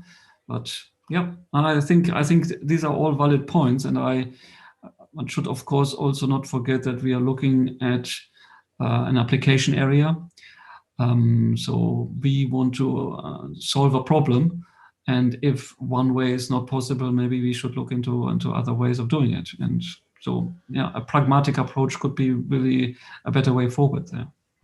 Yeah, I mean, whenever we have high force exerting systems like our finger, we have bones and muscles, tendons. So it's always hybrid. So the octopus doesn't do that. It is purely soft. So I was just going to say, Casper, I think it's a bit of a chicken and egg issue, right? Because I think if we had the stiffness controllable material, I think we would find lots of applications for it. But in the absence of already having it, you know, then it's hard to think of those applications. So I still think it's worth working on, and then we would find a lot of things to do with it once we achieve it. Yeah, good. But maybe that is a good way now to link to the last point of my list, commercialization. I think it's also linked into it. You know, we are all working in areas related to the medical field. And at the end of the day, the fundamental work is interesting, but we want to, you know, solve real problems. We can see the issues in surgery, for example, and we want to create now tools to overcome that. And so I'm looking at you, Bob, in particular, because you were really emphasizing that in your presentation. So I think it's also very important not to forget that, because at the end of the day, that's what medical robotics is about. But yeah, let us hear a bit more about your experience there. In particular, I mean, so you thought you were. The issue I have, and this is maybe very naive, you know, you said you thought you were there, you found the company, they said, okay, yeah, that's it, we should, you know, work with you and you know, buy you. But then they for some reason, that was not the kind of approach they take. There were so many questions that needed to be answered, which I find sad in a way, because to me, it looks like you have systems there that should be used today, because you could save lives. Yeah, so I'm speaking only from the US perspective. I've seen a lot more interesting early stage collaborations coming in Europe. So many people on this call may have different perspectives in different areas of the world. But in the US, there is a big valley of death. And these companies, these big medical device companies, want everything to be de-risked completely. I mean, they want you not only to have, they want you to have the device FDA approved. They want you to have initial traction in the marketplace.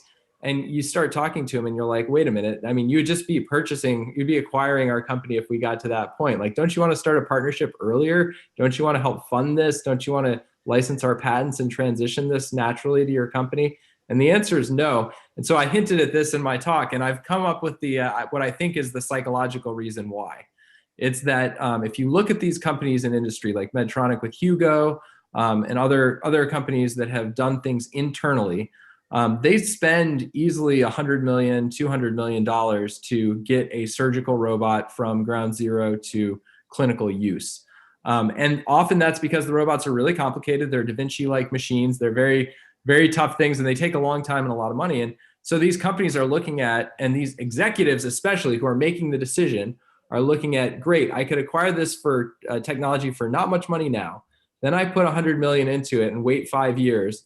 And then what happens? There's two scenarios. It works or it doesn't.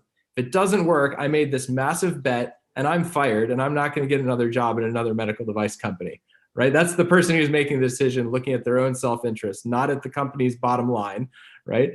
Or they could wait the 5 years or 6 or 7 years and then acquire it for $1 billion. And they're internally in the company, they're a hero because they found the next big thing that's going to be the next big market. To all the shareholders, they're a hero. So they would actually rather spend the $1 billion, even if they equally believe in the prospects of the company at the early stage and late stage. They can't personally take on the risk associated with putting that much resources into it. So I think that is, in my view, solely the reason for this massive valley of death that we have in the US, and why the only path I can see to getting a surgical robot through to commercialization right now in the US is a startup. Personally, that's just me. Other people may have different experiences.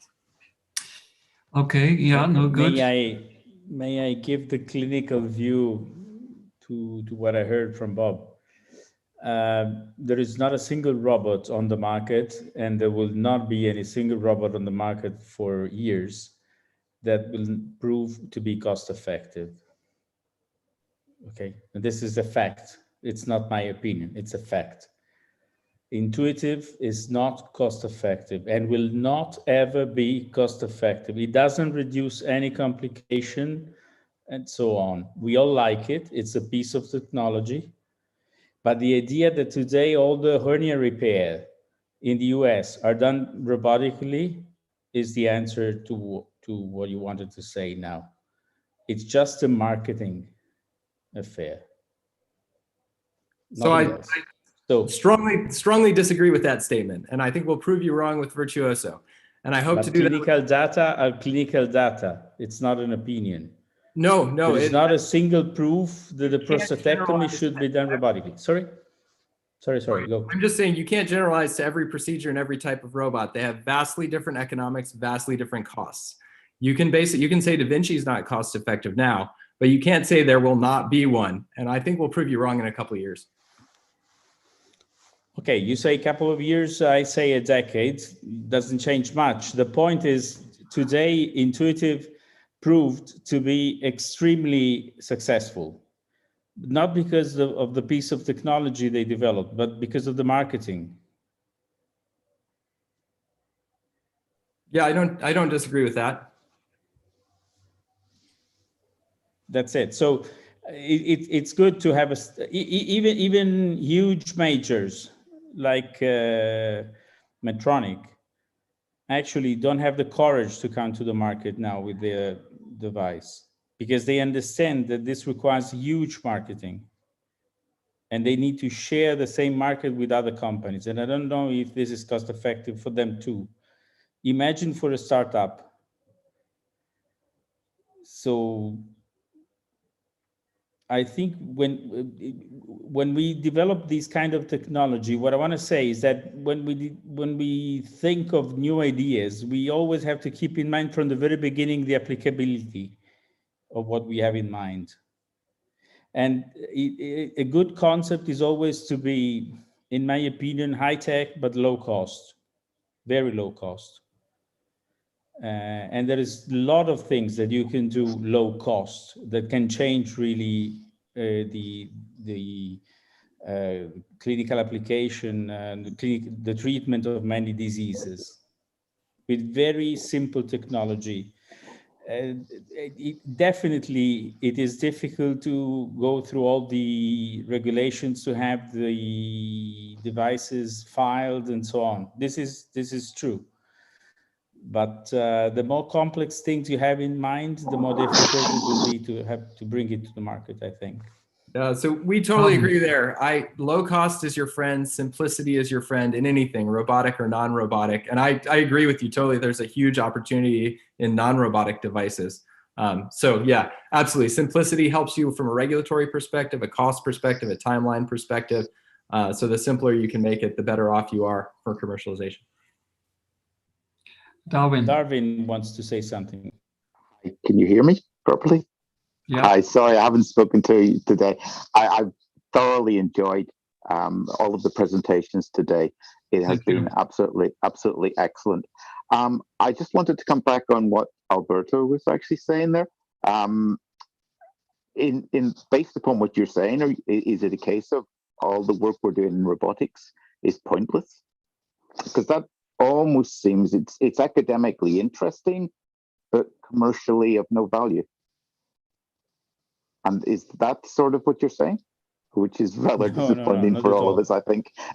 No, not at all, not at all. I said something very different. That is that what the robotic technology offers today is not cost effective. As soon as you will finally implement automation, semi-automation, safety properties of the use of robots and so on, then you may find that the clinical results are better than standard laparoscopy and that you don't need that much training and so on. And then finally, you have a good motivation to move into robotics in majority of the cases, okay? But so far, with just having bulky telemanipulators, it's difficult to prove cost effectiveness. That's what I'm saying. Yeah, I was just picking up on. I mean, I listened, Bob, to your presentation. I thought it was really fascinating, and I liked the comment that you made that there is a procedure you'd identified in the last couple of years. So you had procedures you've been doing for a long time, but you've identified one in the last couple of years, which everybody goes, this is the right way to do it, but technically it's too difficult. And therefore, maybe this fits Alberto's statement where it's actually and I think this is what you were trying to say, which is that there are procedures out there which really we should be doing, but they are beyond the competence of 95% of surgeons. And if we could do them, everything would be much better, but maybe the robots are the way to actually make it that everyone could do it. Maybe I've misunderstood, but that's what I thought you were saying. It was very convincing for me. It's a way of interpreting also what I was saying. Yes, this is also a way of reading it. But I think also Bob made this point in his presentation about some procedures that. Yeah, sorry. I actually was saying, Bob had said about the particular procedure that there's only 4% or something of those procedures done now, and really everybody agrees that they all should be done, but only 4% are because it's technically such a difficult thing for most surgeons to do. If I understood correctly. That is correct. And when you have that sort of value proposition, it's a home run because you don't have to prove clinical efficacy with your device. And almost any new device, you have to prove clinical efficacy after you get to market, which introduces this huge area of risk. So if you can find one where you already know, and surgeons will already agree, and there's randomized controlled trial data, if you can find one like that, that's where you want to go because you've taken this massive area of risk off the table. Okay, but put it the other way. If you try to mimic with a robotic device exactly the same gesture that you're doing differently, it's very difficult that you will prove any benefit. Okay, so you have to be disruptive. Either you introduce automation or you have to get away from rigid tools that basically mimic standard endoscopic instruments. This is my concept. And this doesn't require necessarily costly equipment. Albert, I would disagree with that because, you know, in any kind of market, I mean, I myself experience these things because I'm spinning out a company. So what the biggest lesson I learned from the hard disk of the computer, right? So that story is the classic story. So the hard disk never added any additional memory from the floppy disk.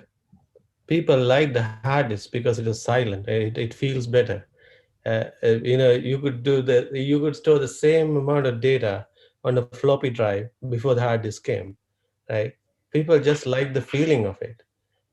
So the thing is, surgeons, when we go to surgeons, they say, oh, like, I need more efficacy, I need disruption, I need better performance. But what they really like is, you know, the feeling of it. It doesn't make a huge But difference. isn't it what I'm saying? I said marketing.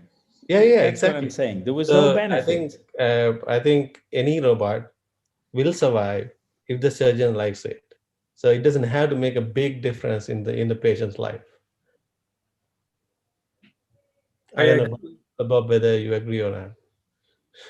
I really agree. It's the same thing I'm saying. Yeah. There's no benefit. And if you look at the clinical congresses very nicely, a couple of years ago, when it was very clear that we were not achieving that clinical gain that we expected, then surgeons started to say that the comfort for the surgeon was definitely increased compared to the past. And this was a good reason.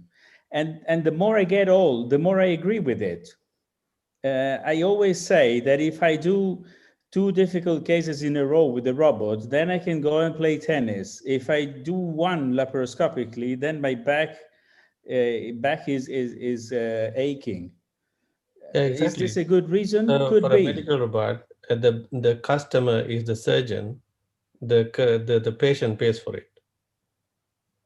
So, but Trishanta, you're saying exactly the same. Same thing I'm saying. It's a matter of marketing.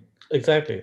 So I think first you have to have the confidence that this gives the same or at least the same level of performance, but it makes life better for the surgeon. And then I think you should go for it. So I would slightly disagree with that. I think we are moving in a direction where the healthcare economics matters more and more and more. So I think historically that has been true, that if the surgeon wanted it, the hospital would buy it. I can tell you that's harder and harder in the US system. It's much more and more every year of an uphill battle for our physicians. It becomes a multi-party sale where you have to convince not only the surgeon, you first need to convince them, then they're your champion inside the hospital, but then you have to convince the hospital administrator to actually pay for it. And that requires more and more data and more time and effort. So I think you got to have all of these things aligned in this day and age. I don't know that it's enough to just have right. like it. Yeah, I mean, if you can hit both sides, that's great. But you shouldn't be discouraged too much if you don't have, you know, like even if it is marginally better for the patient, and if it makes a huge difference in the surgeon's life, still you have a chance, right? I think that the problem is another, because we have a new application and old technologies. We haven't nothing new, that it is pneumatic, hydraulic, tendons, etc. That cost-effective chance requires breakthrough inventions. We do not have new mechanisms, new ideas, new materials, and yet artificial intelligence doesn't work. As you remember, the alphabet want to prepare the eye robot and nothing. So many money and nothing any on the market. For now, we use old bricks to build something that will be super robots in future. I am maybe naive, but and I mean maybe the political situation is not right, or the commercial way, or the way companies are doing it at the moment is not right.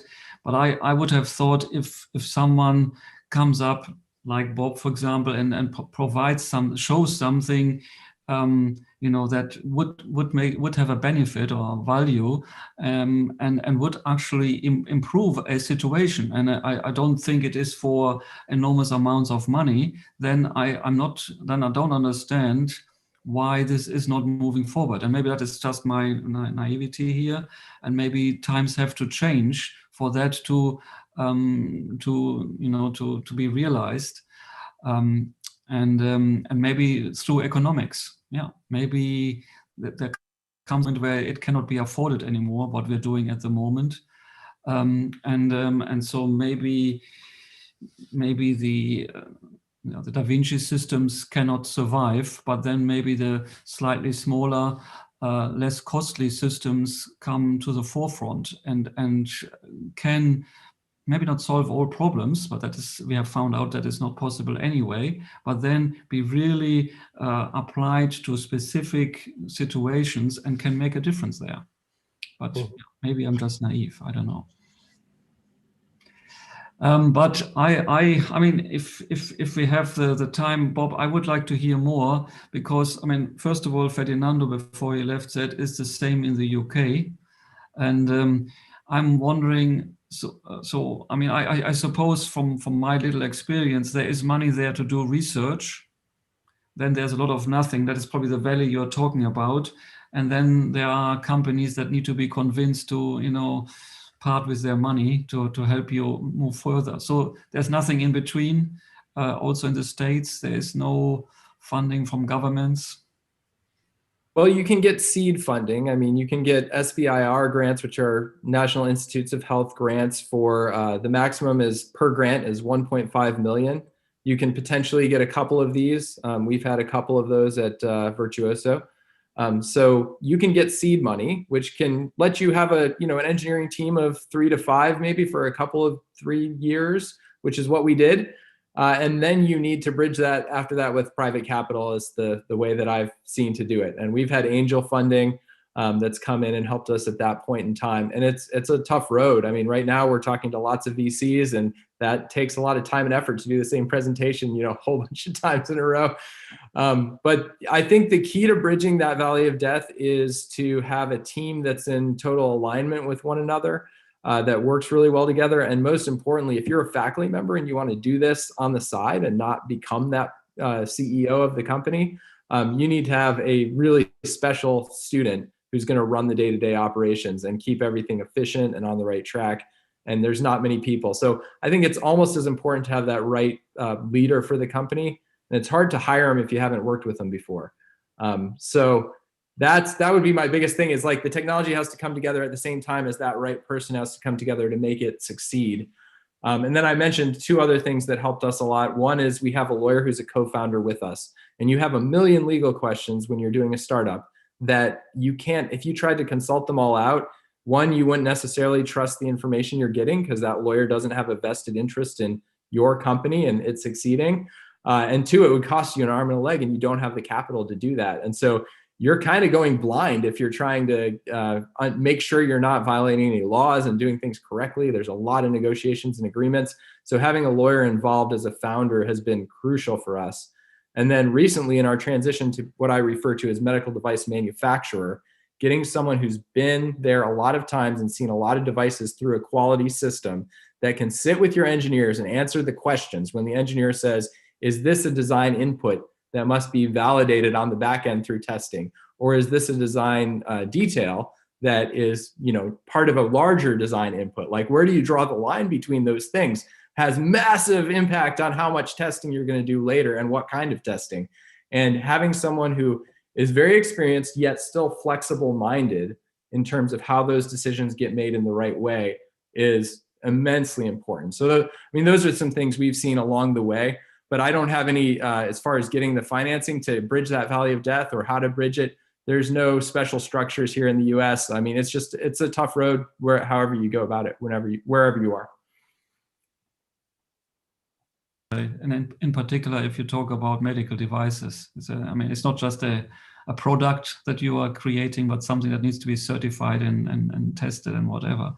So yeah, so you're still an academic. How can you do it? I'm still an academic. Yeah, I spend a day a week at the company. It's because I have a super awesome guy who graduated, Rich Hendrick, who graduated from my lab and is running day-to-day operations. But I'll tell you that with the quality systems and developing in a regulatory environment, it seems like difficult problems to us as academics, but that's only because we've never solved them before.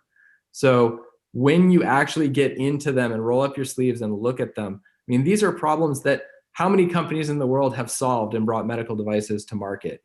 It's just stuff that we haven't done before, so it seems hard and like a black box. But once you start peeling away the layers, you're like, this is doable. We can do this. It just takes a little bit of time. Yeah, I mean, I'm impressed that you took on this challenge. Good luck with it. I think I'm not the person who will do that ever. Darwin. Yeah. I very much agree with Bob. We have a similar example. A company that was set up as rehabilitation robotics system.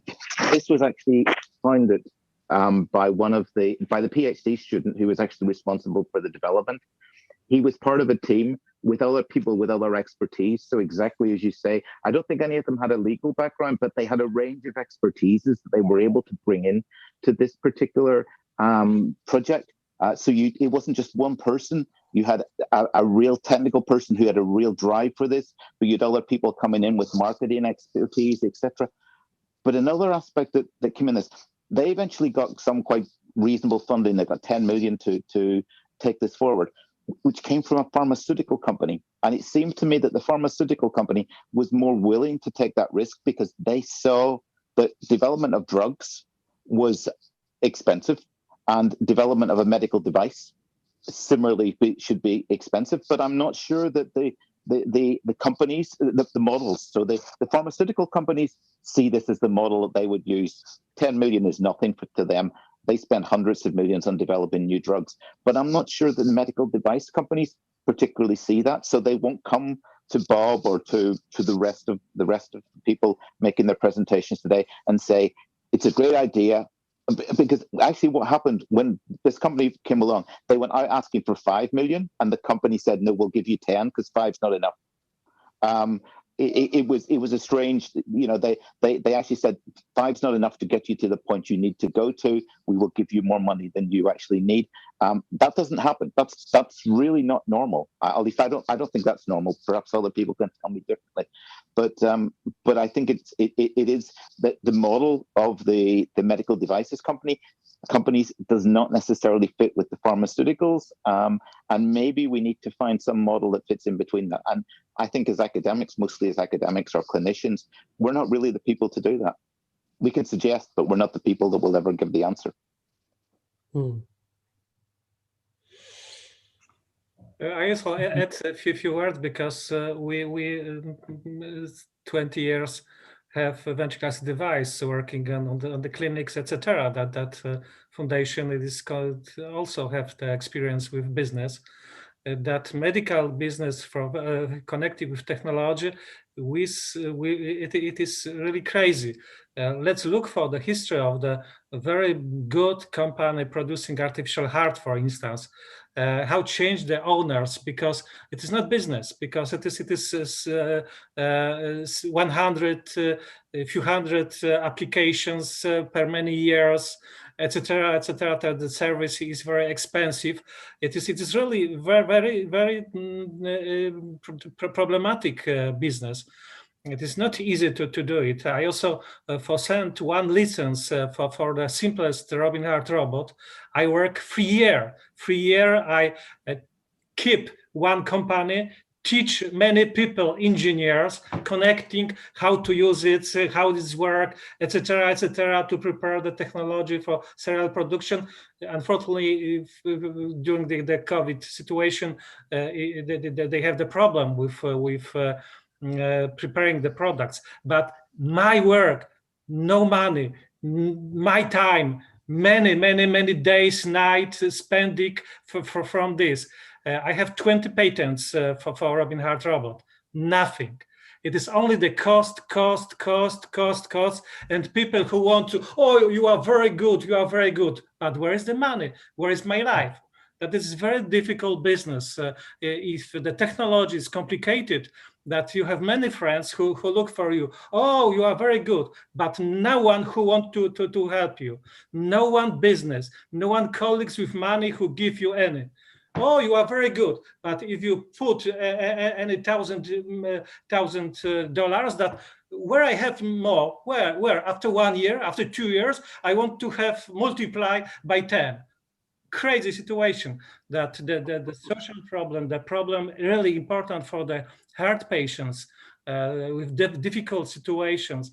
It is really hard problem for me. I think also for you. Yeah, I think there's a good lesson we can learn from Bob's approach. So the cash you have is equity at the beginning. So you give the equity, give up your equity, and then get the right people, lawyers, and all these people. Because for me, the nervous situation is that so many millions is going for games. That that small company, few, sorry for interrupt, few young people have $60 million for preparing the game for people. Please show me any one company who work for artificial heart or something important for people who create so many money in only one voice. We are in the wrong business, but Ariana wanted to add something to that. Okay, yes, it was an old resume. Anyhow, 2 points. One, I think, Caspar, you asked for some government funding for starting a company. The bridging, yeah. For bridging, yes, for bridging. I think the situation in US and Europe is not so different, but anyhow, maybe with the European Innovation Council, there are some possibilities to get money to make small jumps in the TRL. So it's a sort of seed capital to say. For example, you have a prototype used in animal, used in the lab, used in animal, and you need to make the certification process. Okay, so they pay not so much, but for example, 200 kilo euros that you need for this small step of certification. This is not venture capital, this is something different. Or for example, 80 kilo euros for preclinical trials. So you submit the protocol. So this is not enough, but this is a step, especially the preclinical trial could be something more to convince venture capital. Right. And the other point, maybe this was the reason why I raised my hand. It was for the discussion between Alberto, Bob about the real need for surgical robots. I think that it's very complicated, maybe impossible, to make a surgical robot that is good for people as Alberto. So in a sense, surgical robots, if you look at the history, they have been generated to make teleoperation in a battlefield where you have no expert people. So you save money with the training. So the example that I do with my student is preparing a setup, an in vitro setup for laparoscopy, and I ask them to make a simple task and to do the same with the Da Vinci. So with the Da Vinci, 89%, 90% are able to do the task. With the laparoscopy, no. So this is the sense behind democratizing surgery. I don't want to say that Da Vinci is good for the best surgeons. Maybe this is good for democratizing surgery, let's say, having an average result. But I am not a medical doctor, so this is my feeling. But when you consider the total cost, you could consider also the training cost. And sorry, because it was an old point, so I shifted the discussion, and I agree with the frustration by exhibiting personally. I agree with you, Ariana. Me too. This is a very good point. if we want to stay on the topic of marketing, Bob, I think you believe me if I say that we all wish you all the success that you deserve. But can you explain to us which were the failures in marketing two apparently successful products, at least from the technology point of view? There is Robotics, which is now almost 1 year that closed any relationship with customers. And the other one is the Aeroscope that disappeared 5 years ago from the market of colonoscopy. If you know something about it, and it probably you do, because you're definitely not wanting to repeat mistakes and Yeah. So, I mean, anything I can say about those companies not having been inside them or really having any insider knowledge is speculative at best. And I mean, you may know better than I do. But I can make some, kind of general statements. With respect to Robotics, I mean, I think they have an awesome product that can do potentially a lot of things in the human body that are valuable. And I guess you probably do too, because you were trying it. And they originally started out looking at cardiac applications, right? And then they went to throat, and then they went to colon, and they ended up getting clearances in those areas, in throat and colon. And I was never sure about the economics of the throat procedures. I thought they went that direction likely as an ease of first deployment kind of thing. It's like a large orifice, it's close to the surface, you can get there and do something, not as there's a home run here in terms of the economics. And, ENT departments, my understanding is they're not very rich as hospital departments go. And I have always been wondering, even from my early days of looking at sinus surgery, if you could really make a company go by selling to ENT departments. And I don't think that was Robotics' strategy. I think that's just their first FDA approval. And then maybe they wanted to really make their money in colon. Maybe they had other applications where they were really going to make their money. So that's just my suspicion there. And you can go wrong in a million different ways. And you can do everything right in a surgical robotic company and still run out of money because an acquirer is not there when you need them, or regulatory things shift underneath you, and the FDA changes the rules, like they're going de novo now. Maybe that caught Robotics at the wrong time, and they were planning 510K and they had to redo a bunch of stuff. I mean, there's a million things that can derail you. And so it's really hard for me to put my finger on one. I can say the technology is awesome, but any of those things could have played a role in where they're at right now.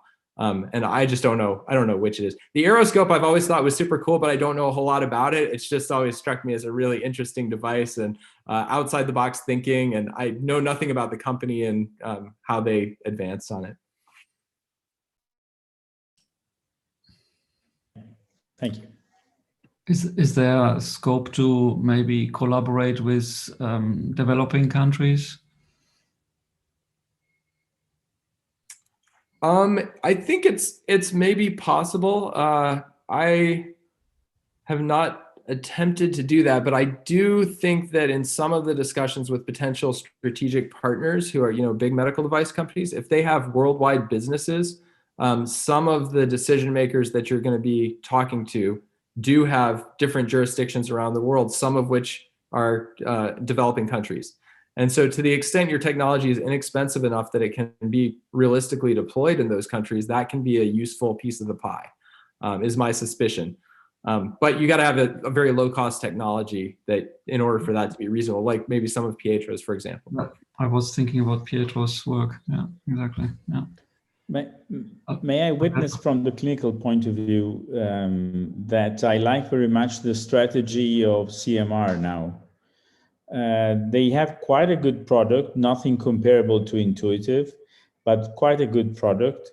The novelty is not really the product itself, but the fact that you pay for any time you switch it on. And this really makes the change, especially in developing countries, in my opinion. If you switch it on, it's 300 euros. Good. Appealing, in my opinion. You don't have to take out of your pocket $2.5 million bucks all in a moment. And this is, in my opinion, a disruptive strategy that, in my opinion, will make robots much more familiar in any department, even in the outskirt hospitals that now can afford even basic robotic technology, not that advanced like an intuitive device, but at least they can start with something top level. When I say it's not the same level of intuitive, I'm not saying that it's not a good quality. Nobody can compare with intuitive today, I think. It's a disruptive strategy, I think. Thanks, Alberto. It's a very interesting strategy, keen just for using. The only point I think that we could consider is that the technology has to be very simple to be used. Because if you switch on only one time per week, for example, you cannot afford the cost of training nurses or medical doctors. So simple technology, maybe also expensive, but you pay only when you use, and without special teams. So with basic competence, but not special. For example, for the Da Vinci, there are nurses dedicated to the Da Vinci, so you cannot afford. But if they are simple to use, plug and play, so it could be a real good strategy. Yeah. Yeah. Okay. Yeah. I suppose there are different business models one should also explore. Yeah. So my list has one more point. It was precision surgery, which I had written down, but I think we have already spoken about stiffness controllability, and I think that was very closely linked to the accuracy with which we need to carry out certain operations. So maybe we don't need to dwell too much on it. And I suppose people are getting also a bit tired now. Here in the UK, we are approaching 10 o'clock in the night. How's it with you, Bob? You're still fit and fresh. Yeah? It's early in the day. It's just before 4 in the afternoon for me, so I'm good. I have 11. Yeah, 11 exactly. In the EU, it's already and 11. So fresh. Yeah. Say again. And so fresh. And you are fresh too. Oh, very good. Okay, good. Then maybe I open the floor for other suggestions. Where do we go with soft robotics in the medical field? Great, thanks, Kaspar, for organizing this, because during this meeting, I remember that the fine moment that I believe that it is possible to do, and maybe I'm wrong in skeptic my opinion. Maybe we will prepare that better together. Thank you for such fantastic guest and your lecture. For me, it was an honor to be with you today.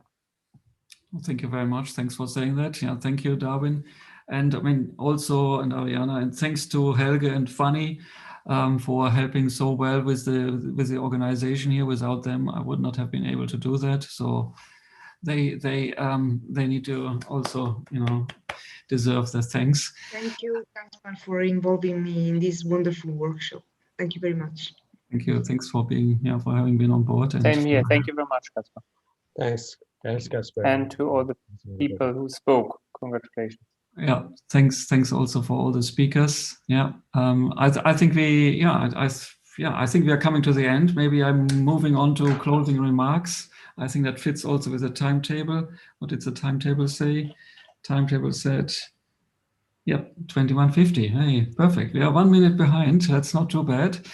And so, maybe I can also add that it's always very good to see Alberto in these very engineering focused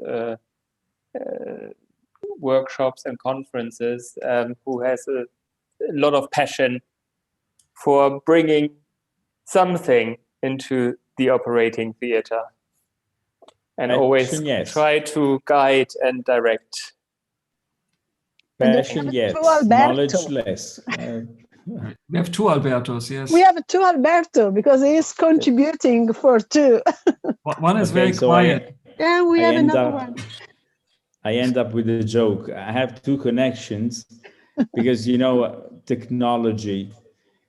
My only headphones have this connection and this doesn't fit in my MacBook. So problem with technology. But I think you mastered quite well, and I totally agree with Helge. Thanks for being there, but thanks also to the speakers. Fantastic, and thanks for those who have attended. You know, some of you until the last minute. At some point, I thought it would not be really, you know, interesting for people, and I was really worried that we would be just talking to each other, you know, the speakers. But hey, we had 119 in the first session, 119 people. So I think that's quite good. Second session went down to 101. In the third session, 73.